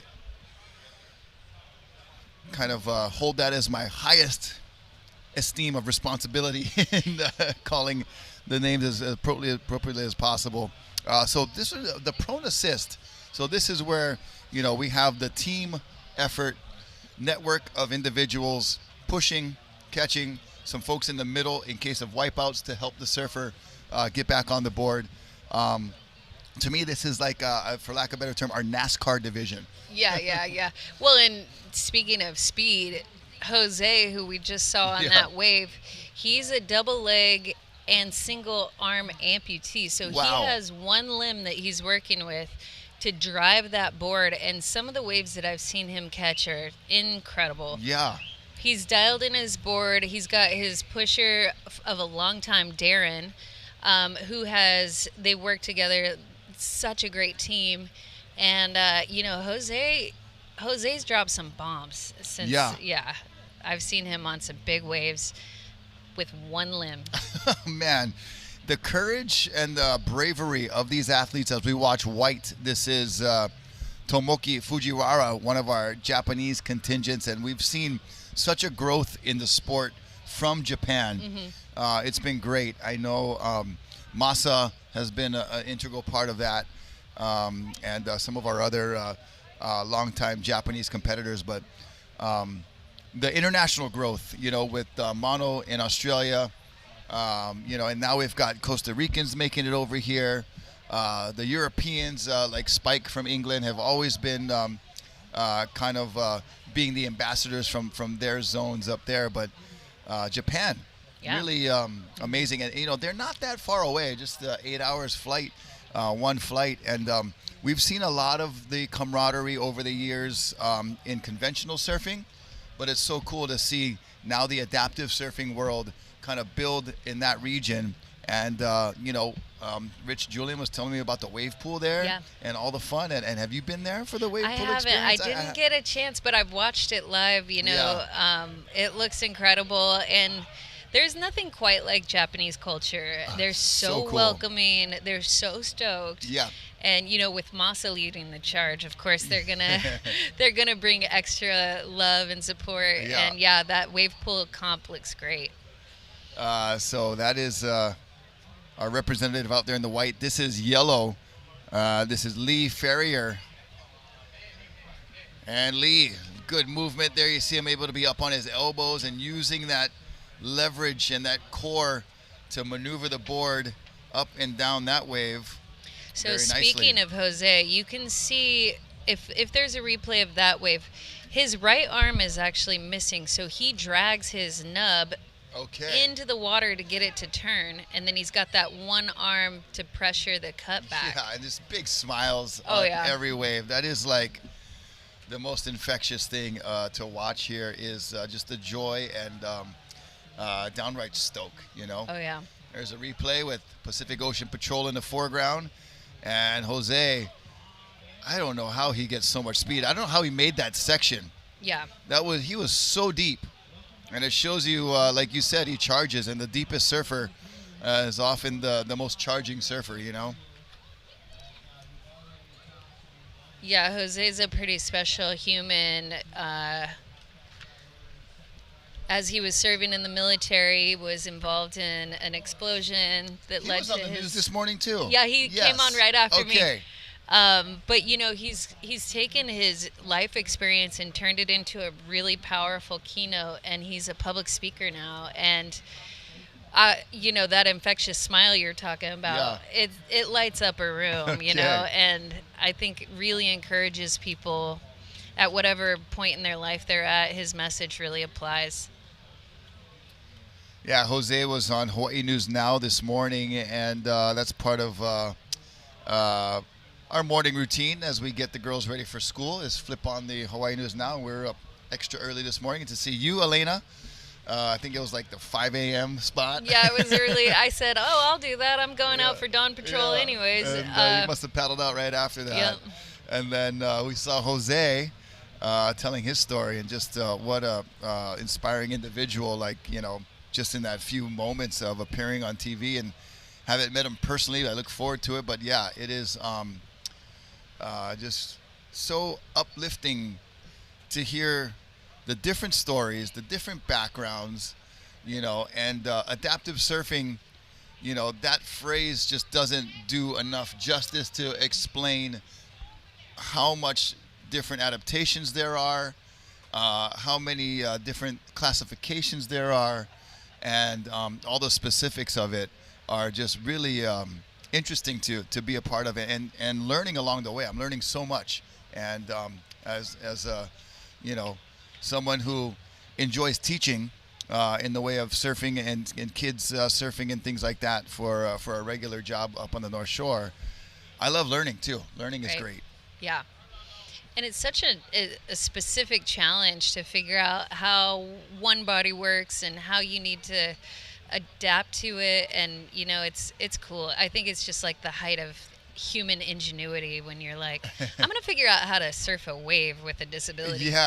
Yeah, with something, you know, whether, you know, the word, I don't know if the correct word is like severity or whatever, but just so many different ways to approach it.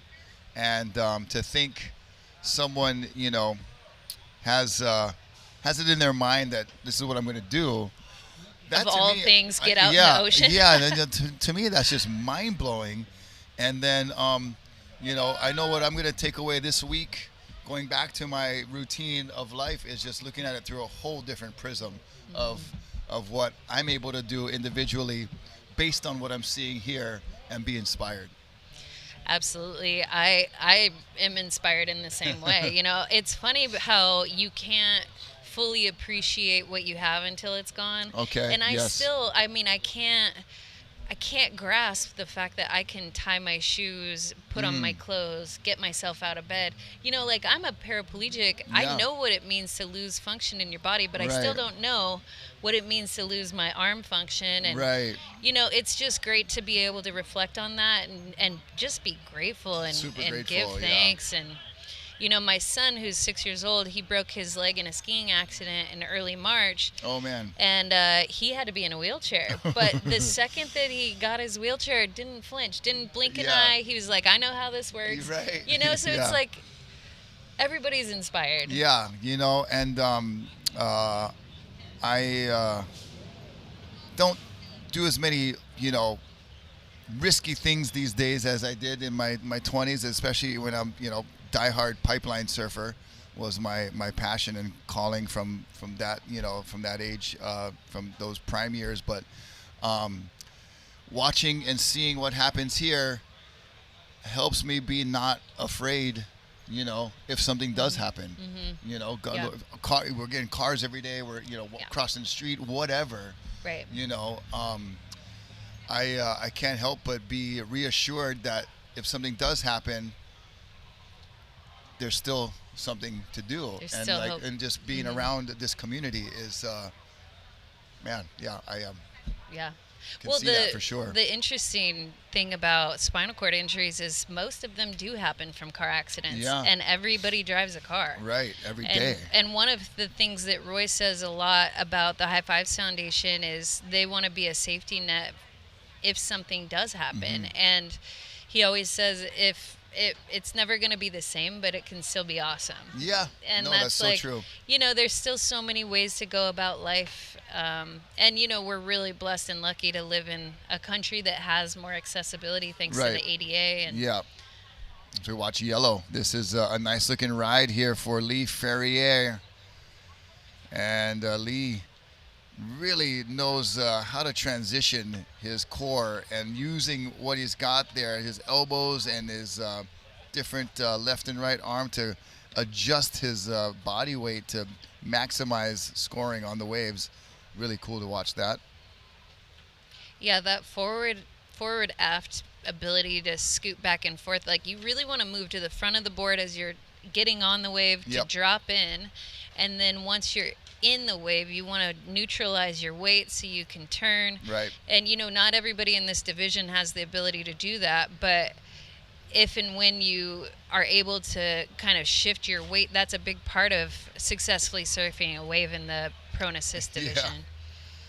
Yeah, and then we can't say enough about our volunteers. You see how many heads are in the water there. 1, 2, 3, 4, you know, at least a dozen of volunteers that are there for pushing, a huge part of the competition here. And like I said earlier, the NASCAR division of, you got the pit crew basically ready to jump on it. But the surfer is directing what wave they'd like to catch. So there's so much that the athlete commands and does, even with assistance. They're still the driver. Absolutely, you know? yeah. They're making the calls, and, you know, they're working really closely with their pushers, you know, during training sessions to get on the same page. Yep. If something doesn't go well, if they make a wrong wave choice, they're going to talk about it, get back out there and get on the same page. So, yeah, the athletes absolutely running the show. The pushers are doing a great job. One of the hardest jobs out there, because A, you're already swimming, right? You have fins on, you're already kicking your legs the whole time. But then B, you have to get as much of your strength behind that athlete that you're pushing at the right time. It takes a lot of talent to push a person into a wave. And you teach surfing, so you know. Yeah, you know, it is, your thinking, your movements are extended beyond yourself.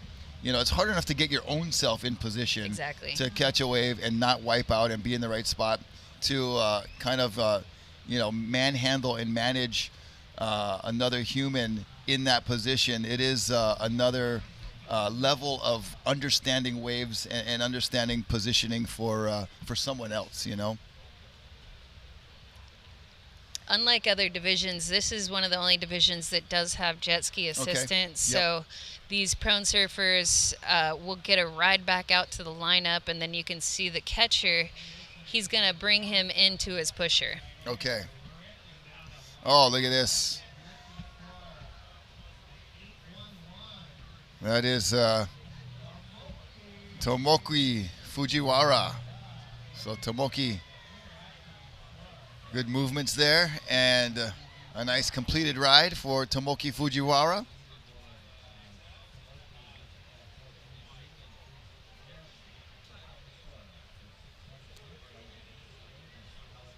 So we'll just check in on some scores here and see where. This is round 2, so another division of kind of make or break here. We just had our wave ski division round 2. They surfed round 1 yesterday. All divisions get at least 2 rounds. And right now it's Jose Martinez. He's got a pair of 6s on the board, a 607 and a 627. And Lee Ferrier with his last ride. Lee's last ride was a 6.67, so really elevating the skill level. That's the highest wave of the heat so far. Tomoki, his last wave of 5.0, so keeping pace right there. And Murray Seipel, just a couple of 1s, but he's having fun. And just glad to be out there. Murray's in the black jersey. And jet ski assist, thanks to Pacific Ocean Patrol, back to the lineup there. And we mentioned the High Fives Foundation earlier, but this is a foundation that you have an integral part of directing, producing, and you know, kind of managing probably as well. But I like that you guys cover the different disciplines. Here in Hawaii, we say Mauka to Makai, you know, mountain to the ocean, everything in between. You got surfing, ski, you know, mountain stuff, biking stuff, dirt. That's like, I guess, motocross kind of stuff, you know. And then fishing as well. So like catching fish, like going fly fishing, or open water, deep sea fishing. You know, everybody has a different flavor. What do you like? What do you want? What interests you? What's gonna make you feel alive again? You know, High Fives likes to create opportunities for each of those individuals, and Roy has a huge group of team that supports him. Okay. One person in particular, Danny Trujillo, who's here now. Okay. Basically running the show, keeping us all on track with what we need to do, who's surf and win, how we can support. And he's got about 13 other employees back at the High Fives Foundation that all help his organization grow and thrive. And so, yeah, we get to do the fun stuff. I get to be a part of the fun stuff. So I'm more of a mentor and an ambassador. Yeah. And so I get to meet And new people. The number one team rider. Yeah, exactly. And, I was so glad to meet Roy back in 2010 when, he had just started the foundation. Okay. And I really liked that it was run by a person with a disability. Okay. That felt like really important to me, that somebody was representing me in that way. That makes sense. Yeah. And then also Roy's a party, like he likes to have a good time, and he's gonna make it fun. Right. And he's also really great at marketing and branding. So they're always coming up with new gear and new merch. You can check it out on the High Fives website. I noticed. I liked Adapt and Destroy. Exactly. That was cool. Yeah. Rich was wearing that hat this morning. Yeah, he's always coming up with new ideas. Has a lot of fun with that. Cool. But yeah, the foundation's doing great, and wow, we have so much community support back in Truckee, California, and the Reno area. So, it's a big part of the community, and because it's needed. We live in a mountain town, and people get injured every year. Yeah, I feel like the community, if we can call it that, is with, like you said, there's different ways of getting injured. It's probably constantly growing, and people need support. That's the hugest thing. As we watch Yellow, this is Lee Ferrier. He had a last score of a 6.67, so we'll see if he's got more in the tank for us. And is that your boy? Yeah. I was gonna say, he looks like Roy. Yeah. Hi, buddy. And you. he's a good combination. Oh, so cool. Yeah, that was a great ride for Yellow. Our 6-year-old son's coming to say hi. Yeah. Interested. What's his name? Gunner. Oh, Gunner. Gunner. So appropriate. Shout out to Gunner out here. Gunner. He's doing some adaptive surfing. I mentioned earlier he broke his leg. So yeah. He's just excited to be a part of this community What's as well. up, dude? Hi. Hey, Gunner. You're welcome anytime, all right, bud? Awesome to have you here with the family. And, oh, Gunner. Hey, come here. Gunner, come back real quick. Hurry. You can say Rocky hi on Cannon. camera. This is Elena Nichols. And Gunner this is Tuscany. Gunner. What's up? Yeah. Everybody at home watching, thank you for being a part of this event. We're having a good time. Yeah, no, it's good times, good vibes. Hawaii Adaptive Surfing Championships, brought to you by North Shore Prosthetics and Orthotics. We are kind of just past midday here, so day number 2. We're already almost probably 7/8 of the way through. I think we're wrapping around 2:30 today. Look at here this we go. wave. Yep, up and riding in the white. That's Tomoki Fujiwara. Oh, nice couple of rail turns right there for Tomoki. Getting out, staying in front of that white water, now cutting back to the power source and scooting up to maybe regain some speed, but Queens, that infamous kind of deep section there will fizzle out, but made the most of that. That's going to be his best ride, I think. Oh, yeah, that's actually, I think, the best wave I've seen all heat. So, a lot of patience there for the team in white being able to wait and get on that wave. Yeah, we'll see Tomoki turn in this last score, and it's going to fill in here on our liveheats.com, but just about 10 seconds remaining, so we're going to be signing off from this first heat of round number 2 of prone assisted men's division.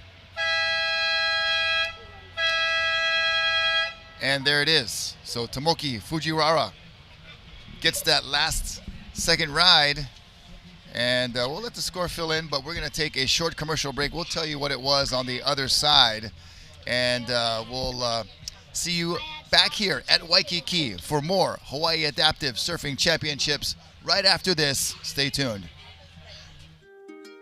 Peisha Hawai'i is a third-generation, family-owned company whose ties to the islands date back to World War II.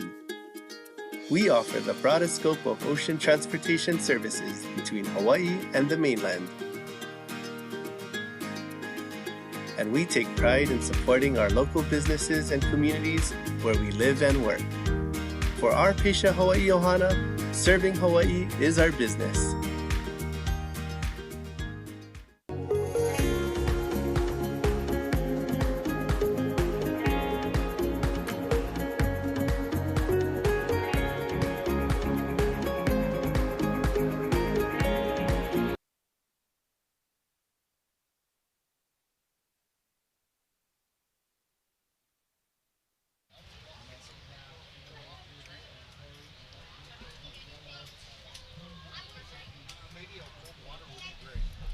Welcome back to more action here from the Hawaii Adaptive Surfing Championships in Hawaii, South Shore, Oahu, Waikiki Beach. Rocky Cannon right now joined by Charles Chaka Webb. The Rocky and Chaka experience continues. Love it, Rock. I love it, man. Right. So, yeah. We are here checking out the prone division, the assisted men's division. It's their second round. And, man, pretty good performance. Last heat, Tomoki Fujiwara came through with a buzzer beater 6.77. Tomoki is the silent assassin. That's his nickname, man. He's he comes from nowhere in the heats, and he shows up, lights and it up, takes off on the good ones, man. So, yeah, this is a really great division. It's got the most contestable rivalries throughout the years, and at the top of that is Jesse Belauer and Jose Martinez. Yeah, Jose was in heat number one as well, and he had a couple of nice 6.07 and 6.27 scoring rides. So it's safe to say he'll be in that final appearance on day number 4. The other thing is that you got these guys like Chris Waker, and you got like Jack Curfey, and you got these guys that are just grinding, and they come out and all, Rock, with all you need is 2 good scores, man. Yeah, and that's it. And a lot of these guys are capable of 2 good scores. Yeah, and we're gonna get caught up on heat number 2 right now. It is Chris Waker in the red, and Matthew Vanderhoot Luna in the white, and Corey Obunjan in the yellow. So we've got 3 surfers in this heat, 3 surfers coming up in the next heat, and then 4 in the final heat. So 4 heats of pro-assisted men's division here. And we're early on into this heat. No waves ridden yet. And so you had your second round, Chaka. Sheesh. And got dropped in on by Rich Julian. Everybody saw that. Unfortunate. But, it's a little bit of friendly fire, but it happens. And, I'm not sure, how you guys scored out there as far as, I saw your scores, but do we know who is in the final day? I don't know who's in the final day, but I do have a good sneaky suspicious feeling that I snuck in there. Oh, you snuck in. So 8 will move forward. It started with 13. Yep. 3 guys dropped out through health issues. Okay. And so we're left with 10, but we're not going to change the format and say, hey, now there's 10, 6 move forward. So we're going to keep it with the 8 moving forward. And so I believe I had a combined 12.22. So which would be good enough. Which from the first heat I had a 0.50. No, it was a rough round 1, and that's kind of precisely the reason that we structured the format this way. Yeah, was to have kind of a consolation heat where if you have a shocker, and I said it yesterday, he's having a Chaka Shaka. Yeah, but I'll be honest with you, Rock. I've surfed here for 13 years, and I've never had a 20-minute period of time where I was in the wrong place when every single wave came through. So for me as an athlete, and you got Matthew Vanderhoot Luna right here ripping down the line on this. Oh, man, trying to get out in front of it. He's got so much speed. But kind of getting stuck behind it. It is a little crumbly with the trade wind. Yeah. It's supposed to be switching around tomorrow. He changes direction right there, Rock. Still not getting a lot of open face. Not sure how they're going to score this. I haven't been got that with the scale. That connection there. Yep. Got a little bit of open face right there, but hitting the fat spot. Yeah, some length of ride might be factored in there. I know that's sometimes the criteria that's it is at the introduced end. here. Yeah. So when all else fails, just ride it far. Go far. So that'll be the first score on the board for this heat, though. But replay. Yeah. So we'll see the speed he's able to generate, but not quite enough speed to get around that wave. And sometimes the wave is just going to outrun you. And then the next thing, like we said, all you can do here is just make sure you get a nice long ride out of it. And with the jet ski assist, for this division, that also helps reassure the competitor that, hey, even if you go all the way in there, we'll still come and, you'll get assistance back to the lineup. So that's a great thing to have. Thank you to Pacific Ocean Patrol for providing the safety and assistance during this Hawaii Adaptive Surfing Championship presented by North Shore Prosthetics and Orthotics. And that looks like it's coming in the 4.6 or 8 range. My eyeballs are bad right now. Yeah, I got mine. Let's see. Just needs to reload here. Refresh. When in doubt, refresh. But the good thing is, Rock, is we've had a pulse all the way through. It's going to pick up even more tomorrow. Yeah, which is great. And finals day is going to be super fun. So yeah. Throughout this contest, a few times we've had a little dip on the surf, but we've had some outstanding surf here for this contest, and we're looking forward to a semifinal day. And here goes yellow taking off. Yep, that's Corey O'Bunjan. Digs that inside rail, not able to stay with that one. It was kind of getting fat right there on the inside. But yeah, it was a little bit stressful heat for me. Yeah. I saw the conditions kind of crumbling and not a lot of surf coming through. Yeah, and especially, having a difficult round one, it kind of all comes down to round two, right? Yeah. So you feel that little bit of a pressure situation that you don't like to set up for yourself, but you got to be prepared for, right? You because do. It can happen. Yeah, and for me, that actually, I haven't really ever put myself in that position. I've always had at least one score on the board. That was really the first heat I've scored in a 12-year surf career that I didn't have a single score. So we witnessed history. We did. The wrong kind, the wrong side of history, hopefully that's never going to be repeated again. Yeah, hey, you got your bad one out of your way. Yeah, so I'm blessed, and I felt good out there, so had a good heat. And the wave ski guys scored some pretty good waves during their kind of fill of the contest, so we're happy to see that everyone's catching waves from the first. And then you had Kinji throwing up some huge scores. Right. You had some of the guys in the wave skis throwing up some huge scores. I think I saw Chris throwing up another 8.4, something like that. Yeah, so, Chris Oberly was on point there. Yeah, so I've been seeing some excellent scores today. I know some of the girls. I know Finn Banks was out there ripping it up, and Aaron Finn Polk was doing very well. Mike Richard also, surfing very well, and then our women's division, the Elizabeth Murray, I think it's Elizabeth Murray. Yeah, she was shredding in the low vision division. Also, Luciano. Oh yeah, Luciano was lighting it up too. Yeah, he had scores above 7 points. Yeah, so that's really what you're looking for is offer, and taking off here. It looks like red up and riding. Christopher Waker on that Pearson arrow board. Wow, he's piercing through that wave very nicely. Drawing a high line. This is going to be a monster score for him today. Yeah. And he had really good round one. Remember, this is a round robin, second round of the round robin. So he had some really high scores yesterday. But that one's gonna go on the board. That one's gonna look nice. Trying to get the scores to load here, and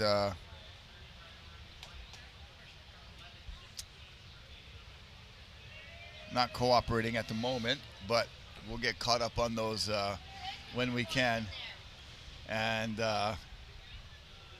get you guys these scores when they do appear. We see them on the board there on the screen. So it looks like Chris Waker right now with the better scores, as he is putting up sevens. High 7, looks like a 7.8. Okay, here we go. Now we've got him. So 7.83 opening ride for Chris Waker. And then next wave is going to be kind of similar. There we go. 7-point range. And it looks like also Matthew's second wave, Matthew Luna, put up a 6.83. So I was just telling you, Rock, there's opportunity out there. There's surf coming through.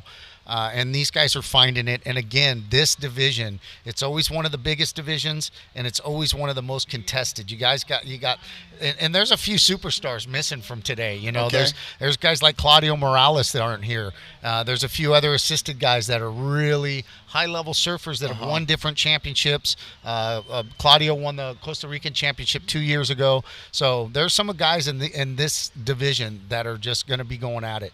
So I'm going to make a prediction. Okay, here we go. It's going to be throughout this semifinals. You're going to see some really good heats with Jose, Tomoki, Chris, and Jesse Blauer. Yeah. And now whoever else fills those spots, it's a grind out for the rest of those spots. But those guys right there, and Matthew also, Luna from Costa Rica. Yeah. Those guys are seasoned veterans, man. They've been on the tour. They've been doing contests. They've surfed this break numerous times. And look, that's important. I've been here for a long time. Yeah. And I got Uncle Kaeo out there calling me into waves, and Dino Miranda helping me out. Yeah. And you know, to do what I did yesterday, you know, it's like any given day, you don't know what's going to happen. The ocean so still is the master. the ocean's always in control, Rock. Yeah, so as for an sure. athlete, you know, you just gotta get in where you fit in. And look at this one coming through right here. Yeah, here we go. This is yellow.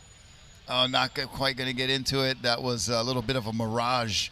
That wave sometimes will stand up and look like it's going to break there, but it does not actually fulfill that. And Got to be over the reef right there too. You know. You can see that angle of the whitewater, how it peeled across from kind of where the buoy starts. So, and what that's going to do for Corey in the yellow is obviously that's a concerted effort. Okay, so priority will be affected. Correct. So he'll go to last in line on the priority. When you really have what we call paddling with intent, then that makes the priority change. That's a change in the situation right there for priority. All right, so we got just about 8 minutes remaining, and scores coming in. Chris Waker looks like his second score also in the 7-point range, so he's got 2 scores. So Chris really making his statement right now, because at a few of the contests last year, he really was feeling that new board. You know, high fives made him that board, and it's really worked good for him. Really nice set coming in. Oh, look at Red in a prime spot. Here he goes. That's Chris Waker. We were just talking about, and he's opted for the really flat rocker, you know, and that's optimal for speed. And he's getting down the line nicely, just can't get back into the wave. Went a little too high line on that one and maybe got a little too far out ahead, but that speed, you know, sometimes you got to be able to stall it here at Queens. Rocky, imagine what he's going to have here for a throwaway.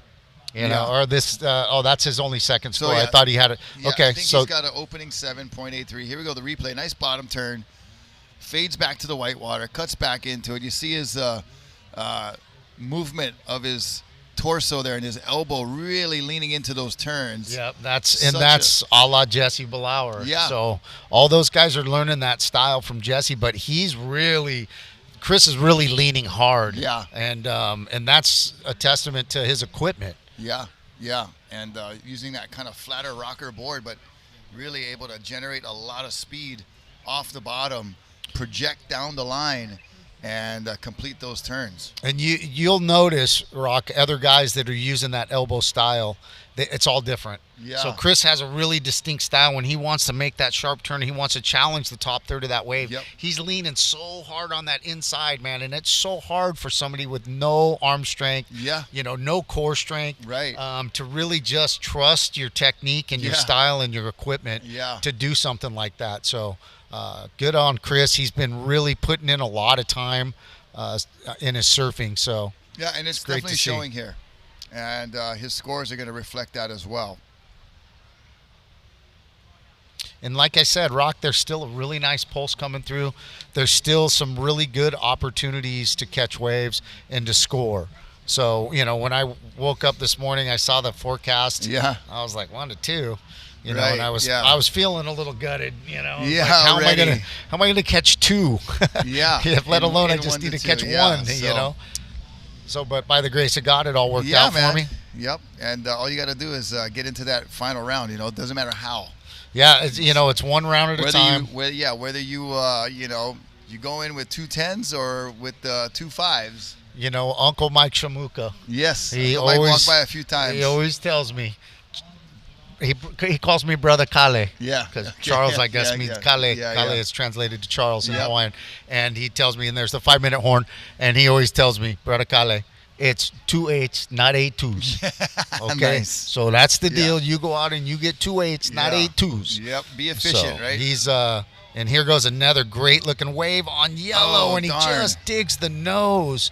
Pusher just kind of sent him maybe a little bit too fast. Maybe he was a little bit too far up on his Yeah, board. that could be. That's maybe Corey if we Obunjan. see that replay, we'll see what happened there. But that was a really nice looking wave. Yeah, that had excellence written all over it. If the execution could have been there, if we can cue up the replay of that wipeout. There we go. Oh, just a little too quick there, but it was. And Rock, here we got go. some more stuff this is coming the through replay too. Now, properly done. So yeah, a little too far forward. It looked like. Yeah, and it You looked know. like maybe a little ripple just came up on him. Yeah, but you look know- at what we got here, Rock. We got lines coming through, Rocky. Looks like there might be a some wave sets on in the all outside. this. Yep. Let's see here. But Christopher Waker's second score is a 7.47. So he's sitting on a 7.83 and a 7.47 for a combined two-wave total of a 15.30. Yeah, it looks like he's punching his ticket to the final round. Yes, sir. Well, a semifinal on Thursday. Semifinal, excuse me. Yes, sir. And then Matthew, and this is a round 2 of the round robin, so these guys could be bettering their scores, or they could have had better scores yesterday. Right. We had contestable surf yesterday. So this is a 6.83 for Matthew Vanderhoof Luna and a 4.83 for a combined total of an 11.66. So contestable surf. Yeah, I feel like this division has been scoring the last couple of days. So yesterday they had some of the bigger sets. And it seems like right now it's on a little bit of a pulse, starting to be a little more frequency in the wave count. And opportunities are definitely increasing. Yeah, that's the thing, is it's going to fill in a little bit more later in the afternoon, probably 4 or 5-ish when that swell starts to really start picking up. But you can see it's had a pulse all day, and we're super stoked. Tomorrow morning should be pumping. It is going to be good tomorrow. Oh, it's awesome. 3 to 4 plus tomorrow is the forecast. Great. So just about 2.5 minutes remaining here in Heat 2, round 2 of our men's assisted prone division. And we got the legend Jesse Belauer coming up next. Such a ledge. With Agent Chaos Curfy. I want to meet a cool cat. Yeah. Go hang out with Surfy Curfy, bro. Surfy Curfy, I like it. He's a ripper in the water, and he's a ripper in life. So, and it's kind of cool because you see a lot of mentorship in this. Yeah. And Jack is relatively new, not to surfing, but to adaptive competitive surfing. And Jesse Belauer and Jesse Baxter have kind of taken him under their wing. Yeah. Jack's, went when Jesse went to Australia for the first leg of the tour. Jack, they palled up and went fishing together and surfed together, and there's a lot of camaraderie there. But also now, like my heat surfing with Richard Julian, now you're surfing against one of your mentors, one of the people that helped you throughout this whole thing. Mm-hmm. And now you have to kind of go grindy on them, and it's like, okay, I love you before the heat. I love you after the heat. I can't love you during the heat, though. Yeah, that's John Price also coming up next for us in heat number 3. So 1 minute, 20 seconds to go here, and these surfers are looking for a semifinal appearance. So depending on the amount of competitors in each division, we'll be moving them to either a semifinal or a final day appearance. So if this is a round 1 for we got somebody taking off right now. Oh, yeah, Luna, he just did a big old snap right there. I don't think man, we we'll didn't have to catch a replay. Yeah, we need a replay on that one. He's not going to be able to ride that out, and I don't know. Yeah, he did a really nice snap right there, so he should get a decent score. Might outdo his 4.83. Let me see. Maybe that was a mirage. No, a little floater right there. Yeah. Came up to the top, but he needed to cut back a little harder right there. It's getting really fat right there, Rock. It's getting back to the white water is important. And it's a little bit of that. The tide's on the rise now, and it's not jumping up really heavy, but every little inch here counts. It does so much. It matters a lot, especially when you're waiting for a swell to fill in, and it's not quite hitting yet. Every little centimeter and inch of tide will make a big difference in where you have to be on the wave and where you can sit to catch the wave too. Yeah, especially here. When it gets really high tide here and it's small, it dies out. When it's really high tide here and there's a good push, you want to get some good ones. Yeah. Oh, I've been out on days here competing in past events, for shortboarding when I was a Grom and teenager. The waves weren't even breaking. You're catching waves. You're almost like your shortboard division, but you're using a little bit bigger shortboard to try to ride a wave, and you're just like wiggling around. Yeah. And the wave hadn't even broke. The Huntington hop, The Huntington hop, totally. The Waikiki the Waikiki wiggle. There you go. Yeah, totally. But we want to throw, we always want to throw a shout out to all the local boys that are always taking care of us. All the beach boys here, JP and the boys. Yep, sharing the Shane, space with us here. Yep, and all the boys, brother Ka'ai, and we appreciate all the love. Yeah, thank you for sharing this beautiful break and this area with us for this event. We appreciate that so much. Yeah, that brother. was the end of the heat. We're going to take a short commercial break. We'll be back with heat number 3 of men's prone assisted division here at the Hawaii Adaptive Surfing Championship, brought to you by North Shore Prosthetics and Orthotics. Stay tuned. Blessing, money, testimony. Go to follow you they go. This year, good news, giant plenty bonding. Go to follow you they go.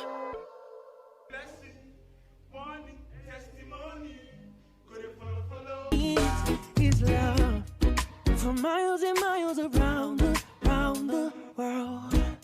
There's so much beautiful people to be heard, like all of the billions of sand beneath my feet.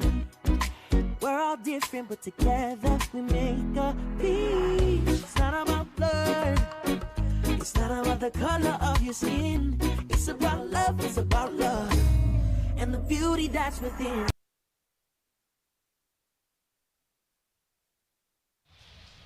Oh, we are back. More action from the AccesSurf Hawaii Adaptive Surfing Championships, brought to you by North Shore Prosthetics and Orthotics. Rocky Cannon, along with Chaka Webb, bringing you the action from this men's prone assisted division. Jesse Billauer in the red, Jack Agent Chaos Curfy, Surfy Curfy in white, and John Price in yellow. So, here we are in round 2 of this event, of this division, We got one more heat. This is our most populated division with so many great surfers, including Jesse Billauer, Jose Martinez, Jack Surfy Curfy, as Brother Chaka just named him earlier. And the division, I feel like, is growing as well. It is. Again, Rock, you got guys like Andy Zierzo. You got guys like Shea Eastham. Shea's been around, a little bit, but you also got guys like Bailey Vandenhoeven. He's pretty new to it, but, man, he's so hungry, and he's been ripping it up. These guys coming from Australia, Lee Ferrier won the Australian event, so he's your world number 1 right now in the division. Jesse's your defending world champ. So there's a lot to be said about what's going to happen here today. And tomorrow and during the rest of the week as far as the rankings go, and as far as Jesse wants to defend his title. I know that for sure. That's why he's going to all 3 stops, and here it looks like Jesse's putting himself in pretty good position. He might be a little bit too far in, little set, crumbly, not a lot of opportunity at the end though. Looks like yellow taking off. John Price down the line. John making the most of this one. You can see he's got a big board for a lot of volume, so he's not doing a lot of rail-to-rail work, Rock, but he's just getting that length of ride. trying to make it work, and he'll get a score on the board.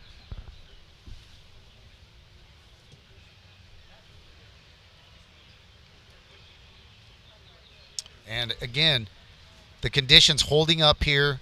Got a little bit of a wind on it going the wrong way. That's supposed to switch up. It was supposed to change today. Here goes Bilauer. Wind, so tomorrow the trades should be back. Bilauer screaming down the line. Oh, Jesse B.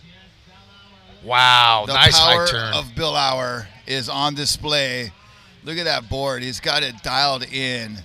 Wanted to keep going on that one, but, you know, the speed he's able to generate and the team that he's got assembled, you know, the cohesiveness. Speed, power, and flow, Rocky. Yeah, bro. And that's going to generate a nice score for Jesse.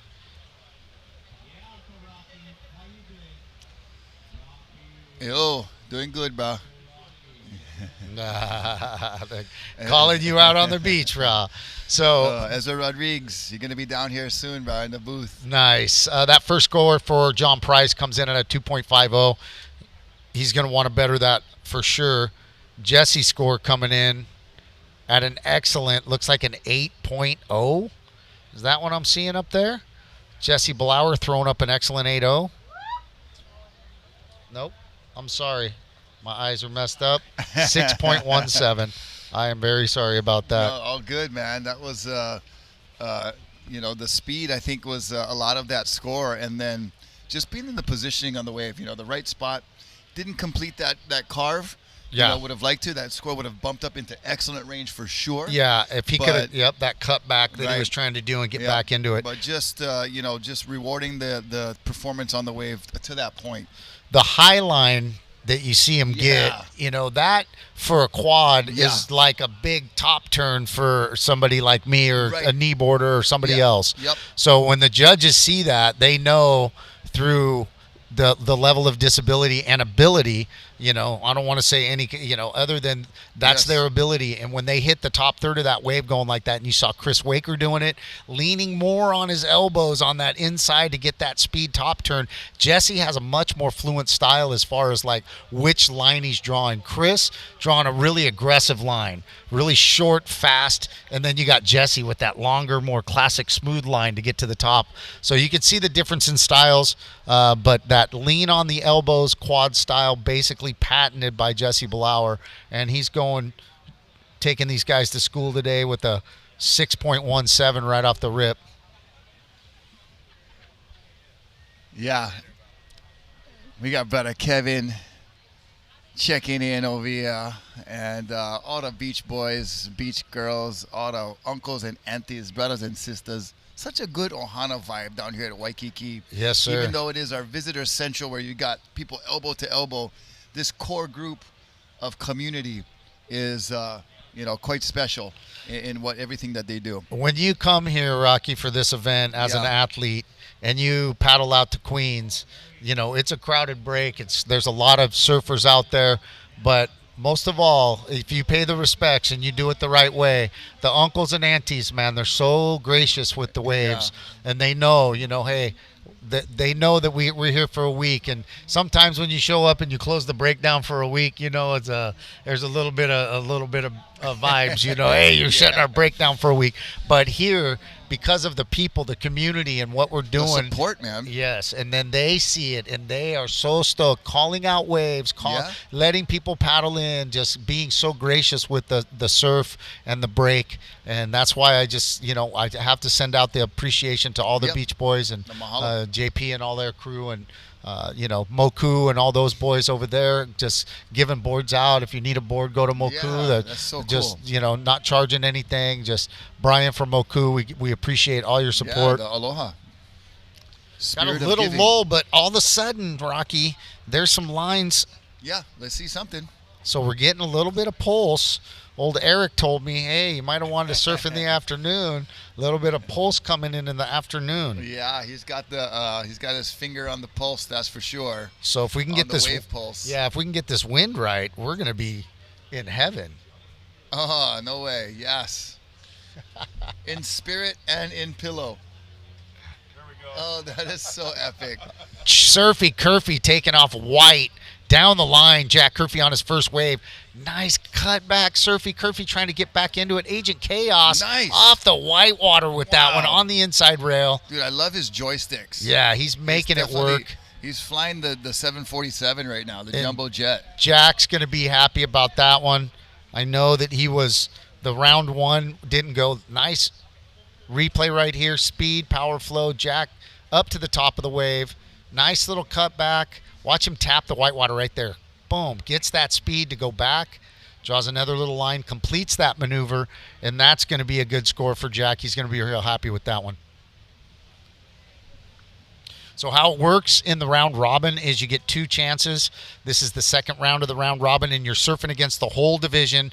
Top 8 will move forward into the semifinals. Those semifinals will be single elimination.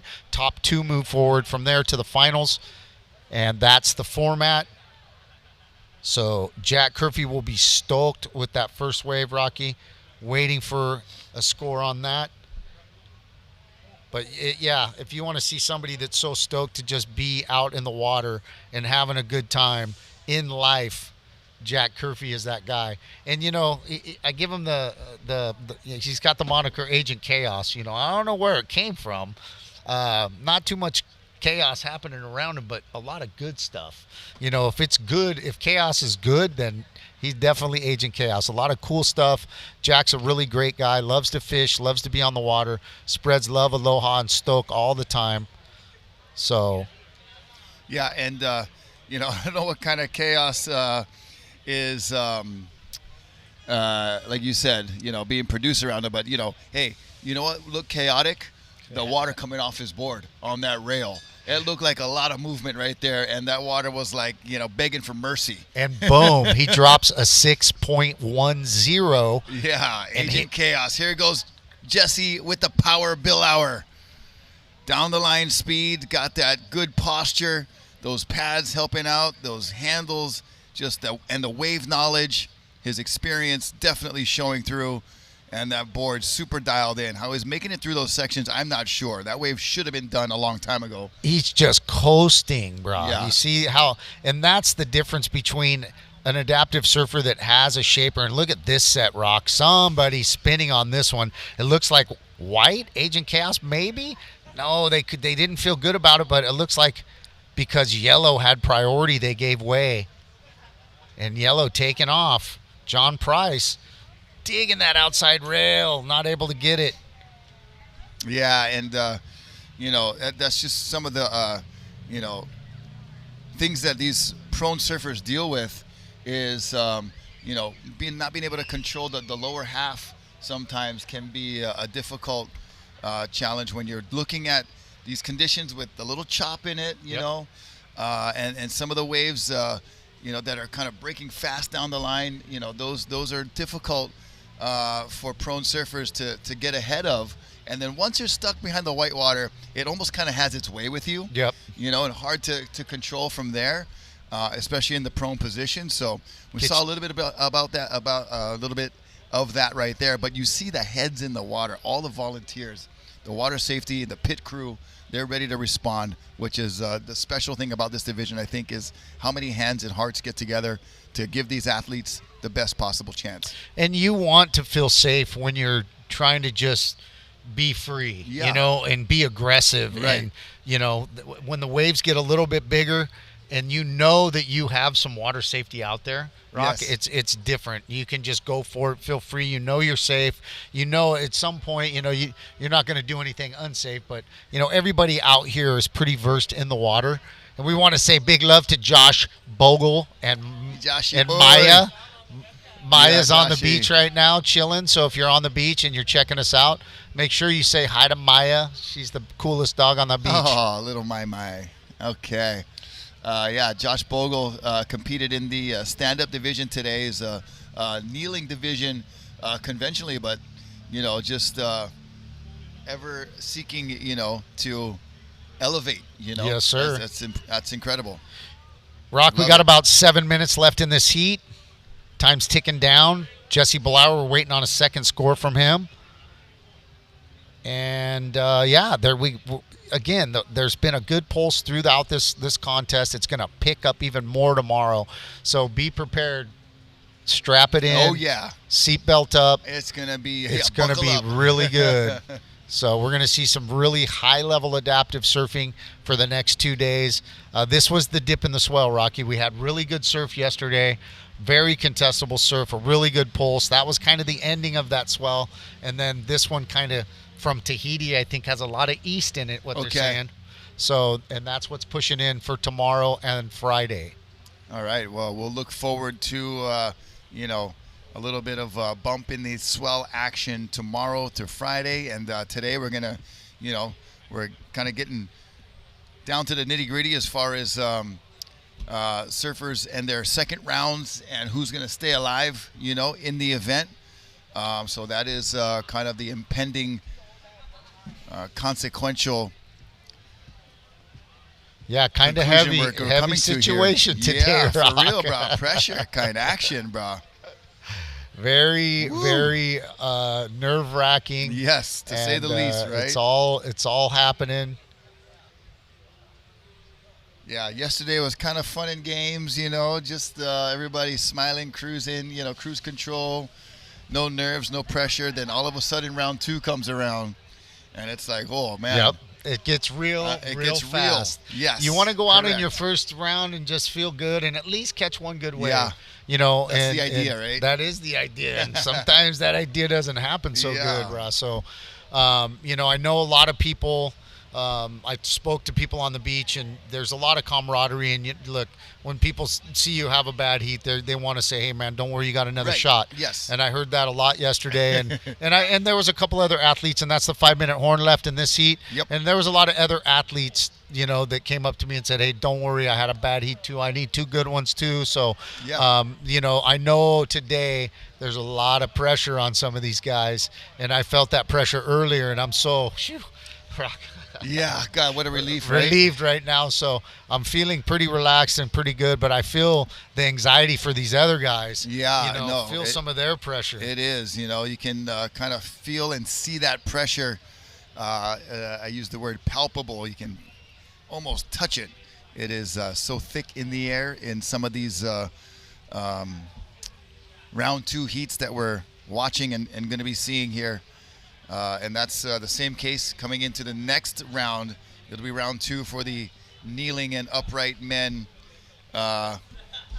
in the final division of today's competition. They'll be also in their second round, so they're going to be another division that's very stacked with talent. And so, Rocky, I just got a text from my brother, James McDonald, from the Bud Surf Tour. Yeah, brother James. And he said, tell Rocky I said, what's up? Oh, so my awesome, brother James sending his love. Yeah, James, thank you, bro. Appreciate it. We miss you, my brother. My brother comes out here periodically every couple of years, so we miss him. He is the contest coordinator for the U.S. Open Adaptive Surfing Championships, and he's really helped me in the construction of the AASP and kind of the direction that we want to go and how it should look. Yeah. Having him help build that Bud Surf Tour and that knowledge that he carried and shared with me, every single tour event, he brought me a T-shirt. Yeah, no, that was for years. That was such a huge deal when I was growing up watching, guys like Mike Lambrisi and Chris Brown and guys that were just super amazing standouts, and then the Hawaii guys that would go, Marty Thomas and John Shamuka, Kaipo Guerrero, those kind of guys, man, they were shredding up California waves, and it was just such a stepping stone. Yeah. And so that was iconic. So really, it was a stepping stone for the money too. Yeah, because for sure. Bud had the money to really put behind it to give those guys big checks, and I think that's kind of helped catapult surfing to where it is now. Yeah, no, for sure. And it was, people needed to see that. And hey, brother Dave, thank you so much, bro. Yeah, and that Ian Carnes had a lot to do with that too. Yeah. So we want to just make sure we pay the respects to where it goes for sure. Yep, where it belongs. Thank you very much. But back to the heat. Okay, Surfy bro. Curfy still sitting on a one-wave score of a 6.10. Jesse Belauer dominating the heat with a 6.17 and a 5.5 with a two-wave total of an 11.67. And John Price sitting on a two-wave total of a 4.50. Now, keep in mind these guys could be stacking scores from yesterday if they had something higher than yesterday. If Jack Curfy has a wave from yesterday and he doesn't catch another one from today, then he's still safe. Ooh, what? Yeah, here goes yellow. This is John Price. And John just trying to keep that rail from digging in, and nicely done all the way to the inside. But yeah, now you see our graphic there in the top left corner with our individual wave score. So that's really a nice improvement that we've seen here, that you can see the kind of the averages underneath, and then you see the single wave score at the top of those smaller printed scores there. So, Rock, we got 1 minute left in this heat, ticking down. Oh, yeah. And, again, these guys are stacking scores from yesterday as well. So, if Jack Curfy doesn't get another score today, he'll have something, whatever his highest score from yesterday, and this 6.10. Jesse Belauer, I know he had some pretty good scores from yesterday, but one of these might factor in as one of his lower scores. That 6.17 might factor in, but looks like we got a little set coming in, a couple lines. Is anybody going to make do with the last 30 seconds? Oh, man, they got to get in position. Who's got priority? Belauer putting himself in position. Jesse Baxter putting him right on this one. Baxter with a nice push. Belauer goes left. Fades back to the right. You see the lean on his elbows. Big flow on this one. Jesse says it's getting deep right here. He stays up on that upper spot on the wave. Yeah. Not sure that one's going to factor in. It was a bigger set, but I thought he was going to continue down the line on the right-hander. I think he might not have had priority, and he saw the other surfer there. Gave way. And so he had to give way, so that was a smart competitive move there. Absolutely. And then, of course, he just wants to surf one in and do a victory lap because he had a couple of good scores from yesterday. Not go on that one. Right. All right, we're going to take a short commercial break. We'll be back with the final heat of round 2 for the prone-assisted men division here in the Hawaii Adaptive Surf Championships right here at Waikiki, South Shore, Oahu. We'll be right back. Stay tuned.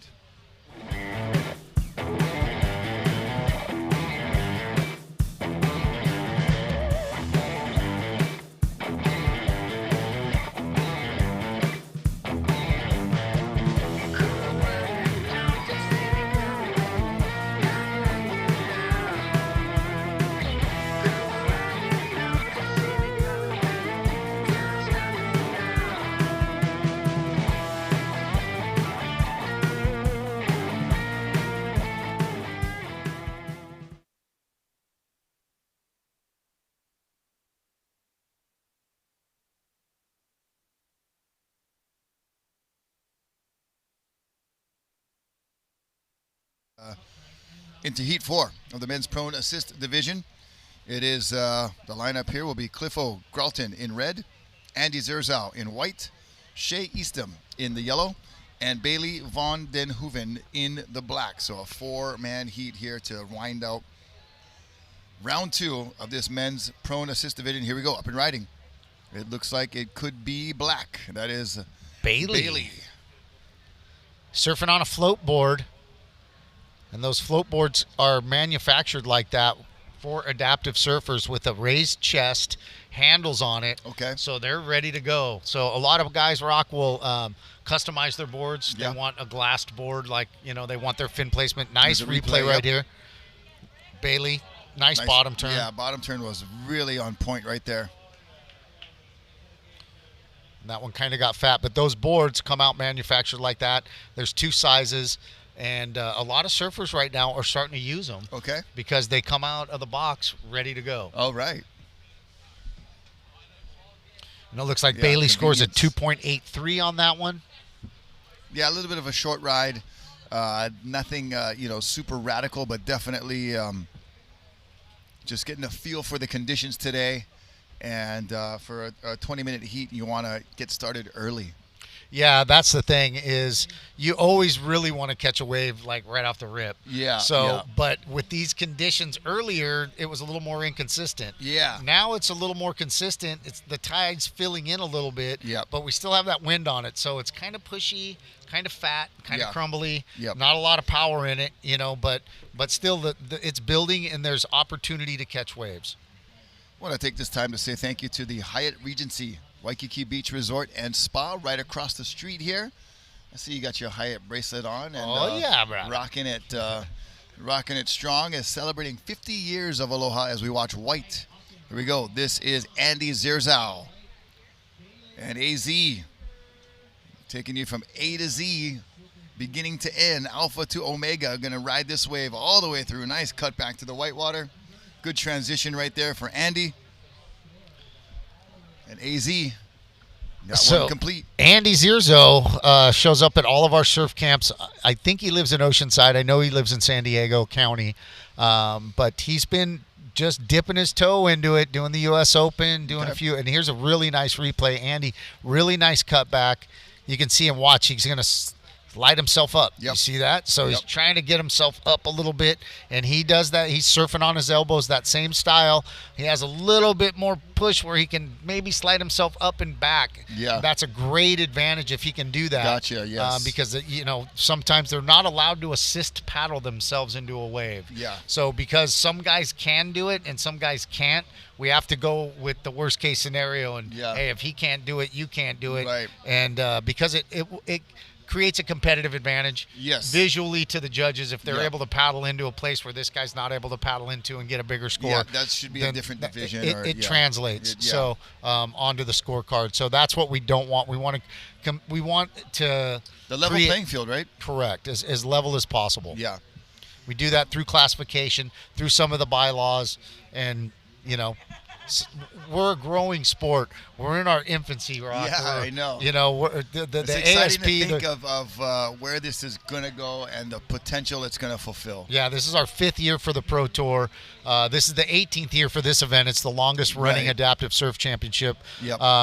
The U.S. Open Adaptive Surfing Championships this year is in their 9th year. Okay. So we've found some steadiness in that, some sustainability. We love the Oceanside. Visit Oceanside has been a gracious sponsor to the tour. Really, Visit Oceanside gave us the ability and gave us the sponsorship to be able to go 4 years of doing the tour and really helping us out. So we want to say thank you so much to Leslie Gall and her team. Visit Oceanside. We got this nice little set coming in, Rock. Somebody's setting up right here. Oh, yeah. Looks like Bailey. Yep. Drop a nice line. Bailey trying to get high up on it. Does a nice little tap off that whitewater. Wow. Trying to stay with it, leaning in that inside rail. Bailey Vandenhoeven making his mark today. Yeah, how would he find that wave underneath everybody else? He's got 2 in a row already. Andy Zierzo with that 4.83. And this is Yellow Shea Eastham, just a short ride right there. Shea's been around the block a few times. He's traveled. He's done some of the events, the tour events, for the last few years. And look at this, Rock. We're getting a nice push right now. The tide's starting to fill in a little bit. Consistency. And boom, we're getting a bunch of waves. Couple lines coming through unridden. Yeah, we'll see who's in position here. Looks like Red has got a little bit of a shoulder position deeper on the peak. Looks like could be White or Yellow. White is the furthest out right there. And here goes Red. This is Cliff O'Gralton. And the Australian with just a short ride right there, but gets on the board. And that's the thing, Rock, is some of these waves are going to go into that fat spot. Some of them are going to connect. You just have to get the right one, and it's a guessing game because, of course, like we were just saying, you want to get one early. It's 7 minutes gone in this heat, 6 minutes gone in this heat. So it's like you want one in that first 5 minutes. It's a 20-minute heat. It sounds like a long time, better than 15. Yeah. But that 5 minutes goes real quick, Rocky. Yeah, it's not a long heat by any stretch. No, and that's why it goes by quickly. Yeah, and to know that we have 30-minute finals, so stoked. Oh, that's cool. And that there's going to be a bigger pulse.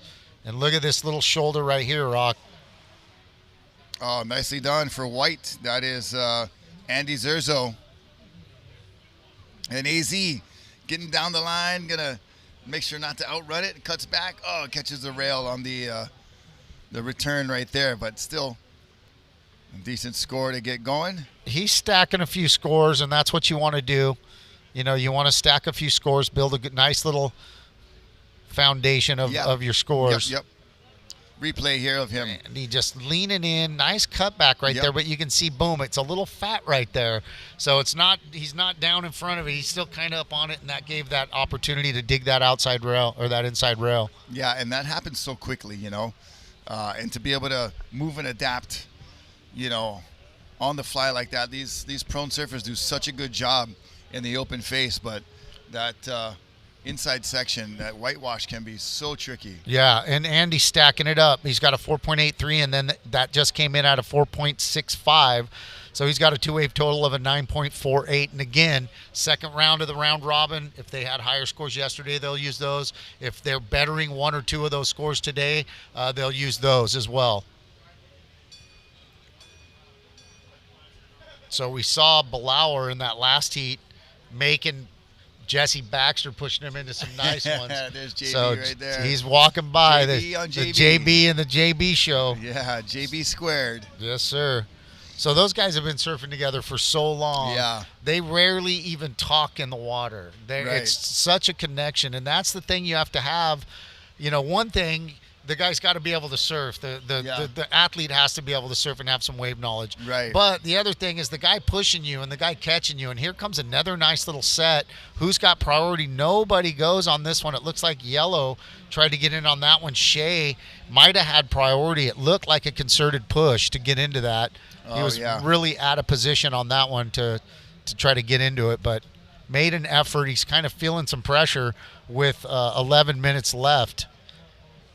You know, and that's the thing is that pressure when you're about halfway through the heat, you know it as a competitor, and you start feeling it. And then you start looking at the horizon to see, you know, 10 minutes left, man. Is there anything? Is there anything coming out? You know? Oh man, and I don't envy that feeling anymore. Part of what competition, especially for shortboarders and what we do, 30 is about the shelf life. That's when I pulled the plug and hung up the jersey. But because you got the young guys that are just coming up on your heels that are just relentless, super hungry, and also then you start, and I for me it was like you don't care as much, or like you just like I'm getting too old for this pressure. It's a grind, and I'll be honest with you, Rock. I turned 60 this year in November. I admire you guys and keep going, man. Going back to the room last night and knowing that I had the opportunity to surf, good surf, and just chunked it. Yeah, and I felt so much pressure, Rock, and I was just like, I told my wife, man, I'm like, I got anxiety right now, man. I feel so much pressure because now I see the dip in the swell down to 1 to 2. I know the conditions are going to be different. Still a little trade on it, a little onshore. I'm thinking, man, am I even going to get the opportunity to catch one more wave? I need two. Right. So it creates that anxiety and that pressure to say. Hopefully you're able to sleep well, but I did get some good sleep, man. I said, you know what? It's in God's hands, and I'm going to go eat, and I'm going to just give myself some grace. Yeah. And, I had a couple people. Roy gave me some good advice, and Brother Kaeo gave me some good advice. Nice. And, Uncle Mike Shamuka gave me a big hug and said, your heart hurts, my heart hurts. Don't worry. And so all that love, and I just said, you know what? Tomorrow's a new day, and we can be great. Yep. And so, that part of it I don't miss at all. And just knowing that some of these surfers are experiencing that, I definitely identify and empathize. Yeah. Big time. Yeah.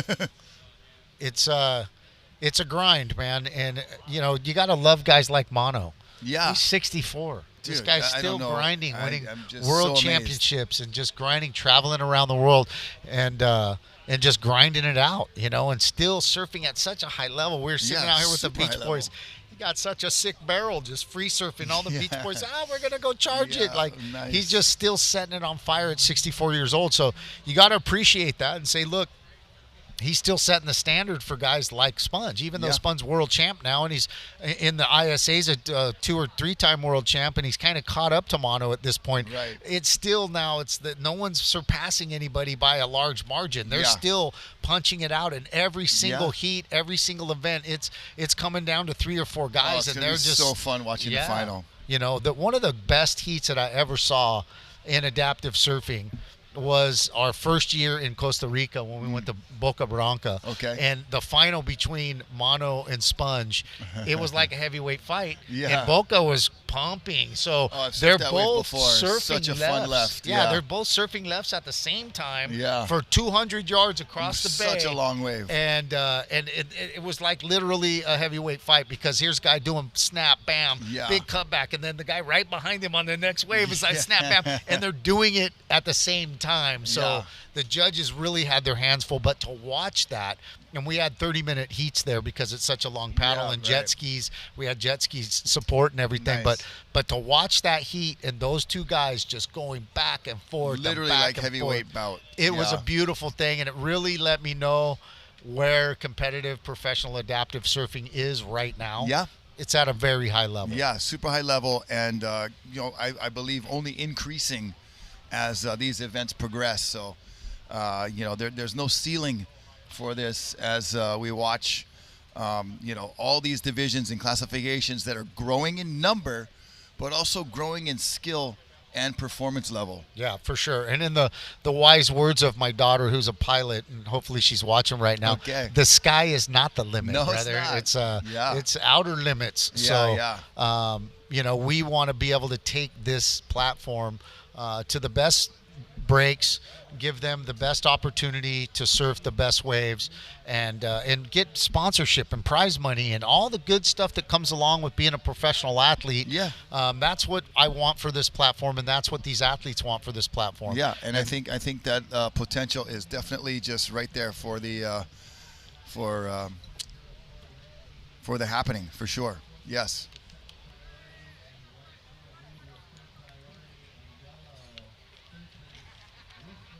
So Andy Zierzo. Yeah, about 6 minutes remaining here, Chaka. Yeah, he's turned two-wave score into an 8.87, a 4.47, and a 4.40.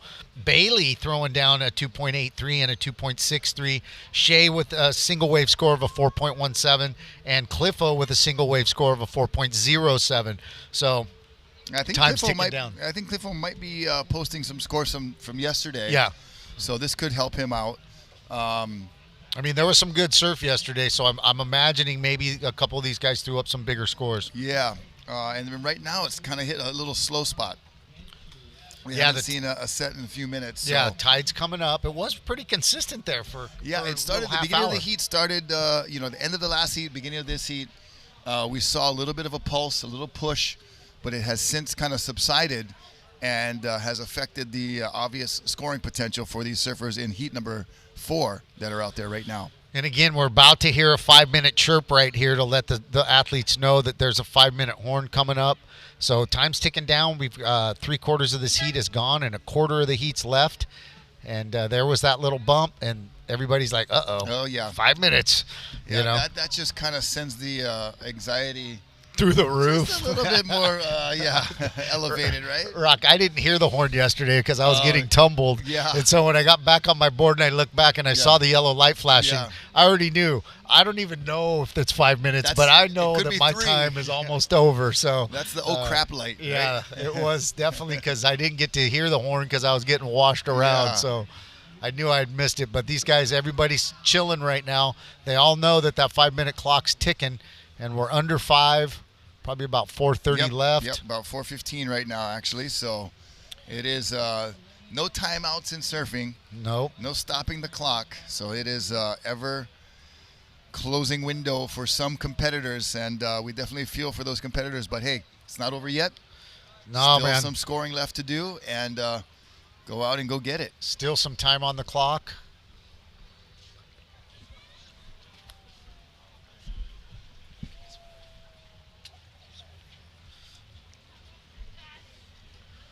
So, yeah, still a little bit of time, Rocket. And last year, here in the final. Yeah. Last 30 seconds, I was graced with a beautiful wave. It jumped me from 4th to 2nd. Yeah. So any time on the clock, man, is good last time. year, I think Mera Nelson was able to get that buzzer beater as well. So it is kind of, the ever lasting phrase in competition, never over till it's over.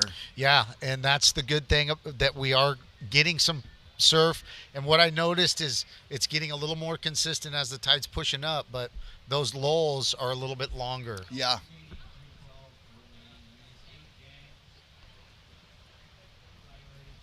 And we got a real exciting division coming up next, the Neil division, with Sponge Llewellyn Williams, Masafuma Kobayashi, Max Cabane, and Oliver Vaughn Jones, the OVJ, as Rocky dubbed him. I think it's going to stick, Rock. All right, man. I think it's going to stick. We'll have fun with it, that's for sure. We definitely, and I think he's going to like it. Yeah. I think that, you can't give your own nickname. Somebody has to give it to you. Yeah. So Yeah, when somebody that gives is you true. a good one, Yep.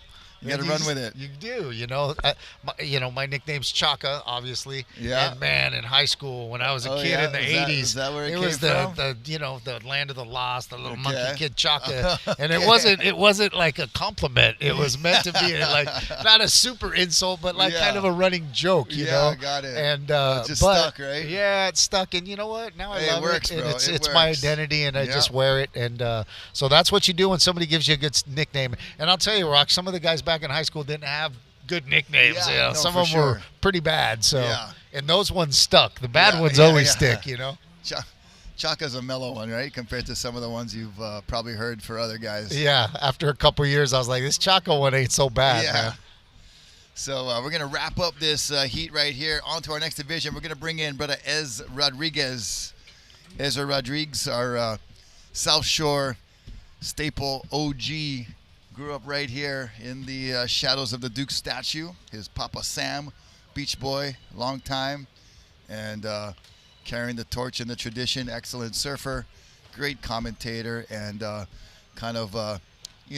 recently in the last handful of years, Ezra on the scene, and so glad to have him join us and bring his energy, his aloha, and his enthusiasm, always infectious. Yeah. So good. And it looks like Black Bailey dropping in on this one. Trying to stay out in front of it, getting a little caught behind it. It's getting a little fat on the inside, and I think that's going to do it. Looking forward to calling some heats with Ezra for sure. Yeah, we've had some great fun at the Hui Backdoor Shootout. We've had him on the beach mic during the Eddie Aikau Big Wave event at Waimea, so definitely has kind of fit and kind of nestled right into his role as Ezra Rodriguez. So glad to have him here. And we watch a replay of Black. That is Bailey Van den Hoeven getting another ride. So he'll be putting up a third score. We'll stand by for that. All in all, this event has been great the first 2 days. We've had a really nice pulse of surf. Oh, yeah. Forecast is really good for the next 2 days. Man, so looking forward to it. God has surely smiled on the event today for sure, and we're super stoked. Hey, Chaka, I'm going to be signing off here. We're going to take you to a quick commercial break. When you do come back, you'll see Ezra Rodriguez and Chaka Webb taking you through the rest of today. Just 3 more heats remaining in day number 2. Stay tuned for more Hawaii Adaptive Surfing Championships here at Waikiki. This is Rocky Cannon saying see you tomorrow. Mahalo and aloha.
right, what's up, you guys? Welcome back. My name is Ezra Rodriguez. I've been on the live announcing for the last 2 days.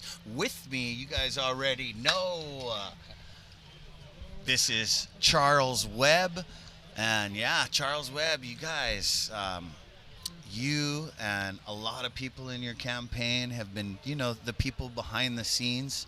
And it's absolutely amazing. But then to watch you compete, I notice you guys on the wave skis, you guys are taking it to a whole new level. I noticed there was almost an interference call by two best friends that you guys have pioneered. But I know we were laughing upstairs because we were watching the replays. Two watermen on the wave skis that admire each other very well. Two big names in this adaptive surfing. Yeah. And then that is sensitive. Whoa, Charles Webb and Richard Julian getting a little bit frisky. Yeah, it's unfortunate Richie did incur an infraction on that wave. So, but he still moved up to second because you guys are seasoned vets. I believe he fought up for second because when you get an interference call, even though it's with your friend, it gets a little bit spicy. But at the same time, your second score gets cut in half. Yeah. So what happens is it's kind of, you got to have mind control. You got to take a deep breath and breathe in and just say, your heat's not over. Yep. And just try to get the best score you can. We all want to get a 10. But 100%. Surfing Queens, it's a little bit, few and far in between. You can't manipulate the ocean. No. You can just materialize positive energy and work with what you can. Yeah, Ezra, as you saw yesterday. Yeah. You had a hard heat. Did you hear me saying this is uncharacteristic of Chaka Charles Webb? It was very uncharacteristic. I've never had a heat where I only scored a 0.50. Yeah. I essentially didn't catch a wave. So it was tough conditions. And today, knowing that I had to catch two waves, but, and surfing with Rich, legend, a mentor to me, and, for sure, in everything I do from a nonprofit to surfing to attitude and how I treat people and how I want to be perceived as a person. Richie and me have had many conversations that he's helped me on so many different levels. So for that to actually happen, breaks my heart. It wasn't anything that you want to happen, but it's part of competition. But that's two alphas knowing that what they need to get. So you guys were, testy, and I admire that. But like for your performance yesterday, that's uncharacteristic. We all, the best of the best, get slow heats. But I almost was thinking, maybe he's got an injury I don't know about. No, maybe I gotta ask. Maybe he woke up on the wrong side and it's like, wow. That was it, dude. For real? No, I just was out of sync from the very first part of the heat. A wave came through. There was kind of two waves, and I thought one of the other competitors was going to paddle for one. He was more in position, so I kind of let the first one go. And there was only two waves, and he was in better position. He caught the second one. So, I talked to my brother about this. He's kind of my coach, and I just said, look, man, somewhere along the line from surfing with my friends and competing with my friends, I've become complacent and nice in the water. Right. Where I'm yielding way to everybody, and I'm not challenging people to paddle into waves. And so I said, and we talked about it the heat before today, and I said, and he said, hey, bro, you got to go out and be aggressive, and you got to be Chaka from 10 years ago. Right, don't be. You guys are on a world tour. Yeah. And, but, and you still got the competitive beast within you. I know, because once you're on that wave ski, it's game over. So somehow I squeaked out a 12.22 combined score, so I'm pretty sure I made it through. So I'm happy. Yeah, you did, and I get to watch you compete again. Yeah, and the surf. Surf's going to be better tomorrow. Yeah. So looking forward. It was a really anxiety-ridden day, yesterday of like the swell dropping today, and not didn't drop off too much. We had some really good scores today. Right. We've had some good contestable waves throughout this contest, so we're super stoked on that. Today will probably be the lightest day, and it looks like we've already got some scores on the board, Ezra. Right on. It looks like Sponge threw up a 6.17 and a 5.0. Wow. Masafumi Kobayashi, we lost our screen for a little bit, so that's why we had to talk about something else. Masafumi throwing up a 4.47 and a 3.53, a combined total of an 8.0. Max Cabane, two-wave total of a 5.50, a 2.0, and a 3.50. And then we've got the OVJ with a single wave score of a 3.57. So let me get you guys all caught up on that.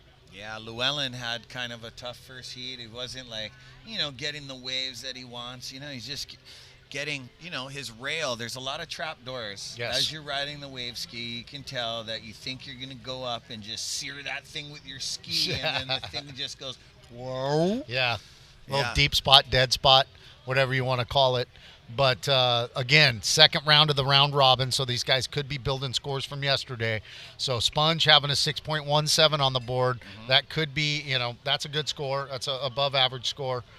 So that's going to be a possible factor in. I don't see his scores from yesterday. I could look back and see what they were. But, yeah. Check the scores from yesterday and see if they are building onto those, and again, the sets kind of died down a little bit, but we can see a couple little lines maybe coming through, Ezra. Yeah, there is a couple corduroy lines, and when I was on the third floor, it looks like Kuna's wants to break. It's not breaking out next to the third buoy on the left, but there is waves. They come into the Eva side of the bowl, and like I've been talking about McDonald's, we use that as a lineup for the inside bowl. Llewellyn Sponge Williams knows about that bowl, knows that there's growers on the inside, but being a champion from the UK, he knows that he wants the apex alpha wave, and that's where you want to start. But as minutes roll, here we go. Black, not liking what he sees. Masafumi. Yes. Kobayashi. And then here goes White taking off. Beautiful. Bouncing on the inside, trying to get that little inside trap which can double up. You are super accustomed to knowing in the morning, surfing in some of the morning heats, that the wave kind of dissolves. And now that we're climbing up on almost a 0.4 foot rising high tide right now. Sponge with a ripping cutback right there. Beautiful. The one thing about Sponge is that he's constantly looking, constantly paddling, he's scrambling around a lot, He's got a good eye, and he's learned in the years that he's been competing and traveling and training to calm that down a little bit, to not scramble so much, to not paddle out of position so much, to give yourself a better opportunity to catch a better set wave. Again, Uncle Mike Shamuka would tell me, Chaka, or he calls me Brother Kale. He said, Brother Kale, get 2 8s, not 8 2s. So, and that carries over to every athlete, He knows. Ezra, you don't want to be scrambling on the inside, and then as you're catching some that's going to offer you a 3, you see everybody else catching the outsides, and they're scoring the 6 to 8s, and you're like, wow, I just paddled out of position, took myself out of position, and now I have to deal with that. These guys are so hungry in this division. You're dealing with some savages, This guy 4 years ago, you could tell. He's like, I'm here to win. And I interviewed him, and he's like, I'm going to smash this heat, and he ripped that heat. And then you got guys like Dariel Melendez. You know, he's been on the tour for the last couple of years. He's won the U.S. Open 2 years ago. I believe he won the U.S. Open. So these guys, all of them know what winning feels like. Now, winning a world championship, only a few of them know what that feels like. And right now you got 2 world champs coming in this division. You got your defending world champion right now, Sponge Llewellyn Williams. He is your AASP world champ. Last year, Mono won this event, so he's trying to defend that championship. And he's trying to wrestle the world championship back from Sponge. Mono was a 3-time AASP world champ the first 3 years. Mono really dominated.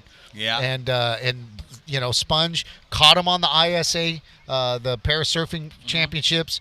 Caught him the last couple of years. Sponge really made his mark there, and then he started catching. You can see on the tour he was really catching. He's traveling, he's training, he's surfing, he's just putting in the time. And Sponge, he looks really in shape. So 2 years ago, Sponge won the U.S. Open on a last-minute 2-wave score. Caught 2 waves in the last 2 minutes of and put up 2 really high scores. He did the same thing last year to win the world championship at the U.S. Open. Last second, we call him the Cardiac Kid. And bam, he winning the U.S. Open. He won the ASP World Championship in the last minutes of the waning heat right there. So Sponge big. knows what it's like to ride out the clock. He doesn't get too nervous. He doesn't let the moment get too big for him. That's one thing they learn. Look at this set, Ezra. Yeah, beautiful. That's a heat winner if you get that one. They were drifting, I thought, in the Eva side of the bowl. I almost thought they were further out. What a beautiful on-screen you guys have. They were too far in because you could see Masafume made a couple moves, but then once that coping crumbles over, you can't get the score, so you got to duck dive. So there was a little bit of board bailing. Llewellyn tried to get out past him, and here he goes. Oh, no takers. So and that looked like it might change priority. I don't know. Or maybe Sponge didn't have priority and is giving way. So that'd be a smart move by him. Super smart. Oliver Vaughn. And, in your career, have you used the priority? I've been kind of waiting. And, there's a lot of good sportsmanship over here. But there was a couple heats that I watched earlier this morning after you hammers went out that I thought that one athlete could have dropped in on the other just to, you know what I mean, almost stop them from, and it's competition. It is. A win is a win, but the priority is significantly in place as we watched, some guys that use priority like a villain, Gabriel Mendina, but I absolutely admire it, and he's a lot of our favorite surfer on tour now. And you'll see a lot, Ezra, as this contest goes on, you'll see more sitting. After the round robin, you'll see a little bit, once it gets into single elimination, you'll see a little bit more of that jockeying for position. You'll see a little bit more of that pressing, sitting on people, pushing them off when you've got priority. And it, coming down to the wire. I had priority twice in my heat, and I had to use it. I used it once on Jesse Lee, and I used it once on Richie. So, when you do have it and a wave comes in, absolutely 100% have to use it. And, what you mostly want to do, A, is you want to put up a big score yourself. B, you don't want the other guy putting up a big score. Nope. So if you say, you know what, if I pass this up and, I got to put the big scores up, and if I can stop him from putting up a big score and put up a good score myself, it's a double win for you. So as an athlete, that's what you're looking for. You're looking for that opportunity to stack a good score and stop the other guy from getting a good score. Yeah, so Llewellyn, it's 7:20 left on the clock, but he's already got Masafumi Kobayashi looking for a 7.53 that, right now you kind of need a set wave to catch. I've been seeing some lefts come in the bank, but I've been telling on the live mic, sometimes the left isn't the best key to go because the thing is real slopey, and if you're not doing figure eights and lashing into the whitewater, emphasizing your maneuvers, it just dissolves into baby queens. Yeah, and so sometimes when the swell is hitting the right direction, that left is so contestable and so scoring. 2-3 days ago, that left was coming through, and people were just getting such good waves. It was. But when the swell dies down and the direction changes a little bit, you know how it feels. Yeah, so you go, okay, hey, the left is going to be a good steep drop, maybe one turn, and then poof, it hits that deep channel spot, and you lose it. Now, if you can get that connector when it's coming through and it's the swell direction's the right way, and then it connects on the inside. You know what's up. I've gotten one of my best waves about 3 years ago here. Well, you almost went in the inner canoes. I went right in there, and I got a dry double up barrel on a wave ski rod. Nice. Just my hands were shaking when I came out. My heart was beating so fast as I was like, that just happened on the left here. Yeah. And it was about 6 foot that day. It was pumping. Those are long rides. We always talk about the Duke ride. Me growing up over here in 1995, I watched Anti-Rail Sons. Not the Duke ride, but something significant from Kunas to the inside of canoes. I thought that was amazing too. And then you guys travel a amazing distance on the wave skis too, and I love it. Yeah, it's one thing I learned early surfing here is definitely if you're in the heat and you don't have to go left, don't go left unless the swell's hitting the right way and that left is really on offer. A lot of the judges want to see the right.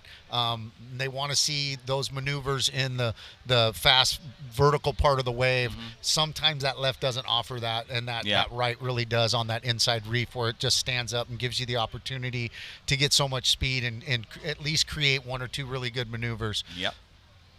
But hopefully this little pulse that we get tomorrow. I know. You will see fill those in. lefts, yeah. Yeah. So that looks like our 5-minute mark. They're looking back. They're checking the flags. Who got priority? Yellow, that's Maxim Cobain looking for an 8.5. He's in the 4th place position. Oliver Vaughn Jones looking for an 8.43. Masafumi, welcome back again. Kobayashi, he's a frothy man, isn't he? I ran down there with the mic and he was psyching. He was almost like off his chair. Here we go. White fighting back in the 3rd place position, looking for an 8.43, and that's not going to be it. That's not going to be it. Yeah, for sure. You can see Ezra gets a little bit fat if you don't get that one that connects. You can see the one behind it connect a little bit better, but still hitting that fat spot when the swell, when the tide comes in. If there's not a really good heavy push on the high tide, it really kind of fattens up in there.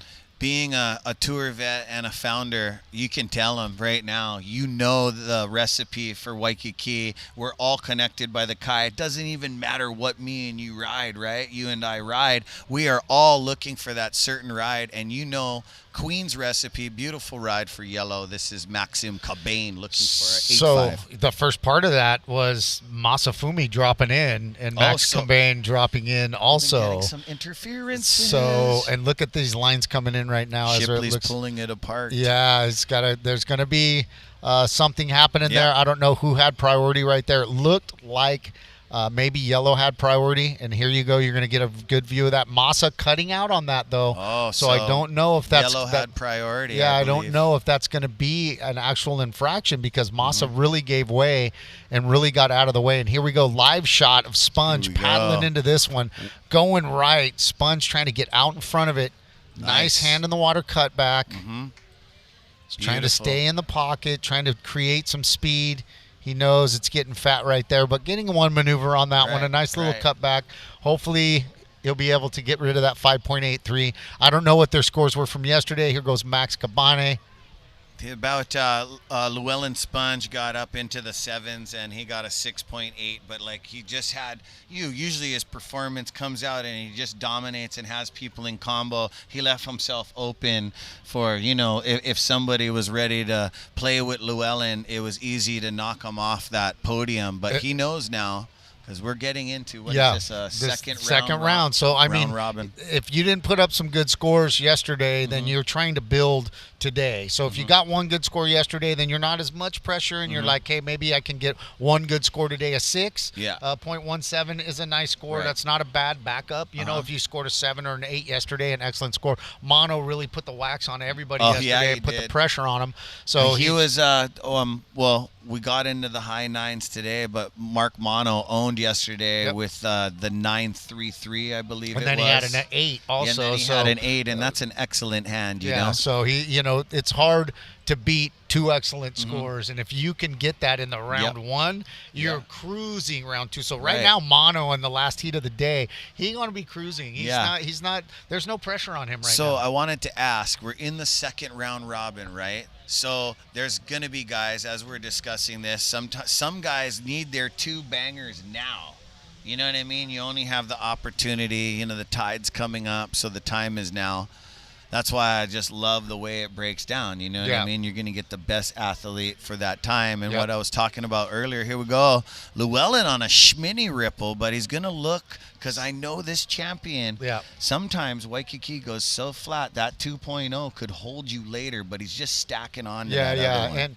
And, right now when I was talking about him kind of scrambling right now, I believe he's in 4th priority. So it doesn't hurt him to do that. Right, he just say, you know what, maybe this might stand up on the inside. I get a couple turns and I get something. So it doesn't hurt him. And that's the thing about using priority and under priority. Right. Some people are like, hey, they don't know how to use under priority. Sponge is pretty versed at it. And he said, you know what, I'm going to try to flex right here. And if I can get something on under priority, I can get it, And here he goes again. He's kind of doing the same thing. Yeah.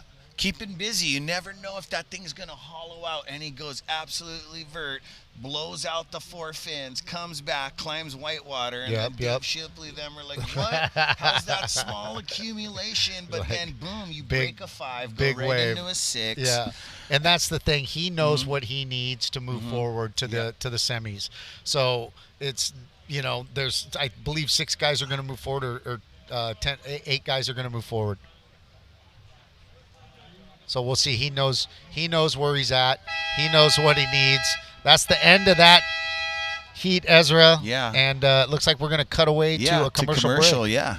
We'll continue, guys. We'll be right back. Thank you to Southwest Airlines and our headline sponsor, North Shore Prosthetics and Orthotics, brought to you by AccesSurf. This is the world tour for our Hawaii adaptive surfers. The world best are in town here at Waikiki. Come join us. We'll be right back with more. Aloha.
Recipe like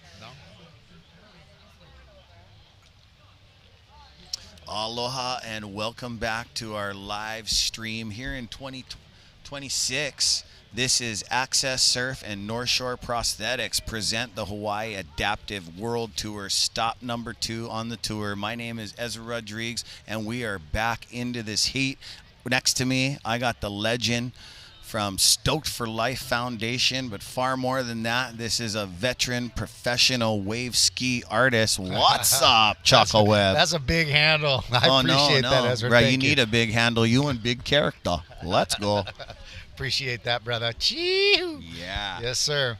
So nothing has changed during the break. Llewellyn is his fourth wave came in at a 4.17. Masafumi is hunting a 7.53. Oliver Van Jones is hunting a 8.43 in the third place position, and yellow Maxim Cabane working hard but needs a 8.5. So actually, we're on to the next heat. Oh yes, round 2, heat 2. Oh. That's Josh Bogle in white Bogle. taking off, brother. We love Joshy. He's from Maui. Josh Bogle surfs in 2 different divisions. You might have saw him earlier in the above knee stand division. He's got double amputation, so he puts both of those legs on and he stands up. Mm-hmm.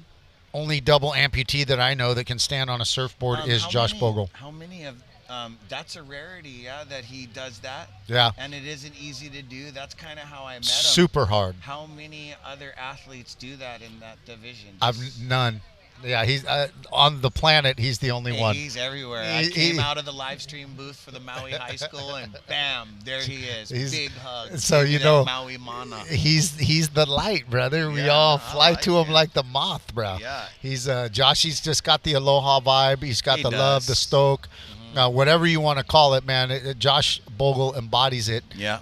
And he just got a 4.83. Josh, he put up some good scores yesterday. He did. So he's that 4.83 is not going to factor into his overall score. It'll factor into this heat, but he's trying to build on. I think he scored a 6.50 and a 5.50 yesterday. So he's trying to build on that. He wants to get rid of that 5.0. Good scores for him yesterday. He had a really great heat, and he's just picking up right where he left off, Ezra. He's got a 4.83 on the board. Yep, good score to start off with. Josh is also, you know, we see him in the Hawaii State Champions and stuff, but I feel like he has a lot on his plate this year. So he's over here because, you know what he told me yesterday, his adaptive family's in town. I don't know why they changed the dates up there. You know, there's a lot going on in the islands, but we are here for our adaptive professional surfers. And right there, we got our 3 colored jerseys. You'll see the white is Joshy Bogle. And we got Toby Bagg, and he had a good performance yesterday. I believe he got a couple scores, and Scott Patterson in the yellow, and they're all looking for what Josh just threw down. But as professional adaptive athletes, they're not just looking for the requirement they need. They're looking for the objective. For some of you guys tuning in, is everybody wants to get 2 scores and they want to be 10s. You know what I mean? Again. Yeah. And I also heard stat card. You got a lot of the stat card on the adaptive surfing. We have an athlete here that put on a show yesterday that has had a perfect 20 heat total, and that's Mark Stewart. Yeah. Mark, and there's some others, right? Mike Richard Boss. Mike Richard Boss. I believe he had a perfect heat at the U.S. Open a couple years ago. Is he here today? He is. He surfed he's the only competitor in that division. Okay. So he's surfing in a mixed heat. I believe he surfed with the girls, maybe visually impaired. Okay. And he put up 2 big fat 9s, and then he paddled in halfway through the heat or something Fat like that. 9s are hard to come So, by. yeah, he threw up 2 really big, excellent scores. I was watching from the banyan tree and like hearing you calling out his scores. I'm like, this guy got 2 9s right off the rip. Bruh. And then with like 4 or 5 minutes left, he just paddled in and he left the break to the girls. He didn't want to interfere with them. And you guys, as you guys watch the adaptive, we'll be moving down into Mark Stewart, Daryl Melendez, and Michael Foti will be coming up on the last heat of the day. Wow. It's kind of sad. Day 2 is going in the books, but let me tell you what happens after. It's just surf, potty, cruise, and enjoy the beach. But we got somewhere to be, Charles Webb, we got Aaron Pock's video. Aaron, the incredible Polk. Oh. So Aaron, visually impaired, world champ 3 times over for the AASP. And wow, look at this set right here. Josh Bogle paddling into this one. Let's go, Josh. Fading left, going right. Oh, he on hit rail a little bit too hard. He's going to give it another go. Once you go on your belly, your score diminishes considerably. So, but he dropped good on that one. Got a little loose on the rail with that one, Ezra. Yeah, he couldn't was hold it fading together. hard, but then he hit that rut, and we've all done that. So So- it kind of ruined his forward momentum into where he was going to line up that combo. Yep, and they would call it the Queen's fade here, but back home we call it the Cardiff fade. So, I love that. That's right. So Cardiff is has so much roots. left in and a surfing. right, and then they want to bump you off the left, and then they fade left and go right. So And that's you know what's funny for Cardiff and Waikiki? You fade them too hard. Some newcomers don't understand. They think you're going left, bro. No, bro. I am fading so I can get the coping to line up just right. perfect and draw better line, more speed. So the fade, and you can see Joshy doing that, and it just got a little bumpy right there for him. So lost the rail, lost his placement a little bit right there. But contestable surf all the way through this, Ezra, and we're going to get. You can see it's kind of building a little bit already. I know. It's getting more consistent, and you can see it's still a little bit fat with that wind on it. It's still a little bit crumbly, not a lot of power, and here we go. Yeah. Joshy taking off again. He's just dominating the peak. Beautiful down the line for Josh Bogle. Just nice cut back off the face right there. Just a little bottom check turn right there, Ezra. Yeah. I notice, when you guys get into pockets, like there's going to be some of that tomorrow. So I always try to tell, like growing up over here, a good recipe is to get your work done. Like if you can catch it from the Evaside crest and you kind of don't get into the Queen's fade, go up into the lip, initiate that full wrap, and then speed down the line, because speed is also a part of the score. The Absolutely. more speed you have, but also I notice a lot of you guys got 6 gear shifters. You need to just shift the gears, climb the whitewater. But a lot of things tomorrow, we're going to see them go into pockets, and there's that 2-for-1 combo. You guys are going to see it on the wave skis where you just slash the left and come back left and get kind of a 2-for-1.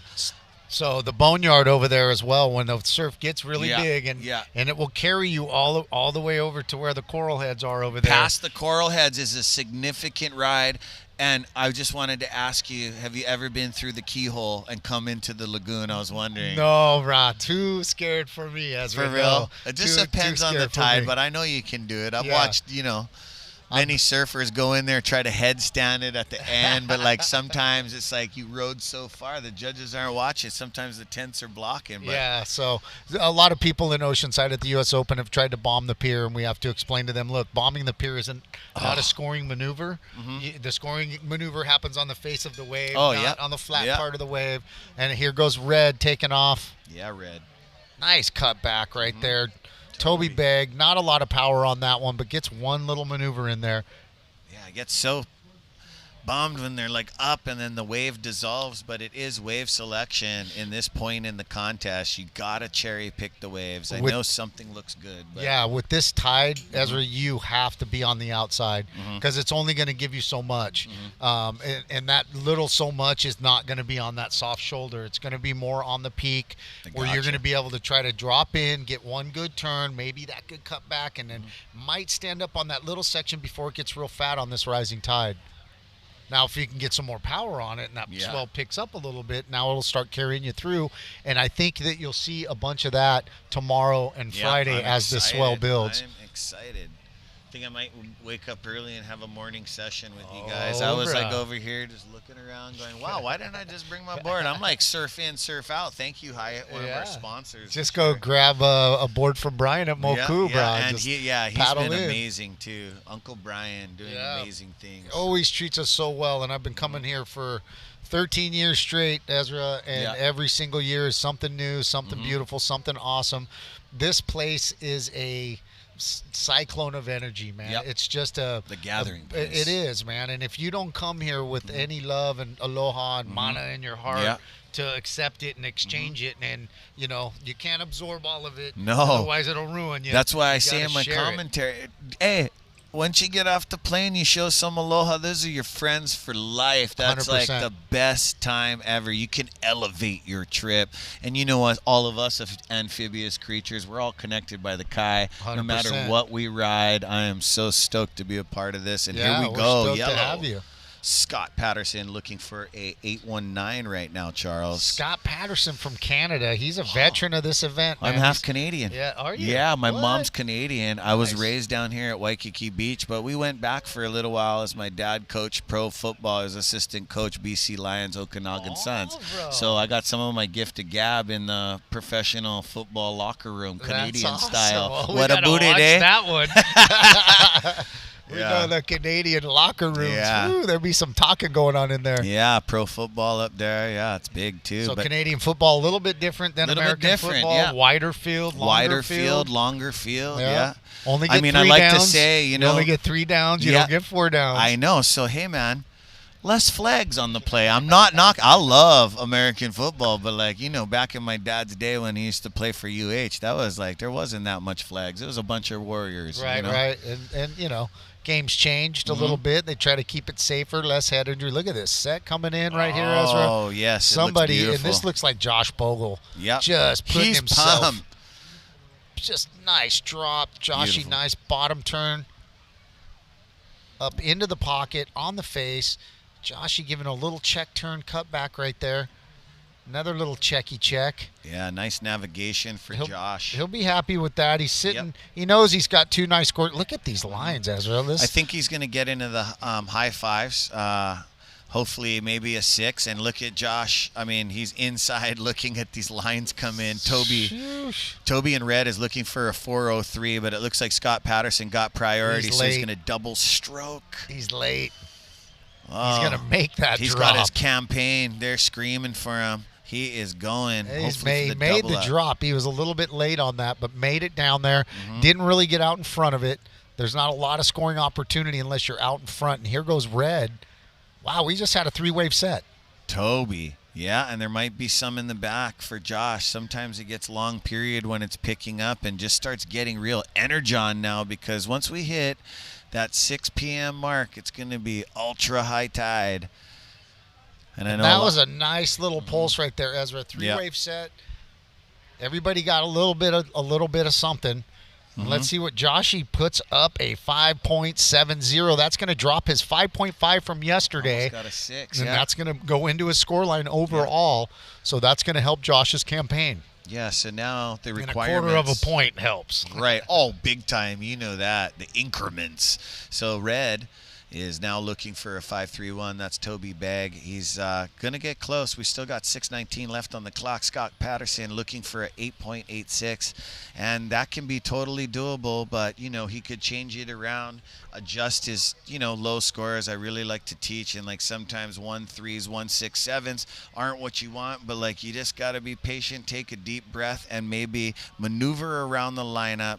And that's how you can, because you can never manipulate the ocean. You just got to be patient with it. But, you know, a lot of athletes learn the wave's not just going to come to you. You got to go shopping. It is, and that's the thing about Queens, though. It's comes to a certain spot. Yes, you know, and depending on the swell direction and what swell it is, and time of day, and you know, it's going to shift a little bit, but mostly it's going to come in that one spot. And if you can find that peaky spot and just sit there and get your landmarks down, you know, and then boom. I know there isn't 100 longboarders out there, so you better find the spot. But hey, the best of the best will be out there, just us, and we'll just miss all the sets because we're just frothing. That maybe was talking it, on man. the inside. Yep. Yesterday I was in the wrong spot on every single wave that came through. I was literally not where you were supposed to be. So I've never seen you so far in. That's why I almost thought like maybe you got nursing a slight injury, because I've watched your performances the last 4 years, just top notch. Yeah, I got second here last year to Chris Oberly, so trying to hang with that and keep that. You know, another amazing athlete. Yeah, Chris, you know, broke through, and here goes red. Toby Bagg on a nice little wave, nice top turn, staying on top of it, nice little cutback, staying in the power. It's going to get fat right there. Nice style. Nice. But Chris had gotten second place at this event 3 times, and he finally broke through and won last year.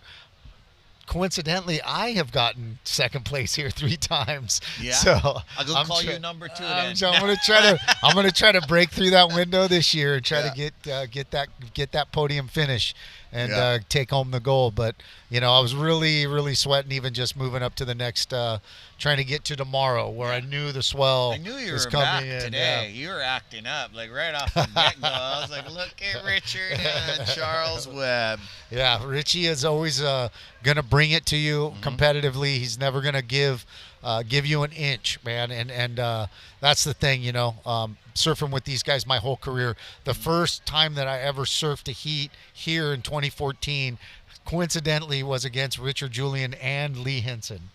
Oh, so wow. I had another amazing performer. Yeah, so I had and I lost by a half a point, and that was before the round robin. So I got one chance to surf, and I lost. And I said, oh, man. But the waves were pumping in 2014, and I went and surfed pops and drowned my sorrows in a bunch of good surf. See, that's why this guy's stoked for life. Foundation, one of the most positive guys right down here right now. But I'll tell you, you know, surfing with those guys before we paddled out, I said, hey, boys, the first heat I ever surfed here was with you guys. And now the last heat I'm surfing here right now is with you guys. So a really full circle moment for me, and just super blessed to have people like that in my life that, you know, are willing to lend themselves to you in many different ways. So I want to tell Richie how much I appreciate him, and Lee, and everybody in this division, Roy, and all the boys, man. It's, you know, we're missing, you know, Felipe Kisu Lima, who is the multi-world champ, and he really takes this to another level. And usually when he's here, everyone's fighting for second. Gotcha. That's the thing. And Felipe has recently had a baby. Was he here last year? No, he wasn't here last year either. He took before, possibly? The year before, yes, and he probably won. I do remember the for name. the 5 years before that. And here goes Josh Bogle taking off on another gem. Yeah, he needs a 5.87. Toby Bagg got a 6.33 on that backside cosmetic. So nice, Toby Bogle's throwing up. Yeah, but Bogey's just riding this one. Nice wave.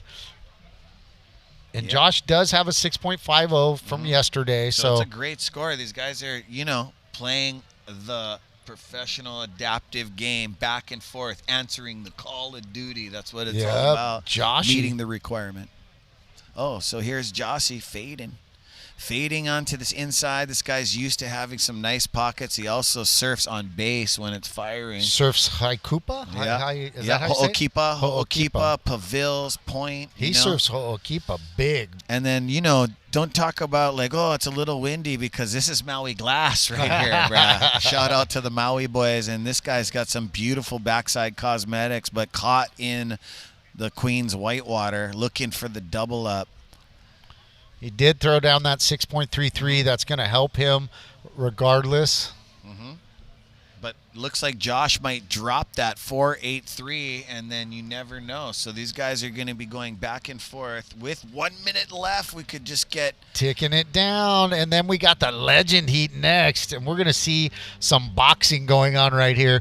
Next heat, Mark Mono Stewart, Dario Melendez, and Michael Foti. All these guys hungry, know how to surf. You're going to see some heavy action in this next heat as well. I'm excited. What a great heat this has been, Ezra. Yeah. Joshy Bogle throwing it down. Always, yeah. I think Just we're waiting that. for No, I scores, think yeah. that last one was a 4.53. Okay. So I don't think that's going to factor in. Yep, 4.53. I But see look it. at these lines coming in. Even though they're a little fat, they're still pulse. And then, 24 seconds left, 59-second gaps in between. So the heat previous, all those legends are going to want to get in the lineup real quick. Yep, they're sitting in the channel right now, waiting off to the side right there. You might get a pan out shot, but right off to the right in the channel, everybody's sitting right there. And look at this little gem coming through here. We're going to mind surf this one, Charles. I know, I'm already snapping. I'm already huge ski float. I already scored a With 7.83 on that one, Ezra. Oh, man. And there's the horn for this heat. And Kai Aloha Supply, Hawaii. Mahalo. I think we're going to take a quick break before we start this legend second round robin heat. My name is Ezra Rodriguez. We'll be right back with the legend Stoked for Life Foundation, Charles Webb. Aloha. Yeah,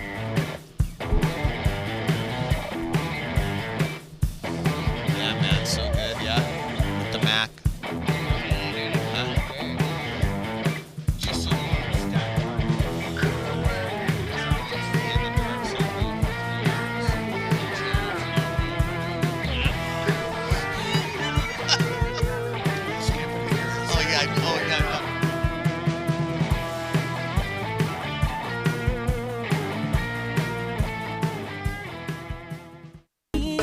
His love for miles and miles around the world. There's so much beautiful people to be heard, like all of the billions of sand beneath my feet. We're all different, but together we make a piece. It's not about blood, it's not about the color of your skin. It's about love, it's about love, and the beauty that's within.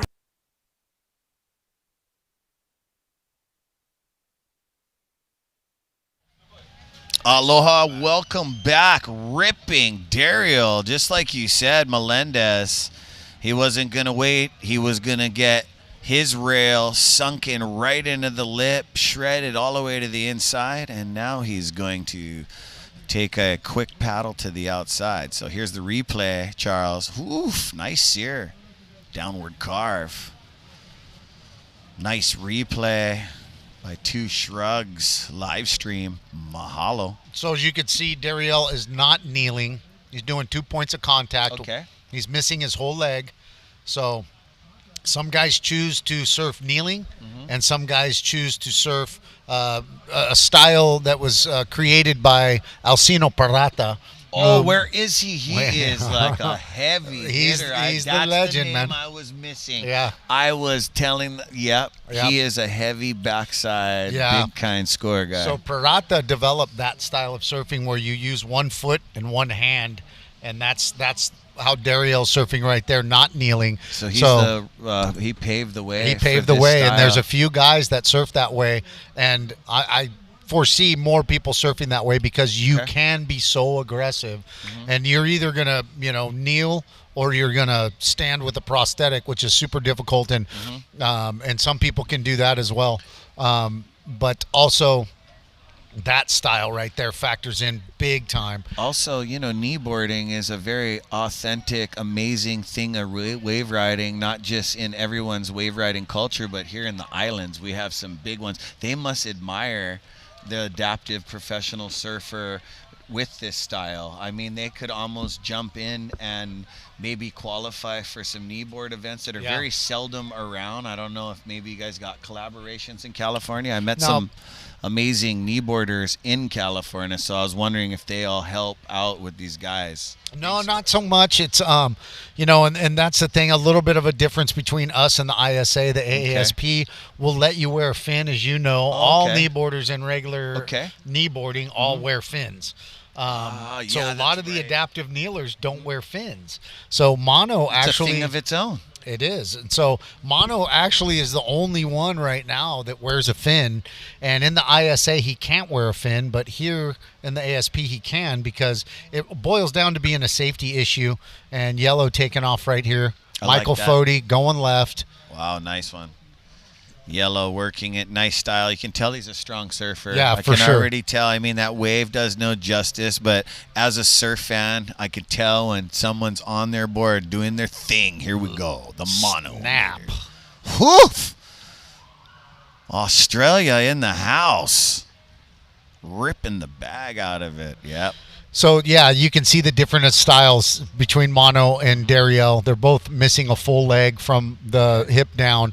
And you can see the different styles. So very aggressive, both styles very aggressive. Just one feels more comfortable than one, and the other one feels comfortable to the other one. And that's what it boils down to. What feels like surfing to you, and that feels like surfing to Dariel. And I think he saw Parata surfing like that. And and Parata, Dariel was, I don't want to say chasing, but Parata set the standard for that division for a long time. And here's a replay mono just going up top third of the wave, snap, nice little roundhouse, comes down, keeps the speed, goes into the fat part of the wave, gets one more little half cutty check thing that you want to call it. Probably maybe factor in a little bit, but that first turn, the work was already done right there, Ezra. Right. That one top turn, that was the money right there. And goofy foot, I love it. I wanted to ask you for my education too. Mark Mono doing that turn right there, that's considered a backside turn, the way he's facing, the way his shoulder is. Yeah. Right. And it comes in at a 9.0. Oh, he Mono knows. Stacking 2 9s, a 9 from yesterday and a 9 today. And here goes Dariel fading on the cutback. Beautiful Queen's fade, huh? Nice. Getting out in front of it. Challenging the top of that. I see the style. You see the style, one hand and one. Really admirable. 1 foot, 1 hand. Also riding a Kazuma surfboard, Matt Kinoshita. What's up, gang? Yeah, boy, you know the deal. Yeah, and so Dariel coach. throwing down a 7.17 on that first score. He's going to get a second score here. But Mono building on yesterday's scores. We were talking early, me and Rocky were talking about Mono scores from yesterday, a 9-something and an 8. So he had a combined 17-something. So now he's got an 18-something because he just threw up another 9. So this is the second round of the round robin. He's going to take that 9 from the first round. He's going to stack that 9 from the second round. And look at this stack coming in, Ezra, right now. As we're getting some fat lines coming in right now. This is a really good wave. Yeah. I hope they're not too far in it. Daryl Melendez got a 5.50, so moves up into the lead. But Mark Mono knows he just dropped a 9. He needs to get a second score on the board. Yellow. Michael Foti dropping a 2.33. It's probably not going to factor in at all, as he's in a combination situation where he's going to need 2 scores, and the time is now at 13:55. Yeah, I don't know if you noticed that, Ezra, but that one did connect a little bit on the inside. Foti was on the fat part of it, but if you would have caught it from the peak and got in there, you could have connected that. And we got a battle paddle right here. Dariel gives way. Very nice. Nice way to give it out. Mono nose. Boom. Nice snap on it. Sees this little one with a little bit of open face. Nice round cut back off the whitewater right there. Now, he is building some better scores, but he's got 2 9s. He's almost – and here we go, replay. Good technique, my friend, as he comes off the bottom. Nice backside sear, brings it back and harnesses the energy of the whitewater. Another nice wrap snap on the top of that wave, kicks out, initiates. The judges love that when you finish your ride off smooth, you know, in the heat of the moment. You know, these 2-turn combos from Mark Mono Stewart is going to launch him back into the lead right now with the commitment, the speed, and the characteristics. But here we go, answering the call, and what a great sportsman-like conduct. He knew he had priority, but sometimes you're going to do the Jedi thing and see if they're going to let it go. Yellow is looking for a two-wave combination, Michael Foti, so he needs to get like a 7.21. Let's start with that. But nobody wants to do that. They want to shatter the requirement, right, Charles? They want to move up into the excellent range. But Dariel doing the right thing right there. Look at how he gives way, doesn't impede Michael's ability to score. So I don't believe there'll be an infraction on there. That's exactly what you're supposed to do when you don't have priority. And some people are like, hey, that guy was already on the wave. Well, if the guy on the shoulder has priority, the guy on the peak has to give way. So that's what it means to have priority. So if you've already dropped in and done 1 or 2 moves, and then you see the guy with priority on the shoulder going, hey, I'm going to paddle, you need to cut out or you know, draw a straight line and don't impede his ability to score. Dariel did a great job right there by just straightening out. He knew I don't have priority, straightened out. Look at these lines coming in, Ezra. I'm excited. We are starting to get the pulse right now. And the last heat of the day, to close out the day. You know what we're going to see tomorrow. Smokers, 2 to 3. Some good ones. Yeah. And you know what's funny that you're saying that? You really got to listen to Charles Webb. For those of you guys that are tuning in, adaptive, or watching the replays tonight, that is the great recipe and serum for success. Learning about the priority.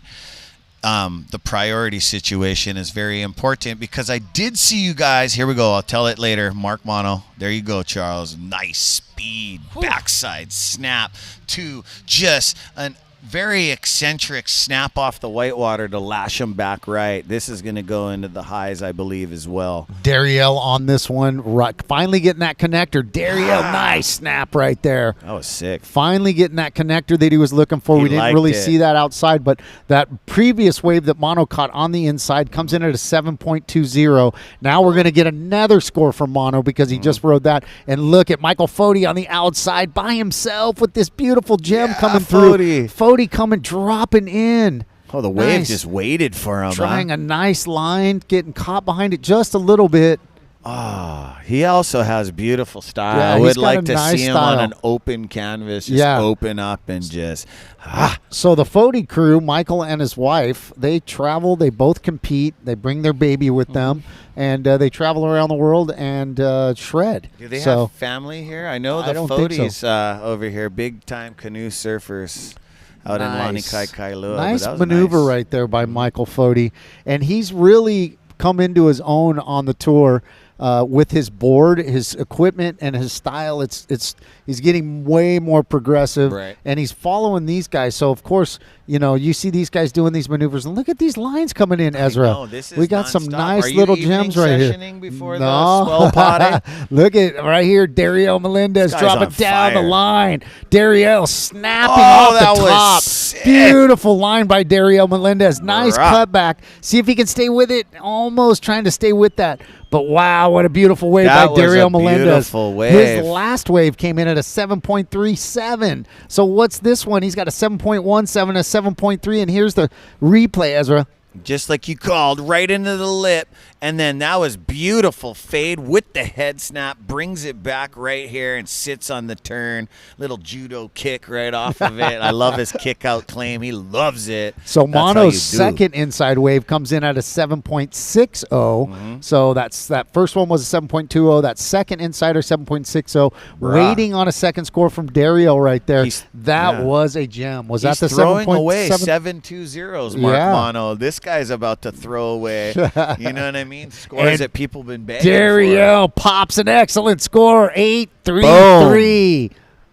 Wow, now he only needs an 828. This is a great way to end day 2. I'm telling you, Ezra, I told you we're going to see some really high-level adaptive surfing in this division. Me. I hope they don't sit out there and stare at each other for the next 822 because I just love when this action-packed. You know, as a professional athlete, you love not to see your competition and have heats like that just in the heat of the moment. Like, hey, brother, how did you do? Yeah. Oh, I caught some plenty. I didn't even see you, man. And then it's like you didn't even know what happened. So, again, second round of the round robin. Mark Mono Stewart scored a 9 yesterday, scores a 9 today. So he's going to be at the top of the echelon right there. Dariel Melendez bettering both of his scores from yesterday with an 8.33 and a 7.37 with a combined total of a 15.70.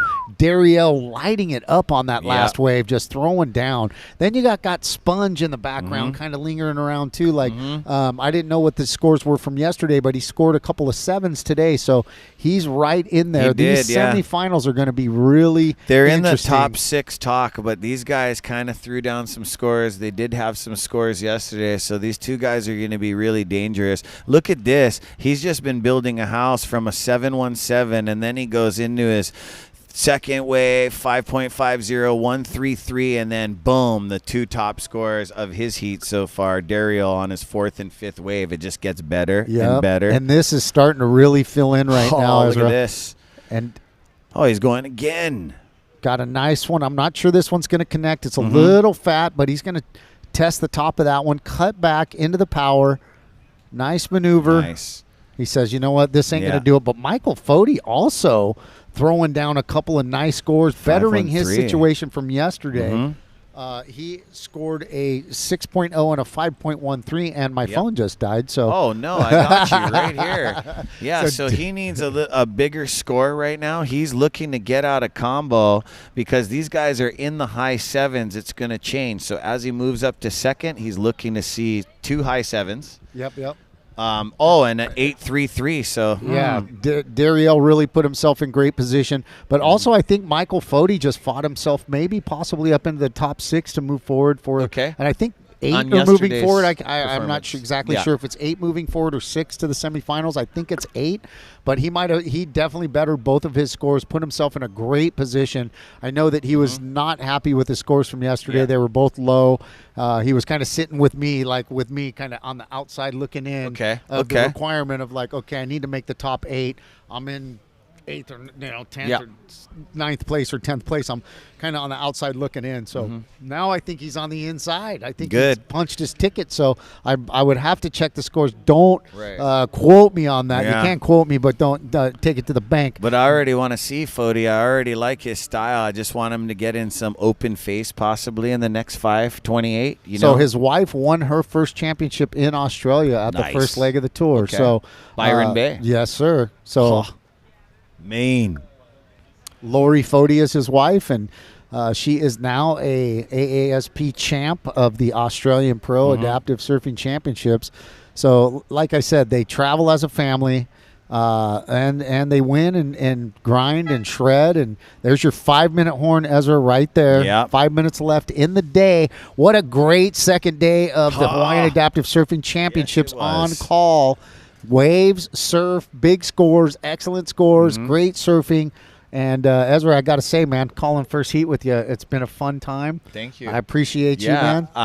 Professionalism is awesome off the rails. Mahalo. I never got to really get to see you at the event. So, when they told me I'm coming down, that's awesome. Me and Rocky work together good. And I just want to say with the 14 to 16 events I do every year, sitting with you, you are full of mana'o and wisdom, Brian. You call heats with the best of them. I had great mentors in Bo Hodge. Yeah. I love Bo. Bo. And Rock and Fig. Yeah. Oh, Rock and Fig. So those were our commentators for years. I had Bo there for years, and I had Rock and Fig. And one time I had them both calling the U.S. Open Adaptive Surfing Championship. So that's where I was sitting between Bo and Fig, calling heats. I love it. And having mentors like that, man, it's been so lucky to have people like that. And now, you know, you and Rocky, man, you guys are so professional, and you guys bring it to such a great level. Thank you so for having Rocky's us. calling it the Chaka and Rocky show. Yeah. So I'm down with it. Yeah, that's killer. You guys are doing an excellent job. Pepsi, one of our sponsors. Mahalo to Pepsi.